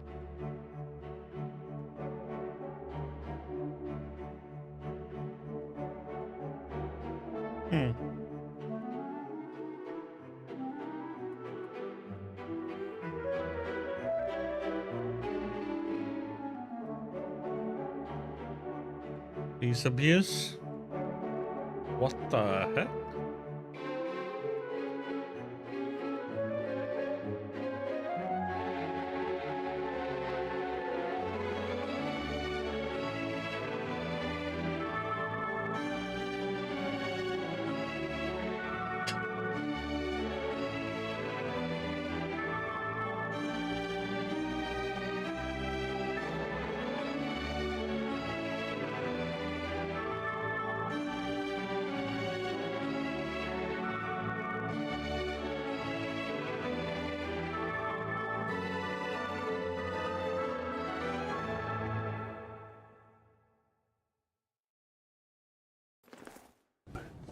Committed a crime, and now I have to free you, kiss your hand, and apologize for the inconvenience. Your Grace. I did tell you that Mr. Vogel and I were innocent. I emphasized it in my statement. Your statement? Thanks to some bigwigs who work for the so-called good of the country by releasing fleas like you. Thank God we have Vogel in his letter. Once I get to that goldfish, I'll... Bigwig? Oh, my wretched brother Mycroft and his long nose. Wait, did you say Mycroft? Mycroft Holmes? Are you the youngest son of Violet Holmes, rest her soul? You knew my mother? Not personally, no. Not exactly. I was working on the paperwork for that case. Would you happen to remember anything of the events? Well, I didn't make the inquiry, but I remember seeing some notes. Why?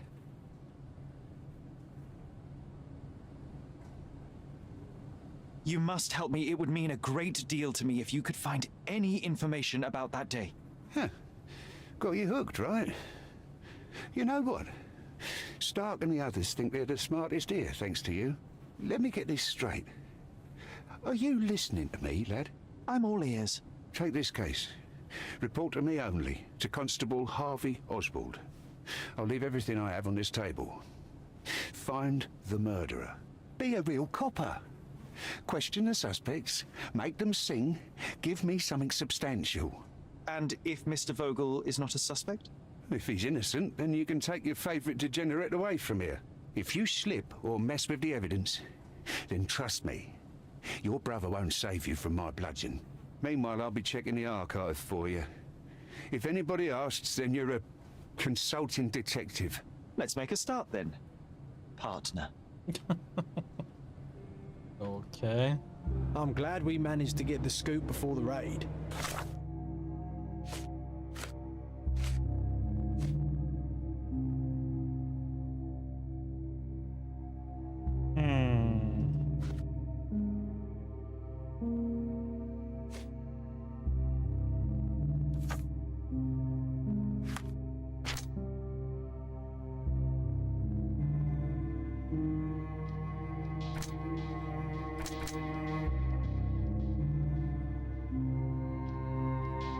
Hmm.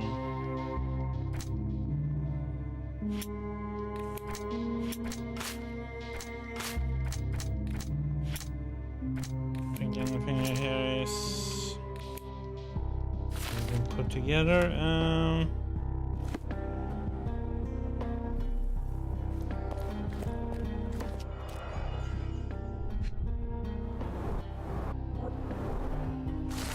On a report from a witness of the satanic ritual who claimed to have found a body raid on Manchio's mansion was granted. It resulted in the arrest of multiple suspects and dispersal of the group in masks and robes caught in acts of gross indecency and unnatural behavior.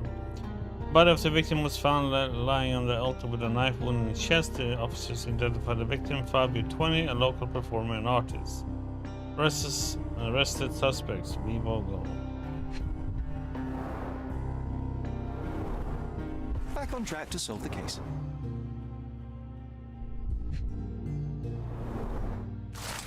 I, Santos Pinchetti, am a witness who reports a suspicion of murder at mentioned Grand Saray. During preparation for the social party, I heard loud noises from the closed altar room.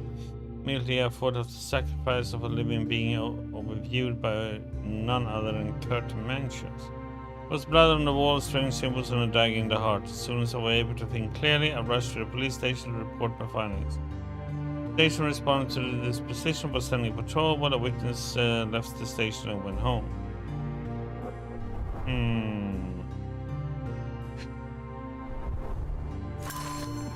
The provider of this ticket has permission to inspect all evidence on case number 6260.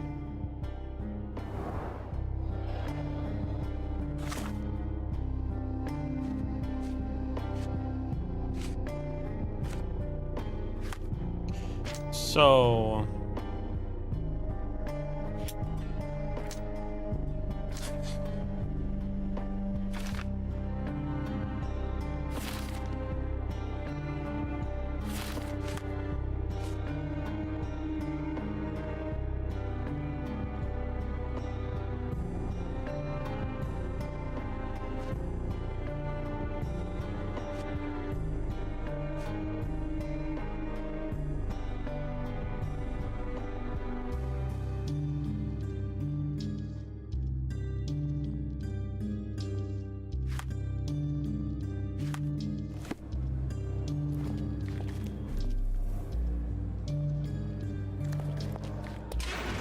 Look, I found Werner.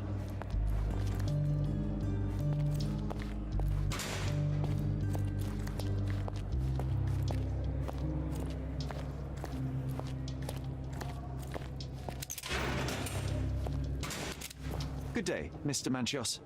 I am Constable Oswald's partner in this investigation. Be quick and gentle. Some of your colleagues are untrained boors. Although I don't mind meeting young officers. The new blood here. If you cooperate in finding Fabio's murderer, there will be no need to meet with the boars again. That voice. Werner's friend? You're the policeman. What a disappointment. Only an undercover agent can scour a ditch full of deviants. I am a consulting detective, although I'm capable of replacing the entire department through my consultations. Sharp-tongued, I like it. May I presume this tongue will get us out of this trouble? I would be so indebted and glad to repay you. Nothing's changed. I'm looking for the murderer. That's the only way to get us out of trouble. But it shouldn't take much time, correct? We're all busy after all. I need to examine you first.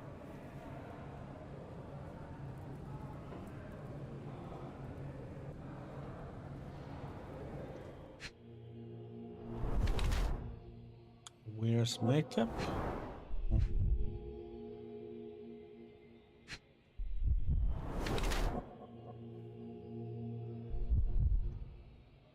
So, him wearing makeup, it's like...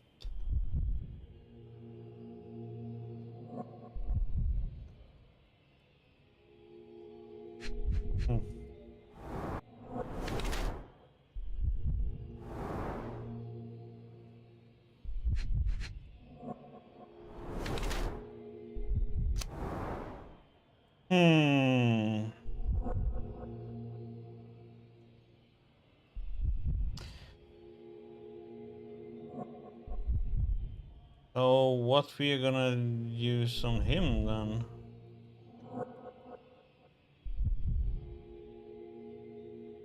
Cleanliness.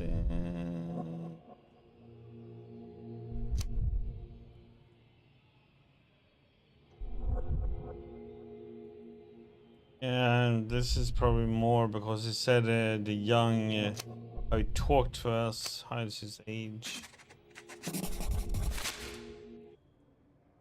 You are a little over the top with your use of makeup, Mr. Manchios. Is it so difficult for you to acknowledge your age?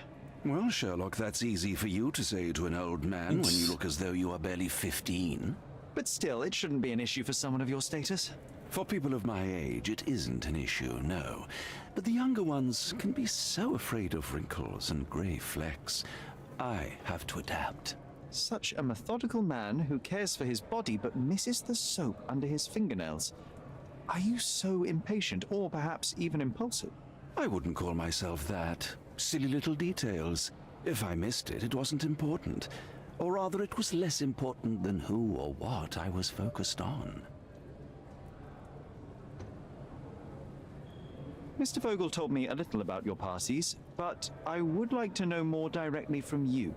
I'm all yours, Sherlock. You have me arrested and locked here, with you alone. Why did you invite Mr. Vogel as your special guest? He's a pretty fellow. He's capable of surprising the public. He has a talent for saying words that no one else would wish to either say or hear. I suppose I can't argue with that. He is a free addition to the eccentricity of the party, which is fine by me, as long as it enhances my party. I'd like to know who you usually invite to your parties. Free minds who are able to leave reality for an evening, who can taste forbidden fruit without prejudice. There is nothing that quite spices up life like these parties, assuming one is old enough and has worked many years for the good of one's country. Oh, all true laborers, I see. What was Fabio like? His personality, his habits? I'm sorry. Anything you can tell me? He was the brightest star of my Hope parties. he gets better. Young, magnetic, and full of energy. I don't even want to mention his beauty. Otherwise, I'll be sobbing. An expensive A champion, bit I worn imagine. out. His performances were flawless. He deserved his payment. Do you think he was murdered because of money? Possibly. What about the other guests? Started Were they used packing. to opening their wallets as well?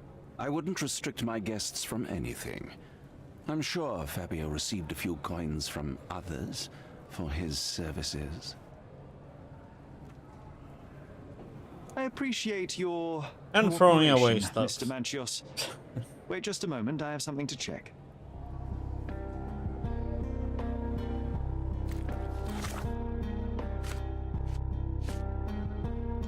Yeah, we should go and tell him about this.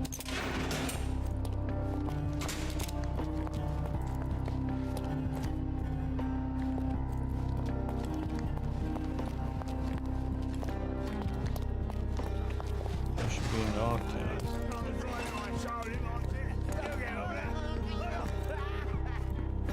Oh, yeah.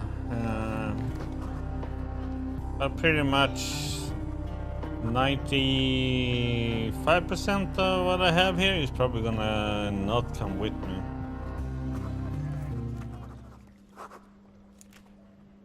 But Santos. Have you considered Mr. Santos Pinchetti as a suspect? The snitch? Have you seen him? I mean, my breath could knock him down. What's so special about him? As a major domo, he has keys that open all the rooms, including the one to the crime scene. Could have testified only to circumvent suspicion, don't you think? We need to question him. Right. I'll send our men to fetch him. Stay here. They brought him in, Mr. Holmes. Here's the key to interrogation room number 7. Mr. Pinchetti didn't even resist, our men said. Thank you.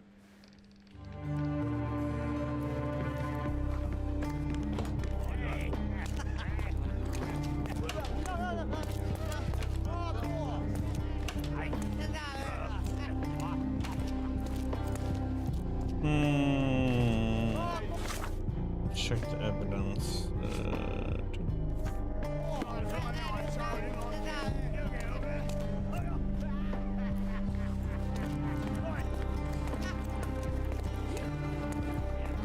Good day. Your ticket, please, if you want me to help you.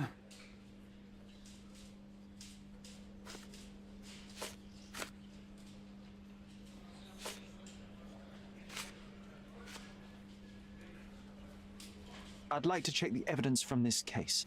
And who are you? Oswald sent me. I'm a consulting detective. His partner, then? Let me see. Ah, a ritual murder. What a bunch of degenerates. Wait a second. I'll bring it to the table.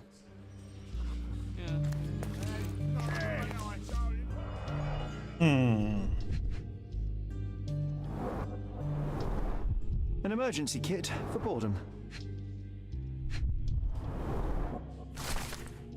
Letter was found in Vogel's evidence box. Is your mind unsound? Can't control your bitterness, not around me anyway. For me, it's too great a risk to ignore that kind of behavior. I can be, speak, and play with anyone I choose. I'm not another Matista. You pay me, but you haven't bought me. Of course, keep all your generous donations, even though they hardly compensate for your last terrible outburst. I'm leaving you, although Matista will still be around. Not the time for privacy.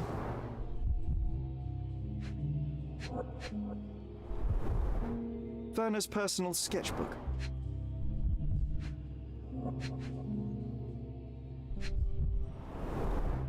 It's a miracle this ruby hasn't tempted anyone.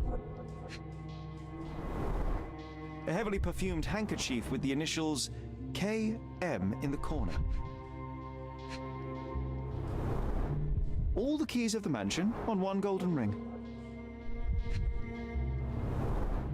A handcrafted charm that contains hair and nail clippings.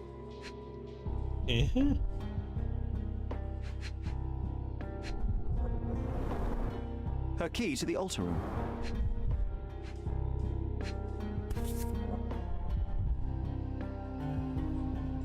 That's not for bedtime reading. This ex libris belongs to Manchios Library. Our love, blood, and mandrake. The police found this occult book in Matista's bag during the arrest. According to the ex libris, the tome was taken from Mr. Manchios' collection. It contains illustrations and description of rituals similar to the crime scene. Prepare the naked body of a recently deceased object of interest. Draw symbols of Mars and Venus to enhance the power you possess. To use the force of male and female nature. Pierce his heart with a golden dagger to be rid of the blood that does not love you. Draw a symbol representing your love. While waiting for the resurrection, recite the charm. The book describes a ritual similar to the one performed in the altar room. Thank you, officer.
So this one, there's not, the ritual is not here anymore though.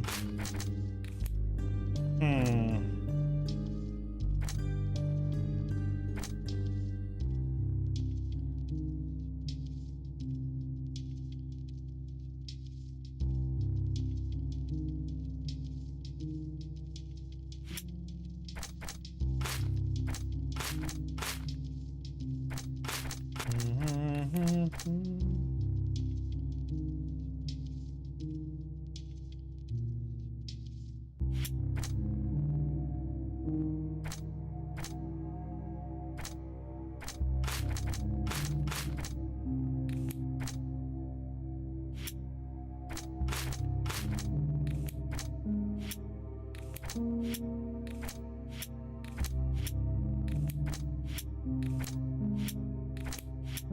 so nothing more is matching up.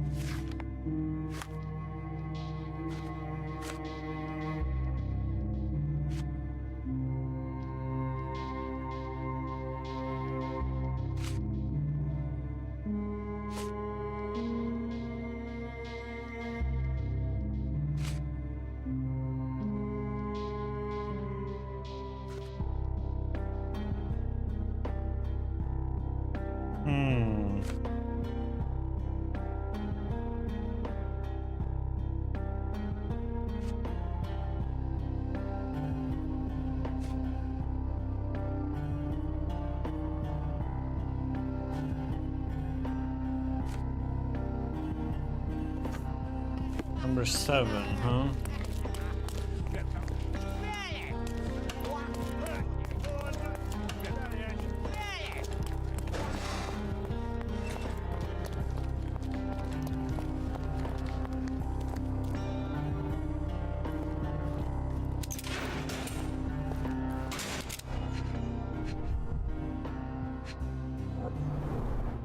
I recognize the key from the altar room among these.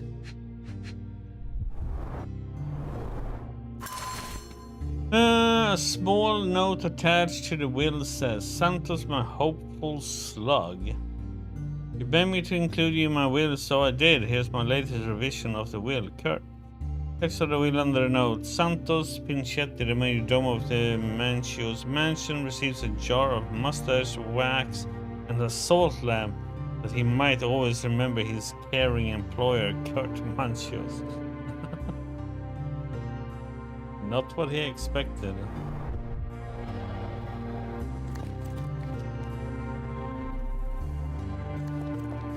Mr. Pinchetti, a pleasure to meet you. I'm Sherlock Holmes. I'm helping Constable Oswald.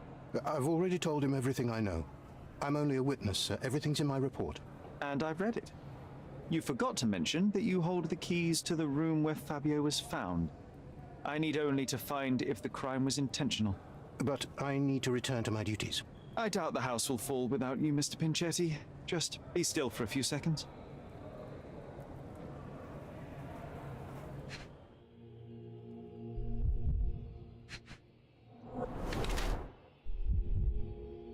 Repaired multiple times. Analysis or energy. A little more than once. Yeah.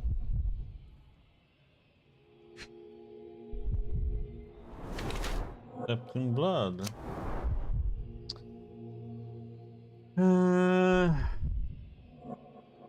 Doesn't look like he has money.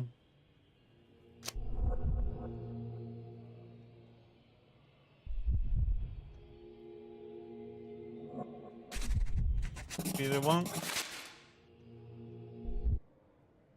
You are the majordomo of a rich mansion, and you seem barely able to afford decent clothing.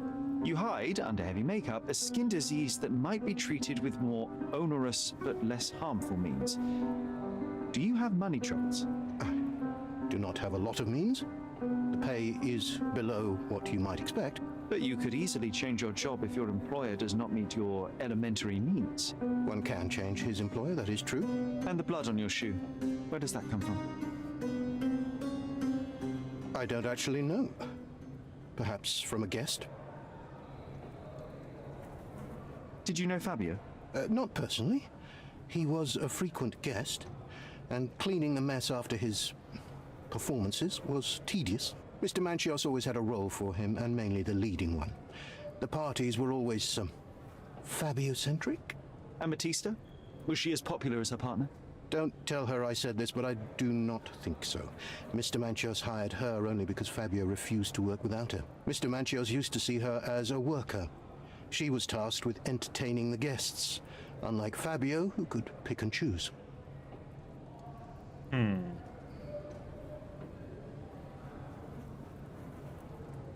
I can't help you.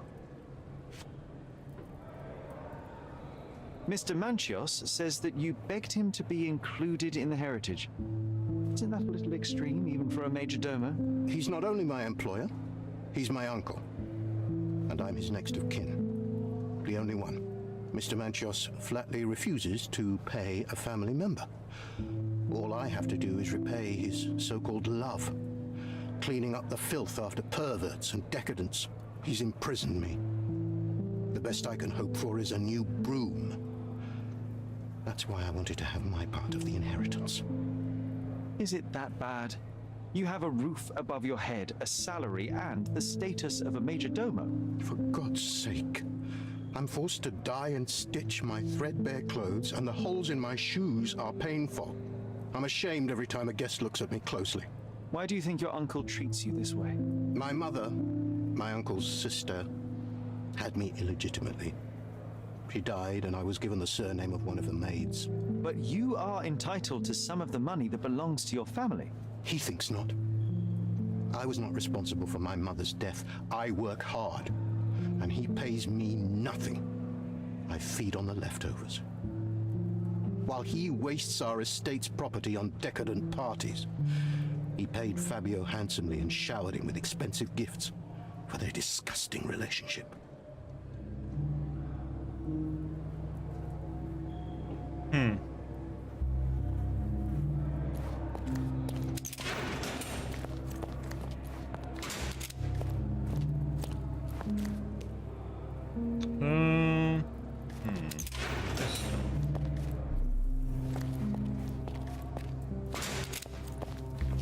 I'm Sherlock Holmes. I'm helping Constable Oswald. You are Matista, Fabio's friend. This body, yes, it's Matista. But it's a mere shell that will die someday. Just like Fabio. Please accept my condolences for your friend. Thank you. I'm just here to ask questions and find Fabio's murderer. It will not bring Fabio back. Well, that's not the purpose of the whole thing, is it now?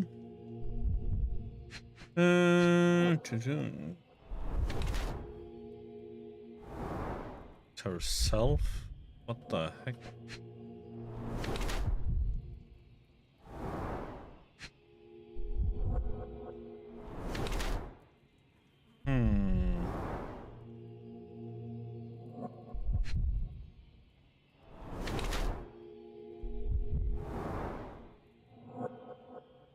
Being held like a slave or something, or yeah, slave tattoo.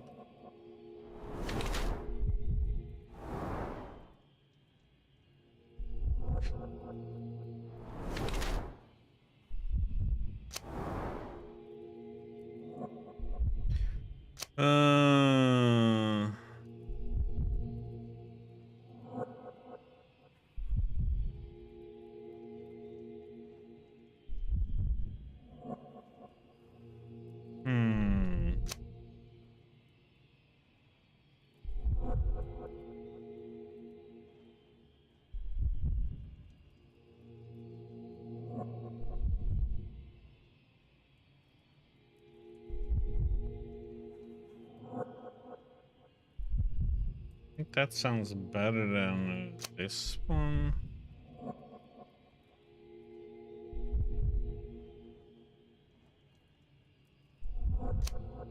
Well, she seems to be into this occult. I think that's it. Fabio and yourself were slaves, am I correct? You have a similar branding on your body. Yes. It was a long time ago.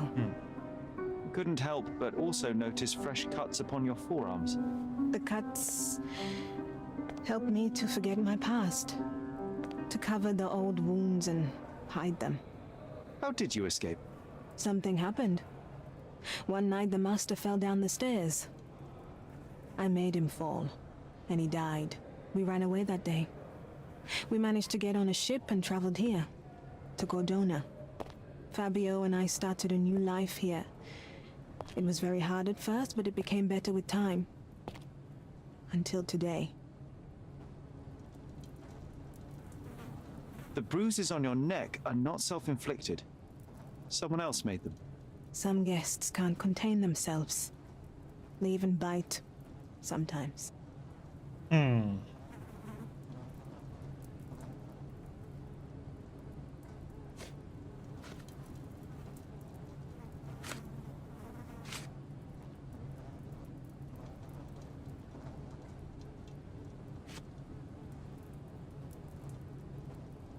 This book, The Power of Love, Blood and Mandrake, what do you hope to achieve? To learn more about the invisible strengths that govern us. Occultism is real. The master who fell that night when Fabio and I escaped. I made him fall. I cast a spell on him and it worked. Or was it a coincidence? The universe is rarely so lazy. If you say so.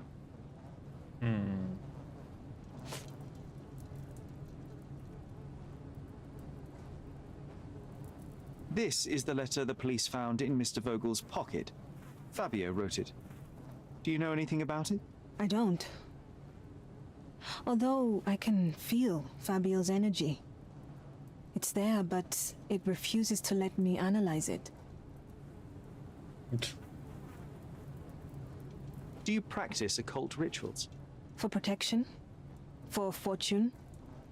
To wash away the ugliness of the world? Sometimes to survive. I have the gift, and I'm learning to use it better. Did you use your gift on Fabio? I only used white magic. Love charms lately. Fabio became so distant. I just wanted him to be with me, but I suppose I'm not as skilled as I thought.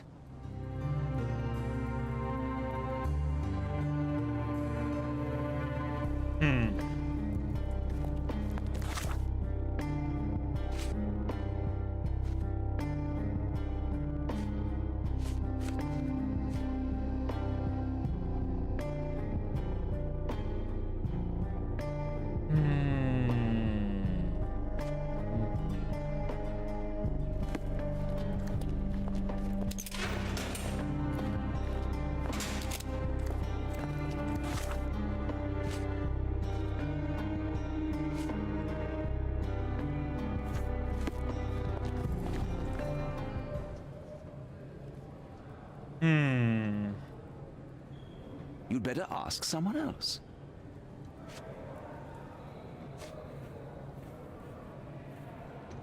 That's not something I know much about.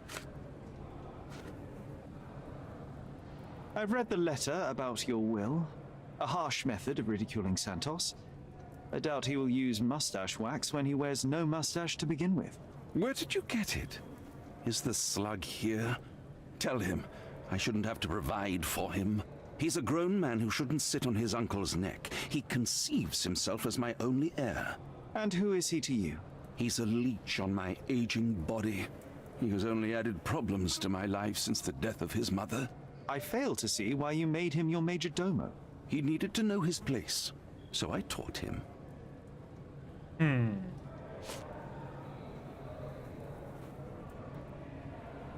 I've read this letter from Fabio. It had no addressee, but it was found in Mr. Vogel's pocket.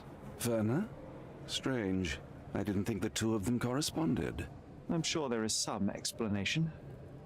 Would you care to read it? Call me superstitious, but I don't care to read a letter from a dead man.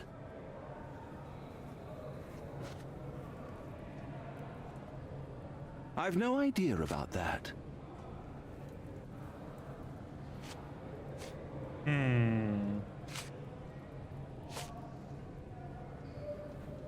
Do you have any idea who tipped off the police to raid your mansion, Mr. Manchios?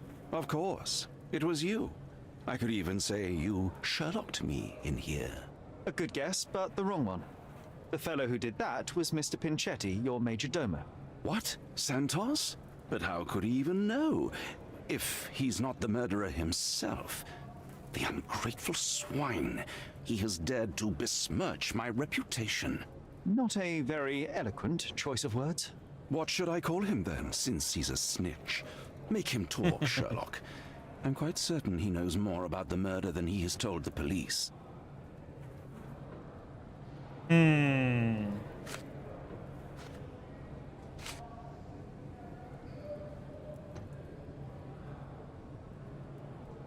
I've no idea about that.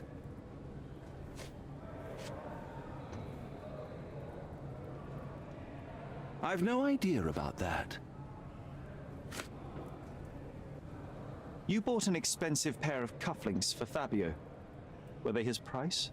Or were they a tip for an exclusive show? It was pure business. Fabio escorted me a few times. I was merely showing my gratitude. This pair cost a small fortune. You must be extremely grateful then. Tell me more. You've thrust a knife in an exposed nerve, Sherlock. Yes, he was my protege and my beacon also. With my experience and his beauty, we could have achieved anything. I had faith in him. I would have made him.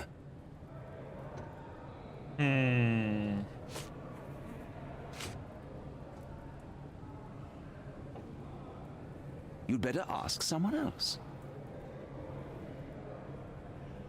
You'd better ask someone else.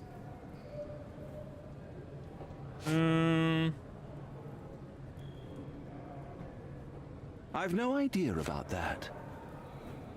Do you recognize this book? Could Matista have borrowed it from your library? She didn't ask me. How ungrateful. The things described in the book were inspiration for the rituals you performed? Do you really believe that blood, symbols, and incantations can resurrect the dead? They are just eerie tales with a mix of occultism and voodoo. My rituals are a stage to show some of the forbidden pleasures. Man.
Doesn't match any, but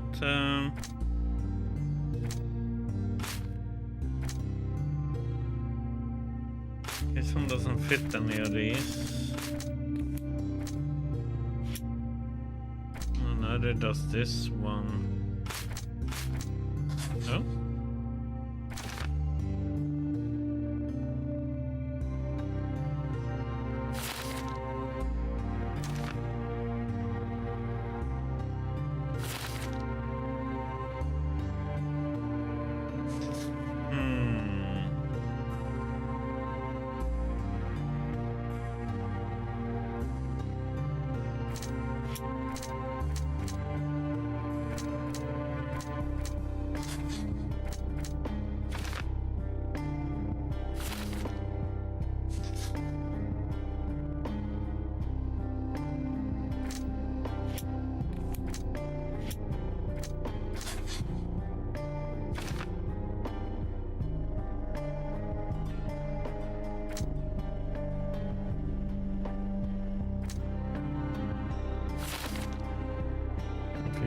Put it that way. These two doesn't match.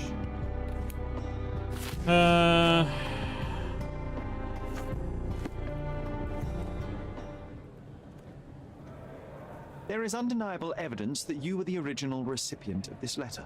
What are you talking about? Is it addressed to me? Your protege wanted a fresh start, it seems. This is sufficient to charge you. Me? Hurt my star? Are you insane that you would accuse me of such a thing? He did not consider himself as yours. Since you deny everything, let's move on. Do you have any idea as to how the letter could have ended up in Mr. Vogel's pocket? You were the detective. Perhaps he took it from Fabio. Werner was a little high.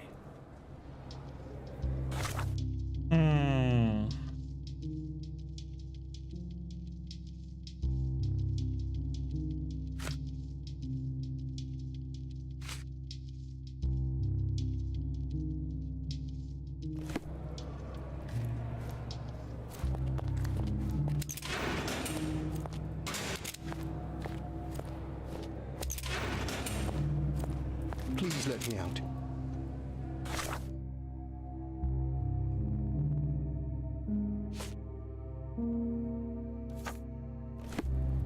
Please let me out.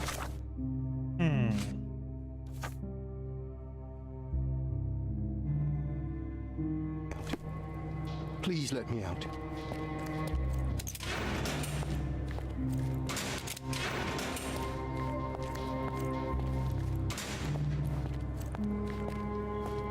Werner, are you all right? Oh, yes. Everything's fine. In fact, it's something of a family reunion.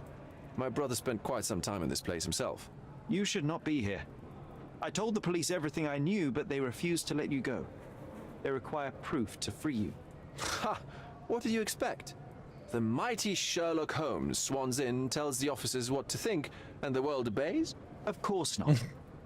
Anyway, I struck a deal with the constable, and I've got a free hand in the investigation. I find proof to solve the case for him. He obtains files about my mother's death for me. Well done. If one has the power or will and can act, then one must. I wonder, suppose you couldn't get the proof to your truth. Would you tell a lie to the guard that enabled my freedom, knowing my innocence? Would that not be just?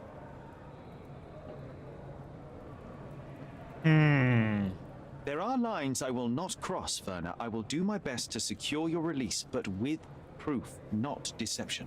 Really? How many white lies have you told on this island? Why not for me? Why not another?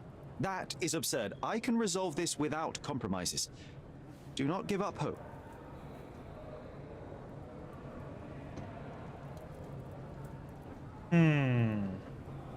I'm not supposed to know anything about this. I'm not supposed to know anything about this. I can't follow you here. I'm not supposed to know anything about this. I don't think I can tell you anything about this. I'm not supposed to know anything about this. I'm not supposed to know anything about this.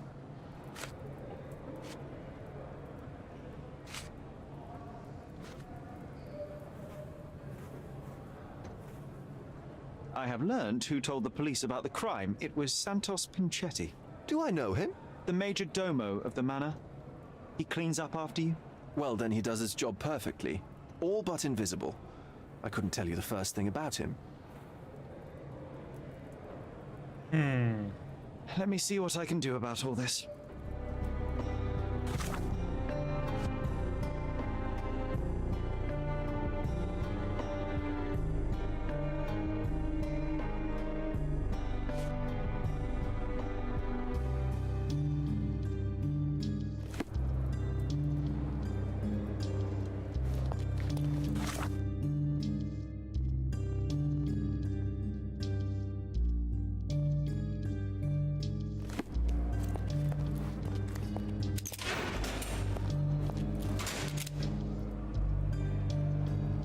Please let me out.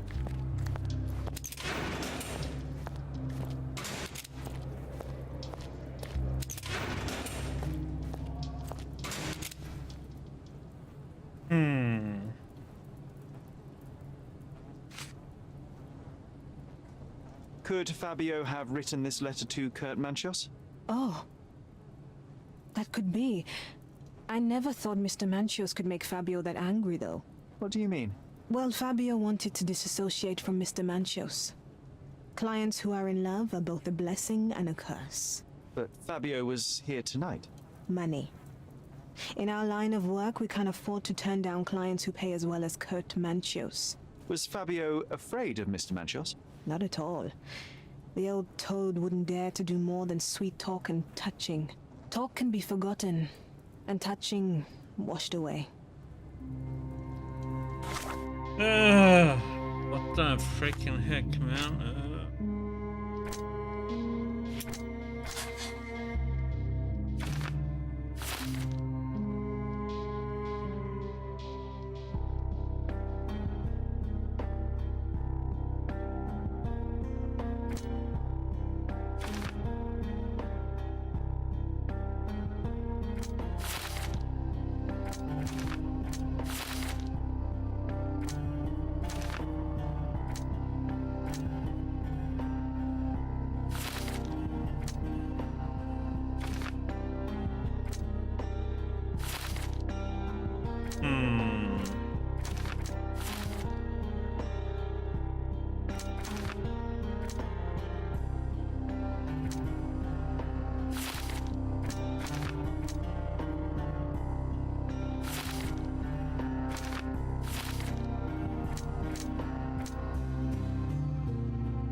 I can't wrap my head around such a tragedy at my party.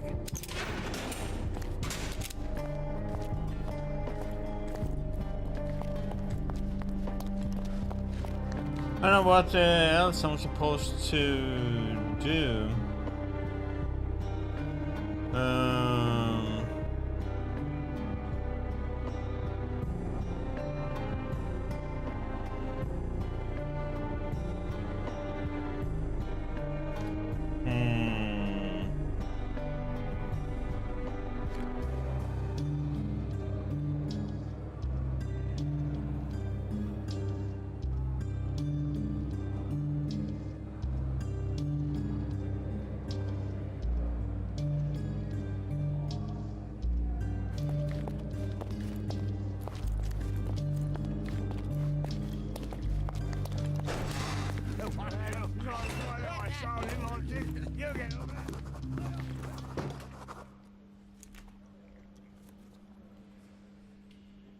This letter proves nothing. Fabio wrote it to Mr. Manchios. It's time to free Mr. Vogel. Do you really think I'm that naive? I need proof, not words from his friend. Very well. Mr. Pinchetti told me that Mr. Manchios was lavishing Fabio with expensive and eccentric gifts. The letter mentions rich rewards and attempts to buy Fabio with them. It was written to Mr. Manchios. Who else was showering Fabio with luxuries to buy him? It doesn't fit Mr. Vogel's character. Look here. We had a deal. Give me the murderer and then take your friend with you. I won't budge otherwise. Well, fine, but you're just wasting time.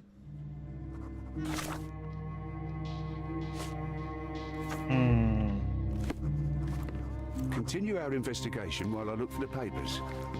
God damn it, I'm still not done.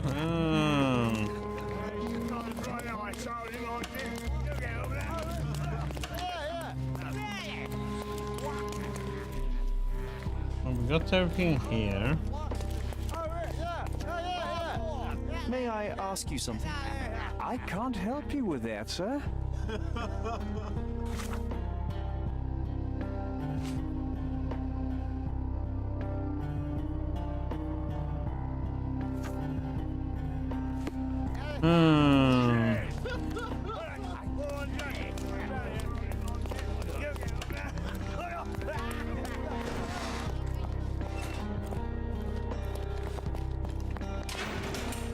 There's nobody else here except these three, right?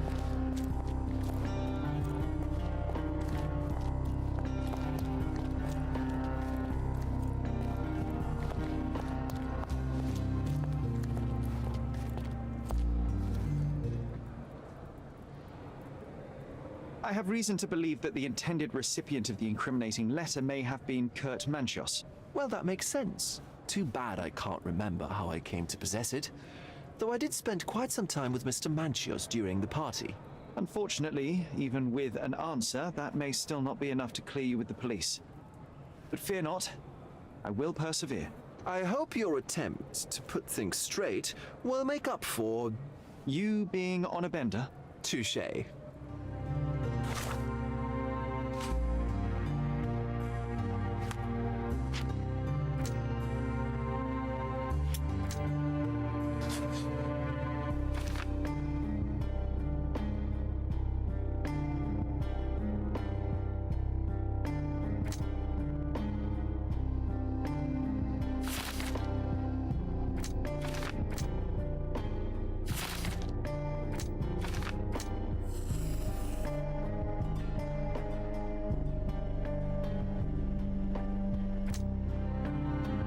Yeah, I think that's I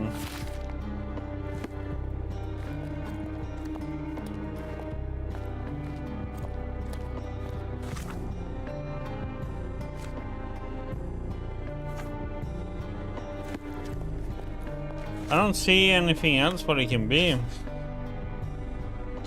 If I do that, then I have to do that. Then I have to...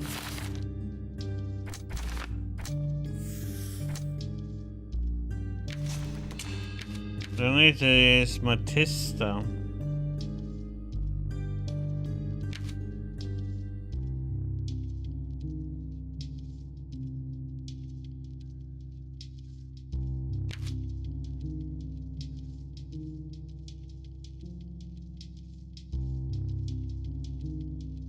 I mean, this could be a 1.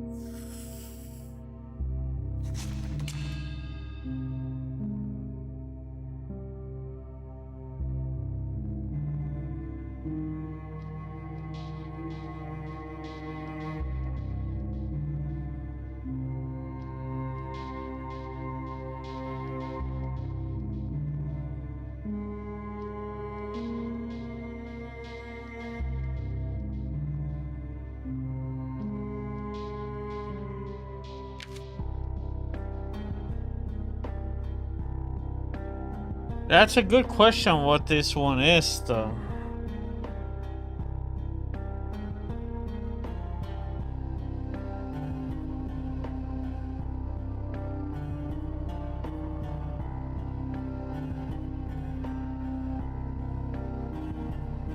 They're all three somewhat guilty in different senses, depending on how you look at the evidence.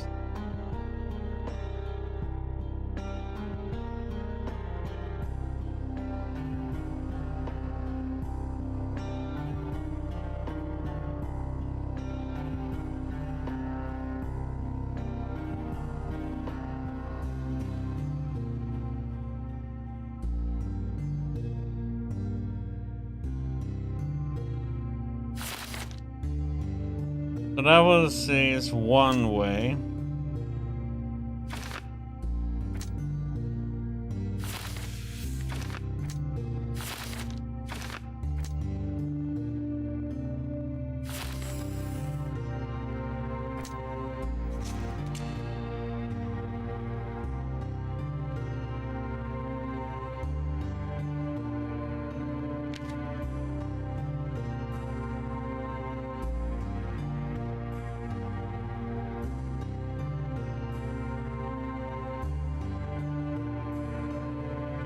He says that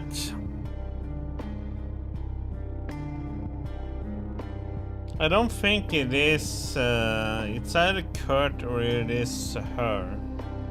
Cause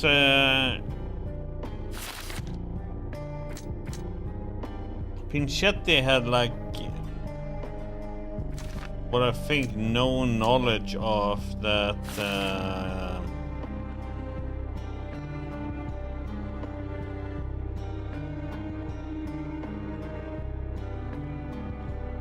Ritual.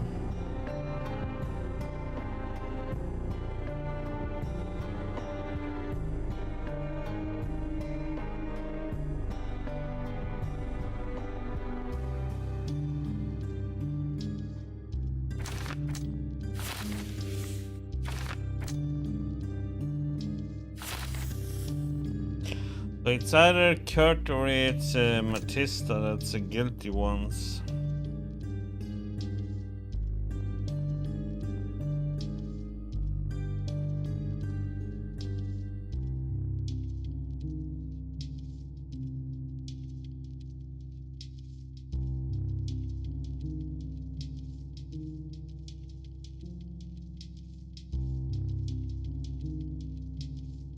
I'm gonna go with Kurt.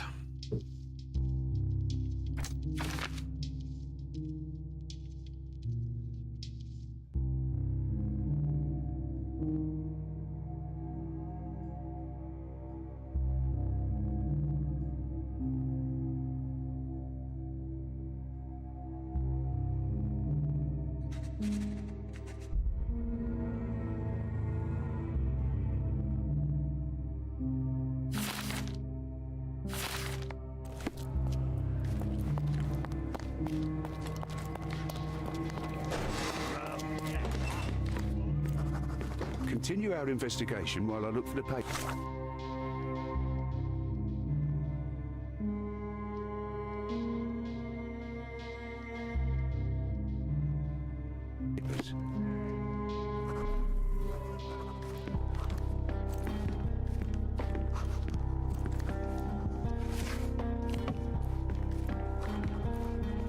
Oh, I have to go and I guess I have to accuse him. The murder of Fabio did not have a ritual purpose, Mr. Manchios. It was staged by a man who wished to distract the investigation. That might be true.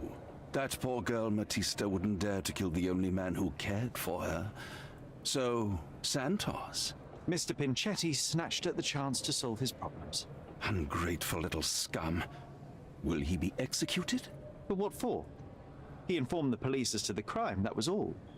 He couldn't stage the ritual, but he found the body, I believe. I can't believe it. Why did Werner do it? Mr. Vogel. He had no reason, and he won't be a scapegoat as you plan. You put Fabio's letter in his pocket when he was intoxicated, didn't you? You can't be serious.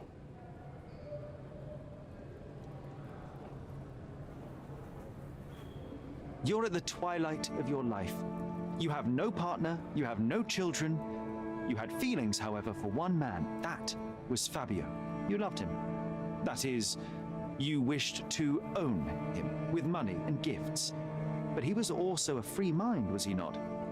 He turned his back on him. Quite unjust. Love, so cruel and painful, and Fabio, with his words and deeds, made you feel the more wretched. So you killed him. You must surely perceive that my sensitive nature wouldn't allow me to hurt anyone. We can very often deduce someone's life by their shoes or their fingernails. You are a meticulous person, but this murder was fairly traumatic and filthy. After you stabbed Fabio, you were covered in blood.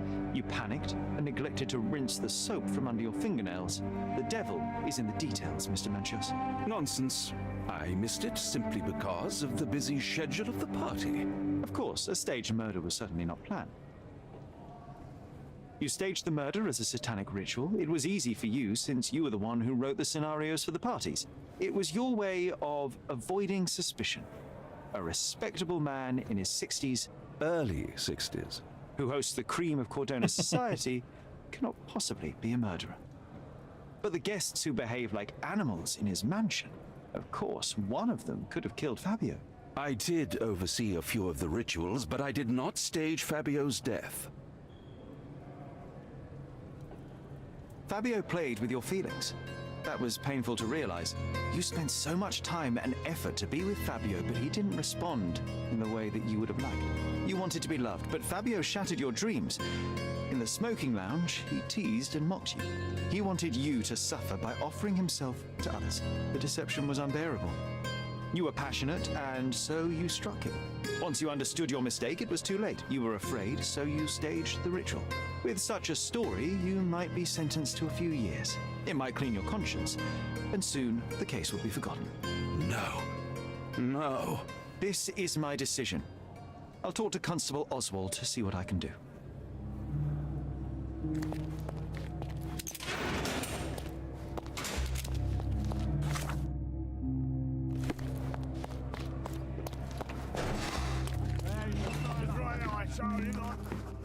There's no fool like an old fool. Kurt Manchios did it. A young boy played with the heart of an old man. The latter couldn't handle it.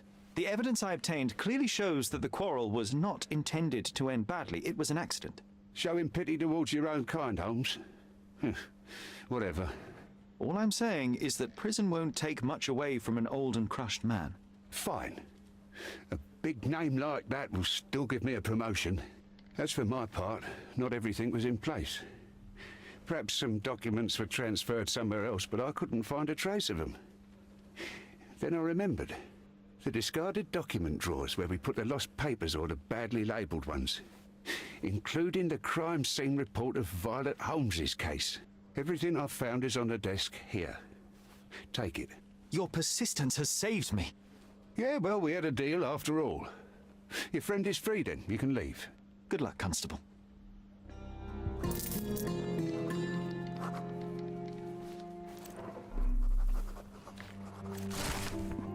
Officer arrived to find the deceased, identified as Mrs. Violet Holmes, lying in the garden of Stonewood Manor. Visual inspection showed the victim to be thoroughly soaked with a deep vertical incision 2 inches in length down her throat. Her face was swollen and covered in red blotches. Likely cause of death, hypoxia. Awaiting confirmation from a medical examiner, main suspect, Otto Richter, was arrested on the scene. The body was sent for autopsy.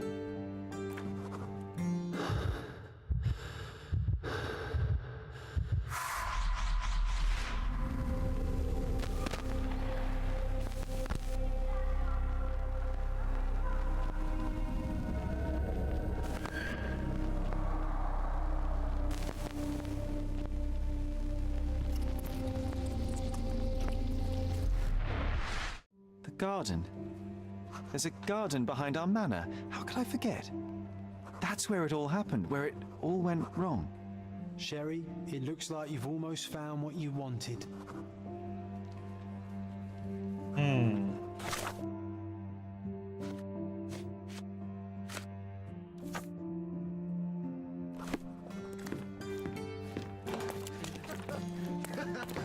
Oh, you did it, Sherlock! The case is closed and all rewards belong to the winner. Bravo! It is merely the triumph of the truth. Is it? No compromises? No lies? You're happy with your decisions?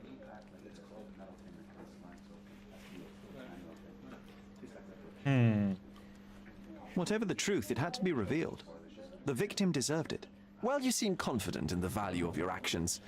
I guess since I'm free, you were heard after all. By the way, did you get that precious information about your mother? Oh, not that you must. Yes, I did. Forgive my intrusion in such a personal matter. I simply worry I'm failing to be of much help to you. Actually, you were. For some reason, all the archives on the case had disappeared. This was a rare opportunity to obtain the impossible. Outrageous. Perhaps someone found the truth unpleasant. Society usually rejects those who speak with too much honesty, doesn't it? A comfortable lie is often preferred to an uncomfortable truth. Still, I believe that the latter should prevail, and I cannot remain silent. That's quixotism at its best. Your mere truth cannot defeat institutions, systems, and power. Etiquette, religion, marriage, they're all lies told to preserve connections, love, and sanity, and it's all corruptible. Lies destroy human dignity. How could you make a free decision without any knowledge of the truth? Are we really free to decide anything in this world, Sherlock?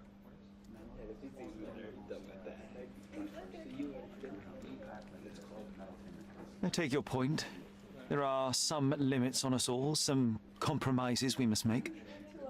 Despite my best efforts, we cannot remain entirely objective. I didn't want to sadden you, Sherlock, only to make you think beyond your boundaries. You're a walking contradiction, Sherlock. You refuse to lie to others, but constantly lie to yourself. How long until the train comes off the track? I cannot look away, but perhaps I should take a few steps back. You're an accident waiting to happen, dear. Until then, I shall bid you adieu.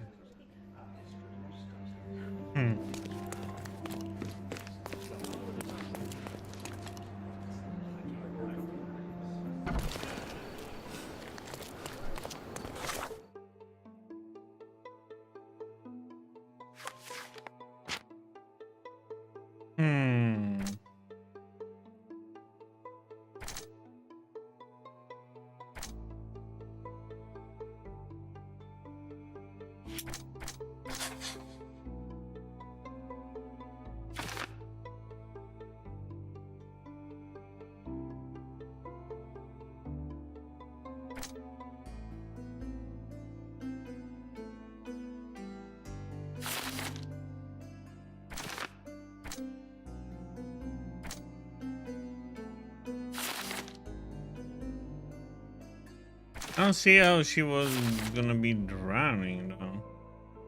Okay.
Sherry, please listen to me. Sherry. John, I always listen to you. You don't have to do this. You don't have to go through. I don't know what is beyond this door, but I can feel it. Buzzing, angry, like a fly at the window. I know. I can sense it too. You locked away this memory for a reason. There is only pain here. Pain? And truth. You do not need to suffer either. There is so much more we can do on Cordona, so many others we can help. There is no coming back from this.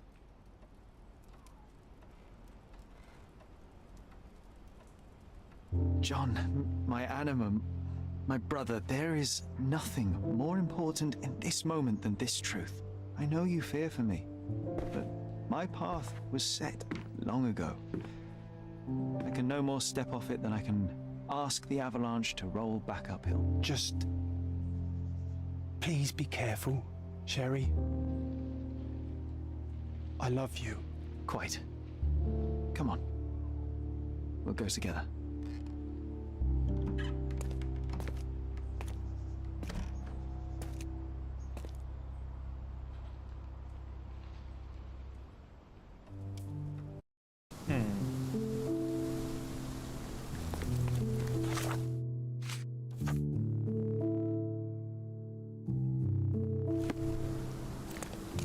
Why didn't I remember we had such a big garden? Maybe you forgot it for your own good.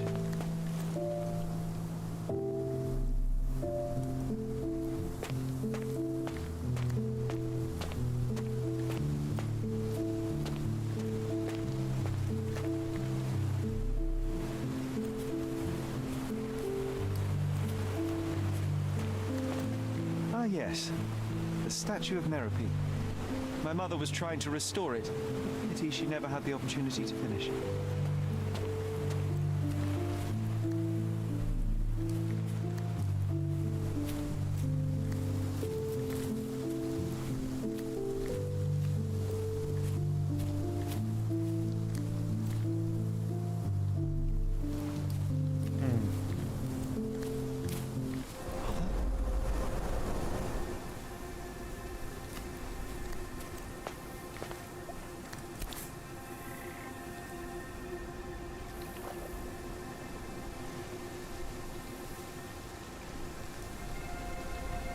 That's from Mother's favorite tea set. What is it doing in here?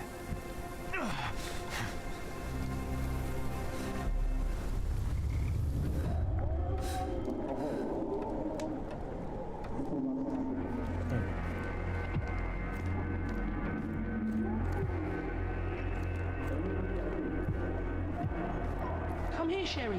Hurry!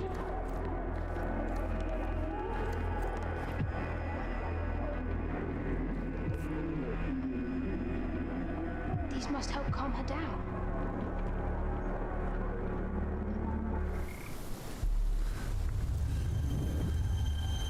What are you thinking about?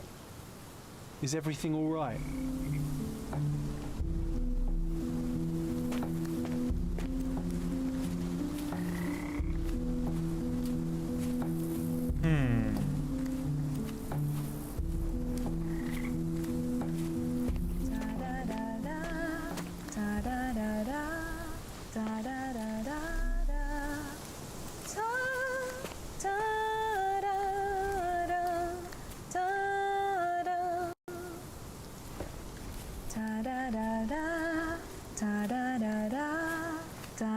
Don't go, Mother, wait.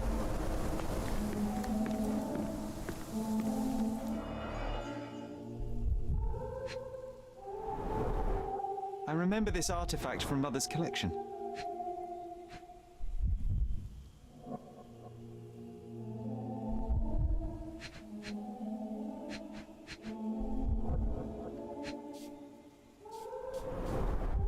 Mother's work journal.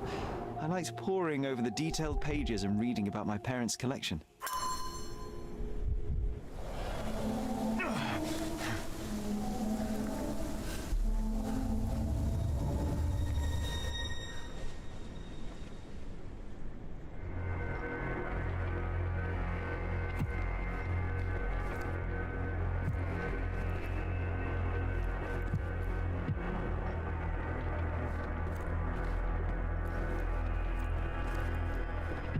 Here it is. If we'll just borrow it for a while. Did you hear that? Someone's coming. Let's take a peek.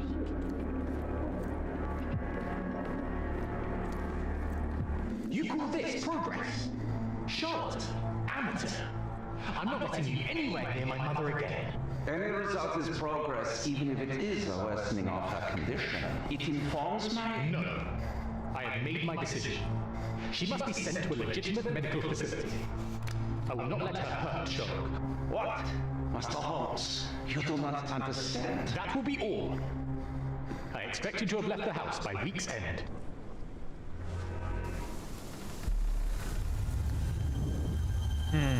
Sherry, say something. Can you hear me? You're scaring me. Sherlock, I'm here. Come closer. Sherry, come here, darling.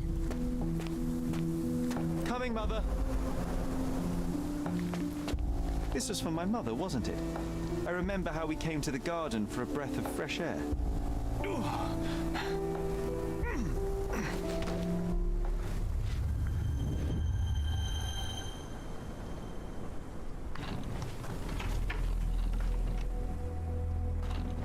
Take me to my flowers, Sherry. They must already be in bloom. As you wish, Mum.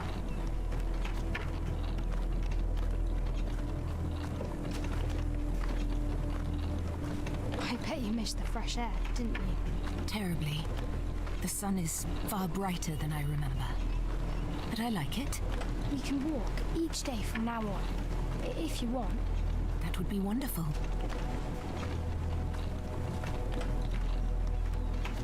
Just look at them. The stars of the earth. Even the sky must be jealous of their beauty. Indeed.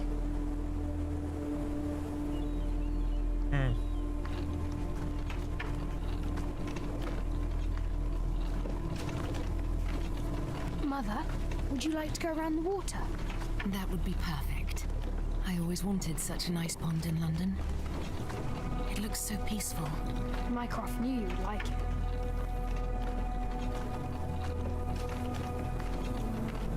We should put some fish in it, don't you think? How about some carp? That's a nice idea.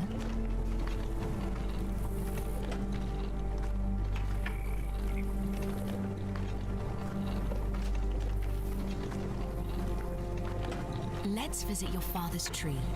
It grows so fast, just like you. We could even build a tree house in it. Yes, Sherry.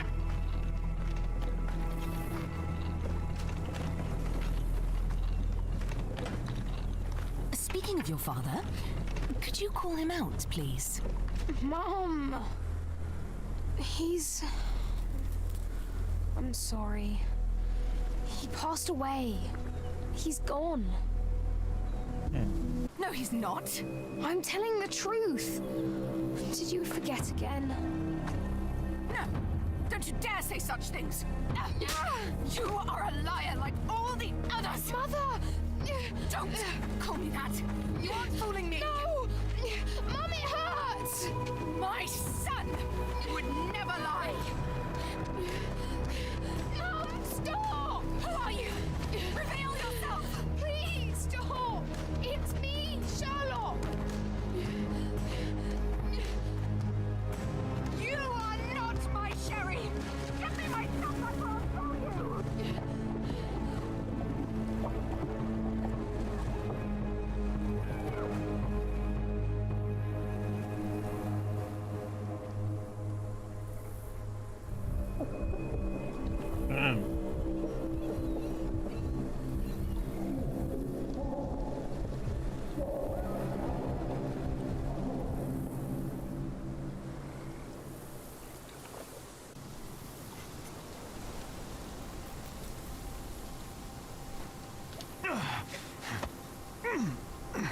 Yeah, she was mentally unstable, so...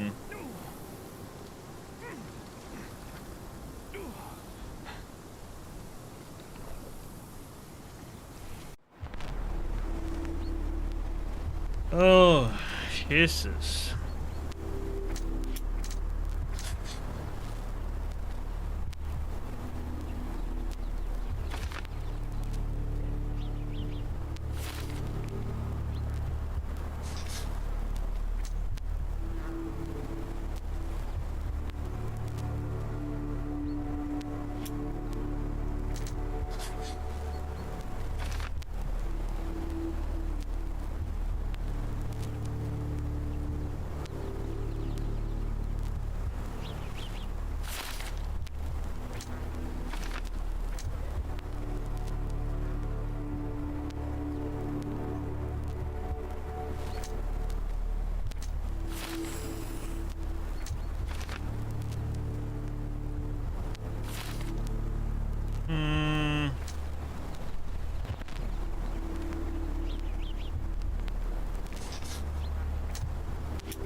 Oh, damn.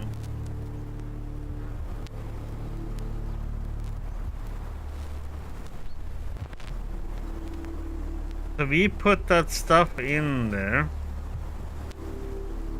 In her tea.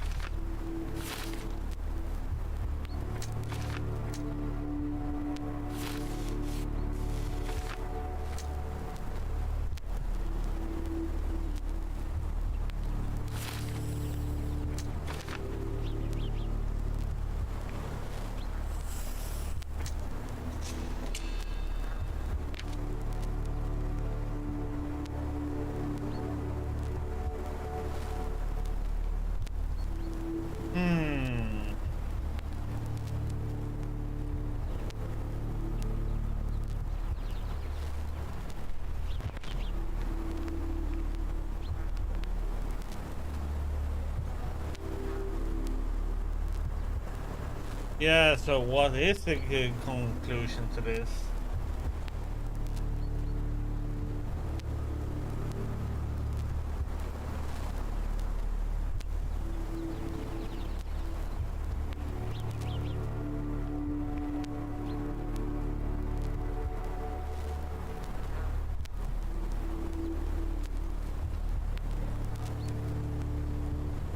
For me, I think it's more like an accident, or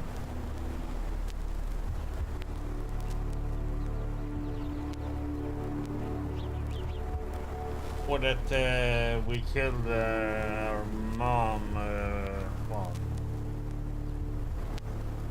by an accident, but she's been taking that medication for so long time though, so she must have. I'm gonna say an accident. I don't think he deliberately murdered her.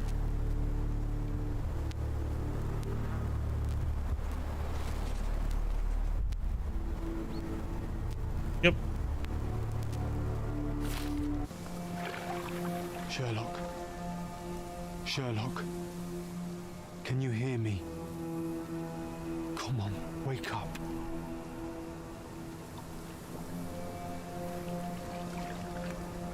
Get off me. Sherry, you knew, and more than that, you hid it from me. You couldn't bear the truth, Sherlock, so I shouldered it for you. I took your pain, your horror. Otto Richter murdered my mother, and Mycroft covered it up. Whisked me away from this place, buried me in schoolwork, and left the past to rot. And you needed a way to cope, so I helped. You were a lie, John, a fiction, a crutch. No, I was a friend. Sherlock, please.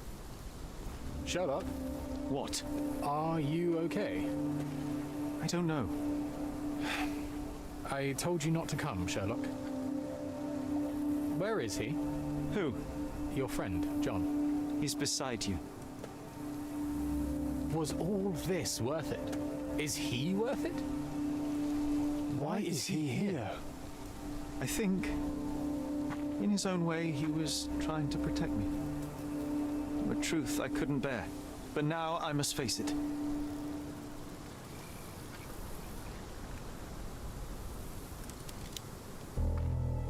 Sherlock?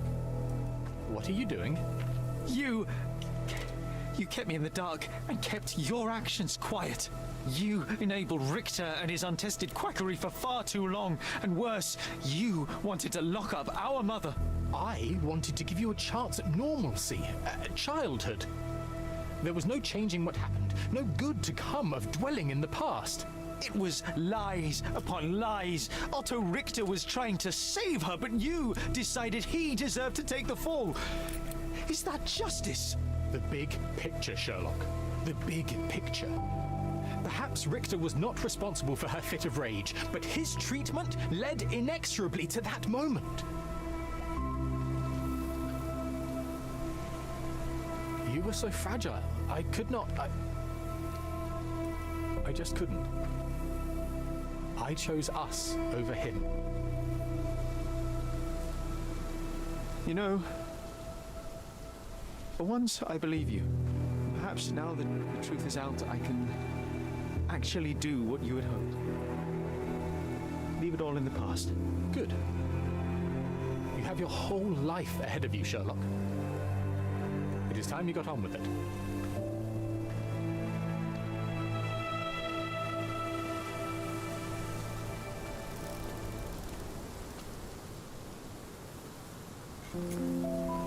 I was worried there for a minute, Sherry. Really worried. I didn't want to hurt you.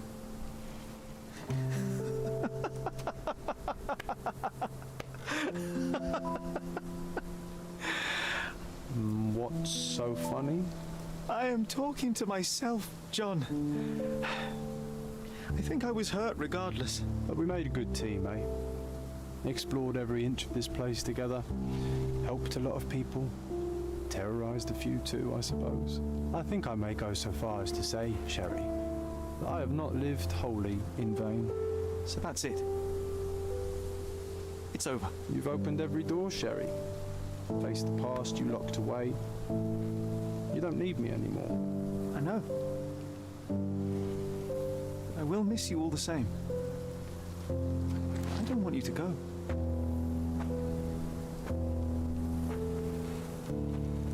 Yes, you do. Goodbye, John.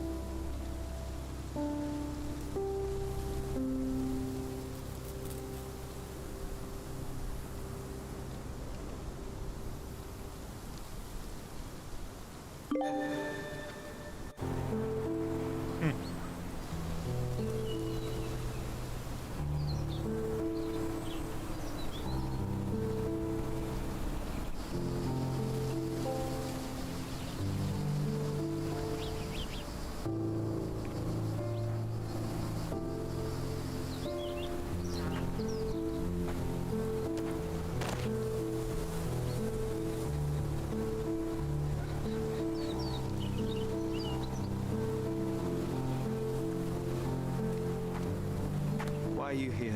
Closure, I suppose. And to help a friend. You and I are not friends. In a race between the thawing of the ice caps and our friendship, I would buy a boat. Ha! Is that right? I can see it now. I know what you did. What did I do? You needled me. From the moment we met, you were searching for weakness. You pushed me to pursue the truth about my mother. You questioned everything I did, everything I believed to break me. To blur truth and fiction, reality, morality.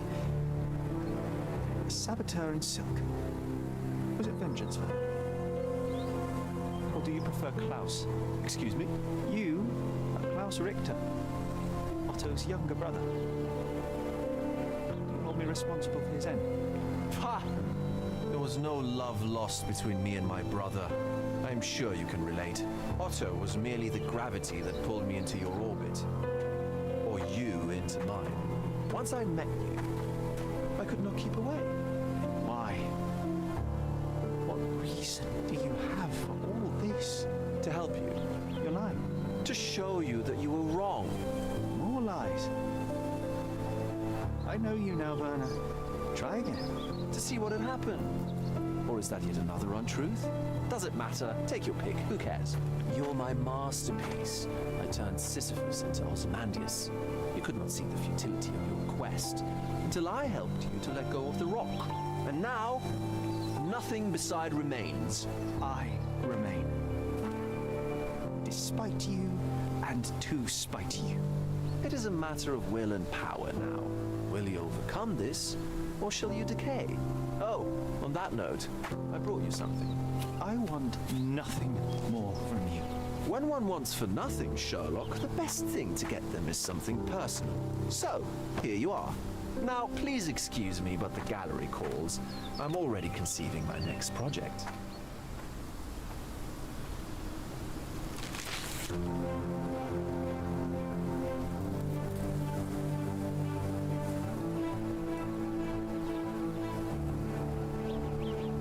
You really are beautiful. What the fuck?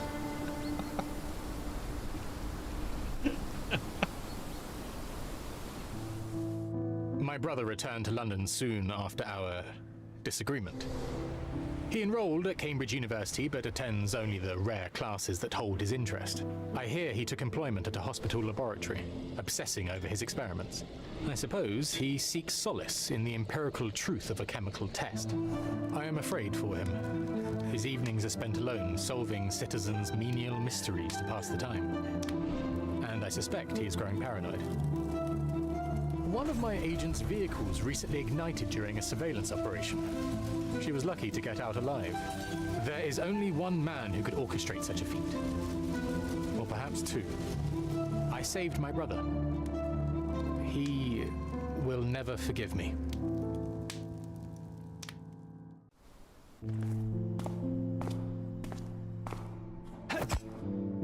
The reason why he created John too, though.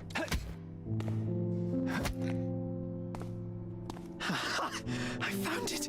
I found it! I found it! And what is that?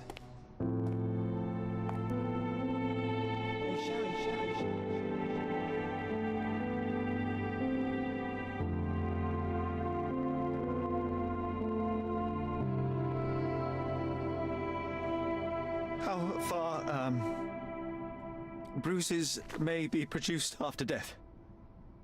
How are you? You have been in Afghanistan, I perceive. How on earth did you know that? Never mind. The question now is about bruising. No doubt you see the significance of this discovery of mine. It is interesting, no doubt, but practically... Why, it is the most practical medico-legal discovery for years. Had we these data sooner, hundreds of men would have paid the penalty for their crimes. Cases oft hinge upon how a man died. Now, we can know which wounds he suffered alive, which occurred post-mortem, and what instrument was responsible. And ergo, one will soon be able to calculate with utmost precision when and where death occurred, sparing the innocent and damning the guilty. Well, then you are to be congratulated. Indeed. But, you came here on business. Correct again. I am looking for someone with whom to take diggings, and heard you were complaining that you could get no one to go halves with you. I have my eye on a suite in Baker Street, which would suit us down to the ground. You don't mind the smell of strong tobacco, I hope? I smoke ships myself. That's good enough. I get in the dumps at times, and don't open my mouth for days on end. Just let me alone, and I'll soon be right. What have you to confess now? It's best for two fellows to know what bruises each other carries before they begin to live together. My last companion and I... Well, I object to rows because my nerves are shaken. And I get up at all sorts of ungodly hours. And I am extremely lazy. I have another set of vices when I'm well. But those are the principal ones at present. Do you include violin playing in your category for rout? It depends on the player. A well-played violin is a treat for the gods. A badly played one. Oh, no, that's all right. I think we may consider the thing as settled. Oh, forgive my manners. My attention wavers. Sherlock Holmes. Dr. John Watson. John.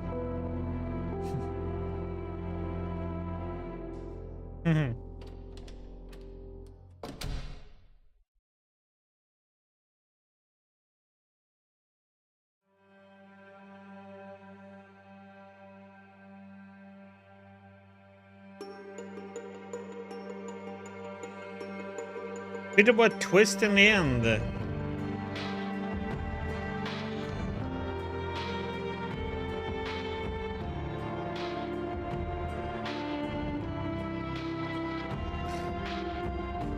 think there was 3 cases. I didn't know this was gonna make the game end, but we'll see if I can. There was 3 other cases I think we have left to do. Not that they really make any difference.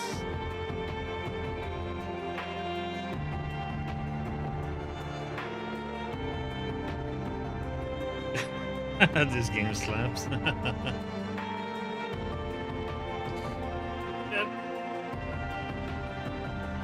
Yeah, we'll see. No, but I like the game. I mean, the storytelling is really good in this one, though. And and the characters and all that. I really liked it.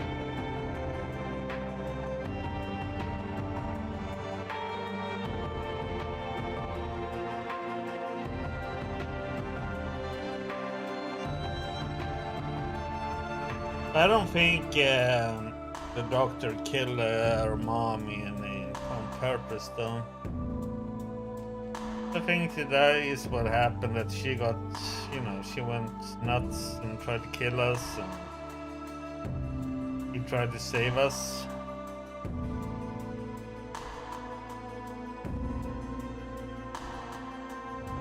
But it was interesting to learn, though, that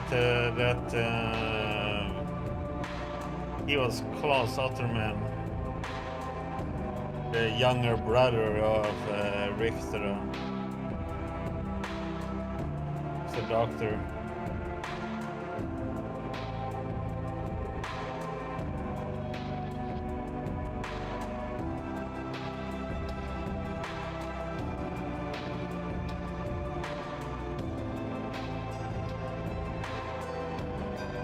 It was an interesting twist to it all.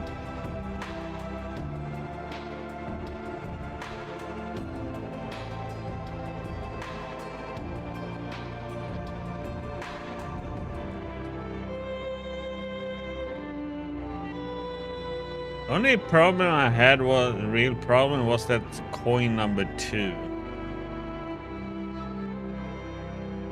Finding the correct people to talk to.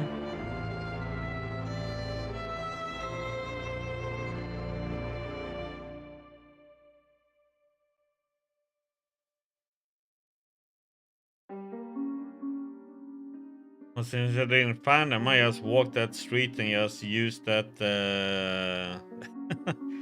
where you do the census and waited for a dot to pop up somewhere on a porch. Yeah. Sometimes I did hit them. I had it right on there, but it didn't hit correctly. That was a little bit weird.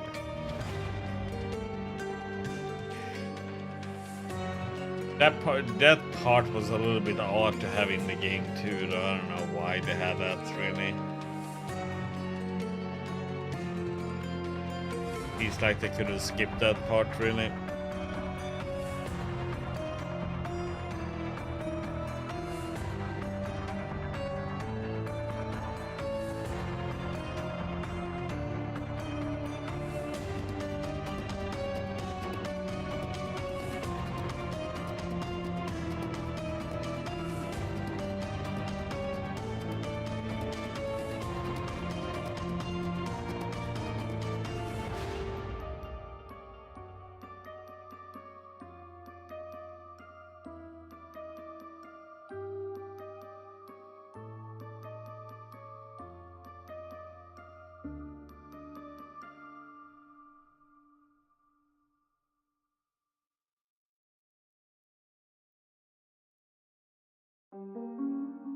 So let's see, if I press continue. I think it's gonna be just before you go into the...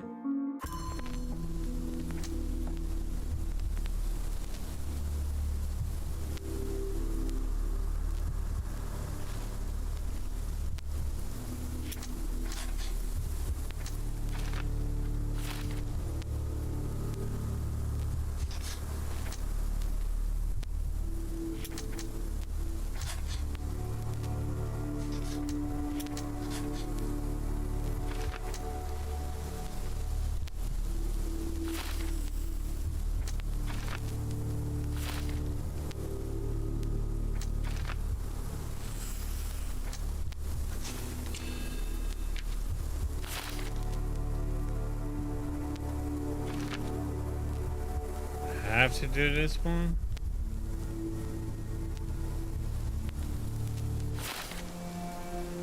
Sherlock. Can I, Get off me. Sherry, you couldn't... Instead of skipping through this. I think everyone has to load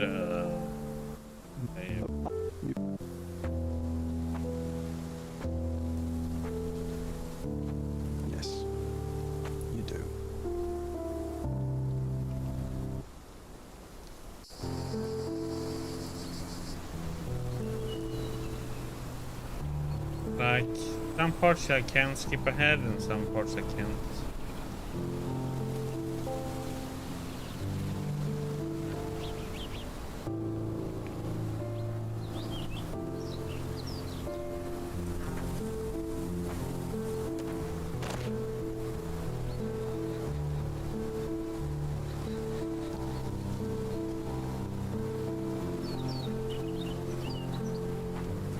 Why are you here? This I can skip when I do talking.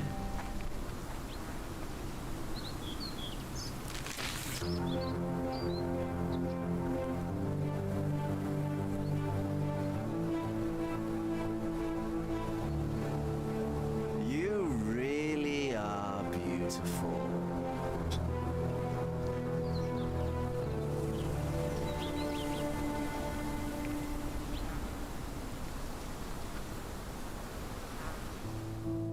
My brother returned to London soon after our I disagreement. can't skip this. He enrolled at Cambridge University but attends only the rare classes that hold. Like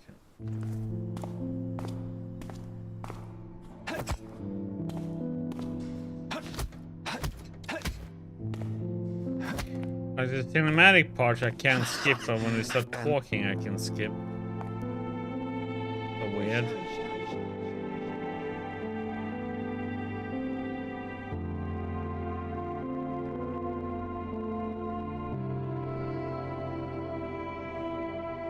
How far? Okay. Well,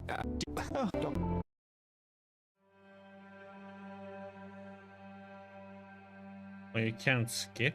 I would have to pick load.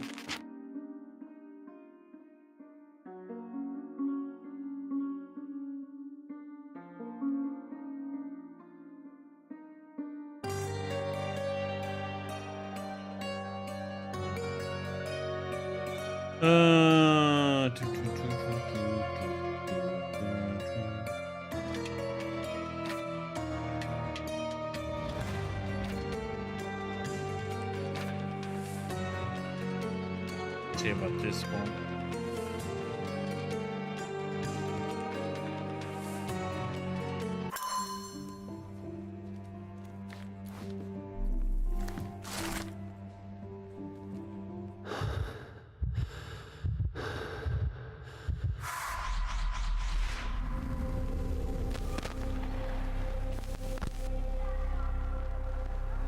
The garden.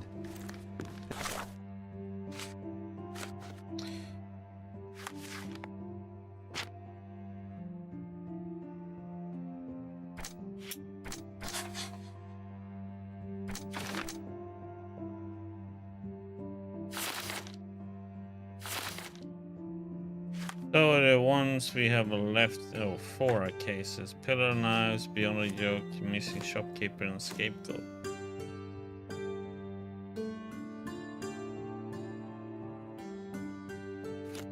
There's a garden behind our manor. How could I forget?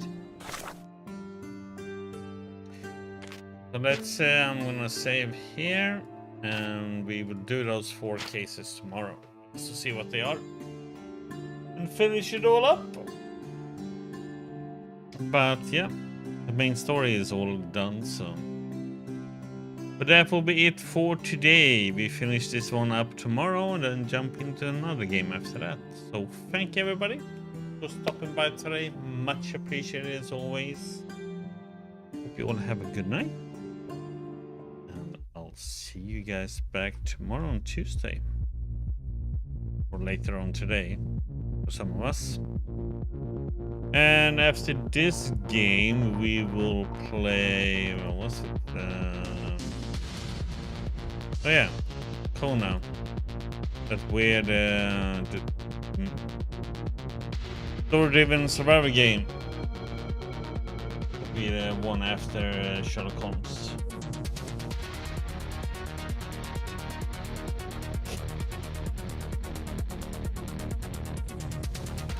After Kona, we will be playing Black.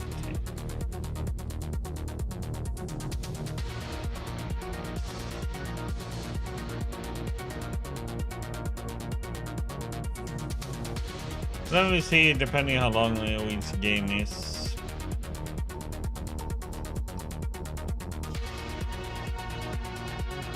Kona isn't that long, is it?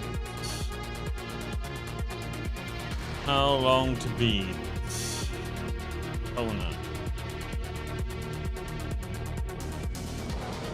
No, it's a 5.5 to 7.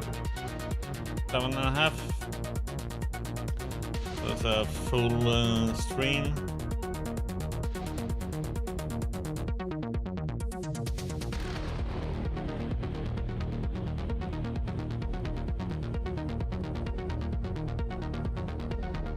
How long is Blacktail now?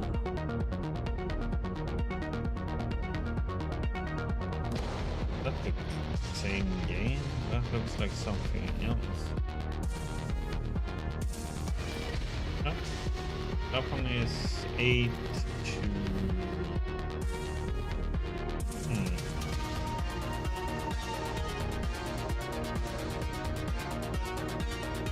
8 to 16 hours.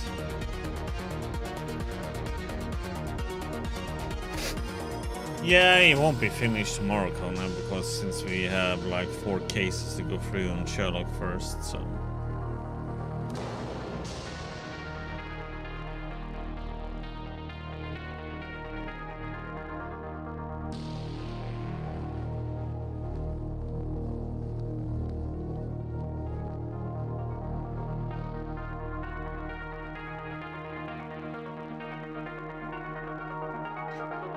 But okay, time to get ready for bed since I have to be up early in the morning.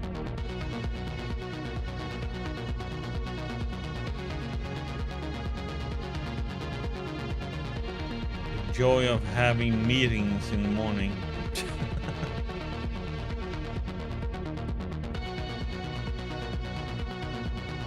You will take care.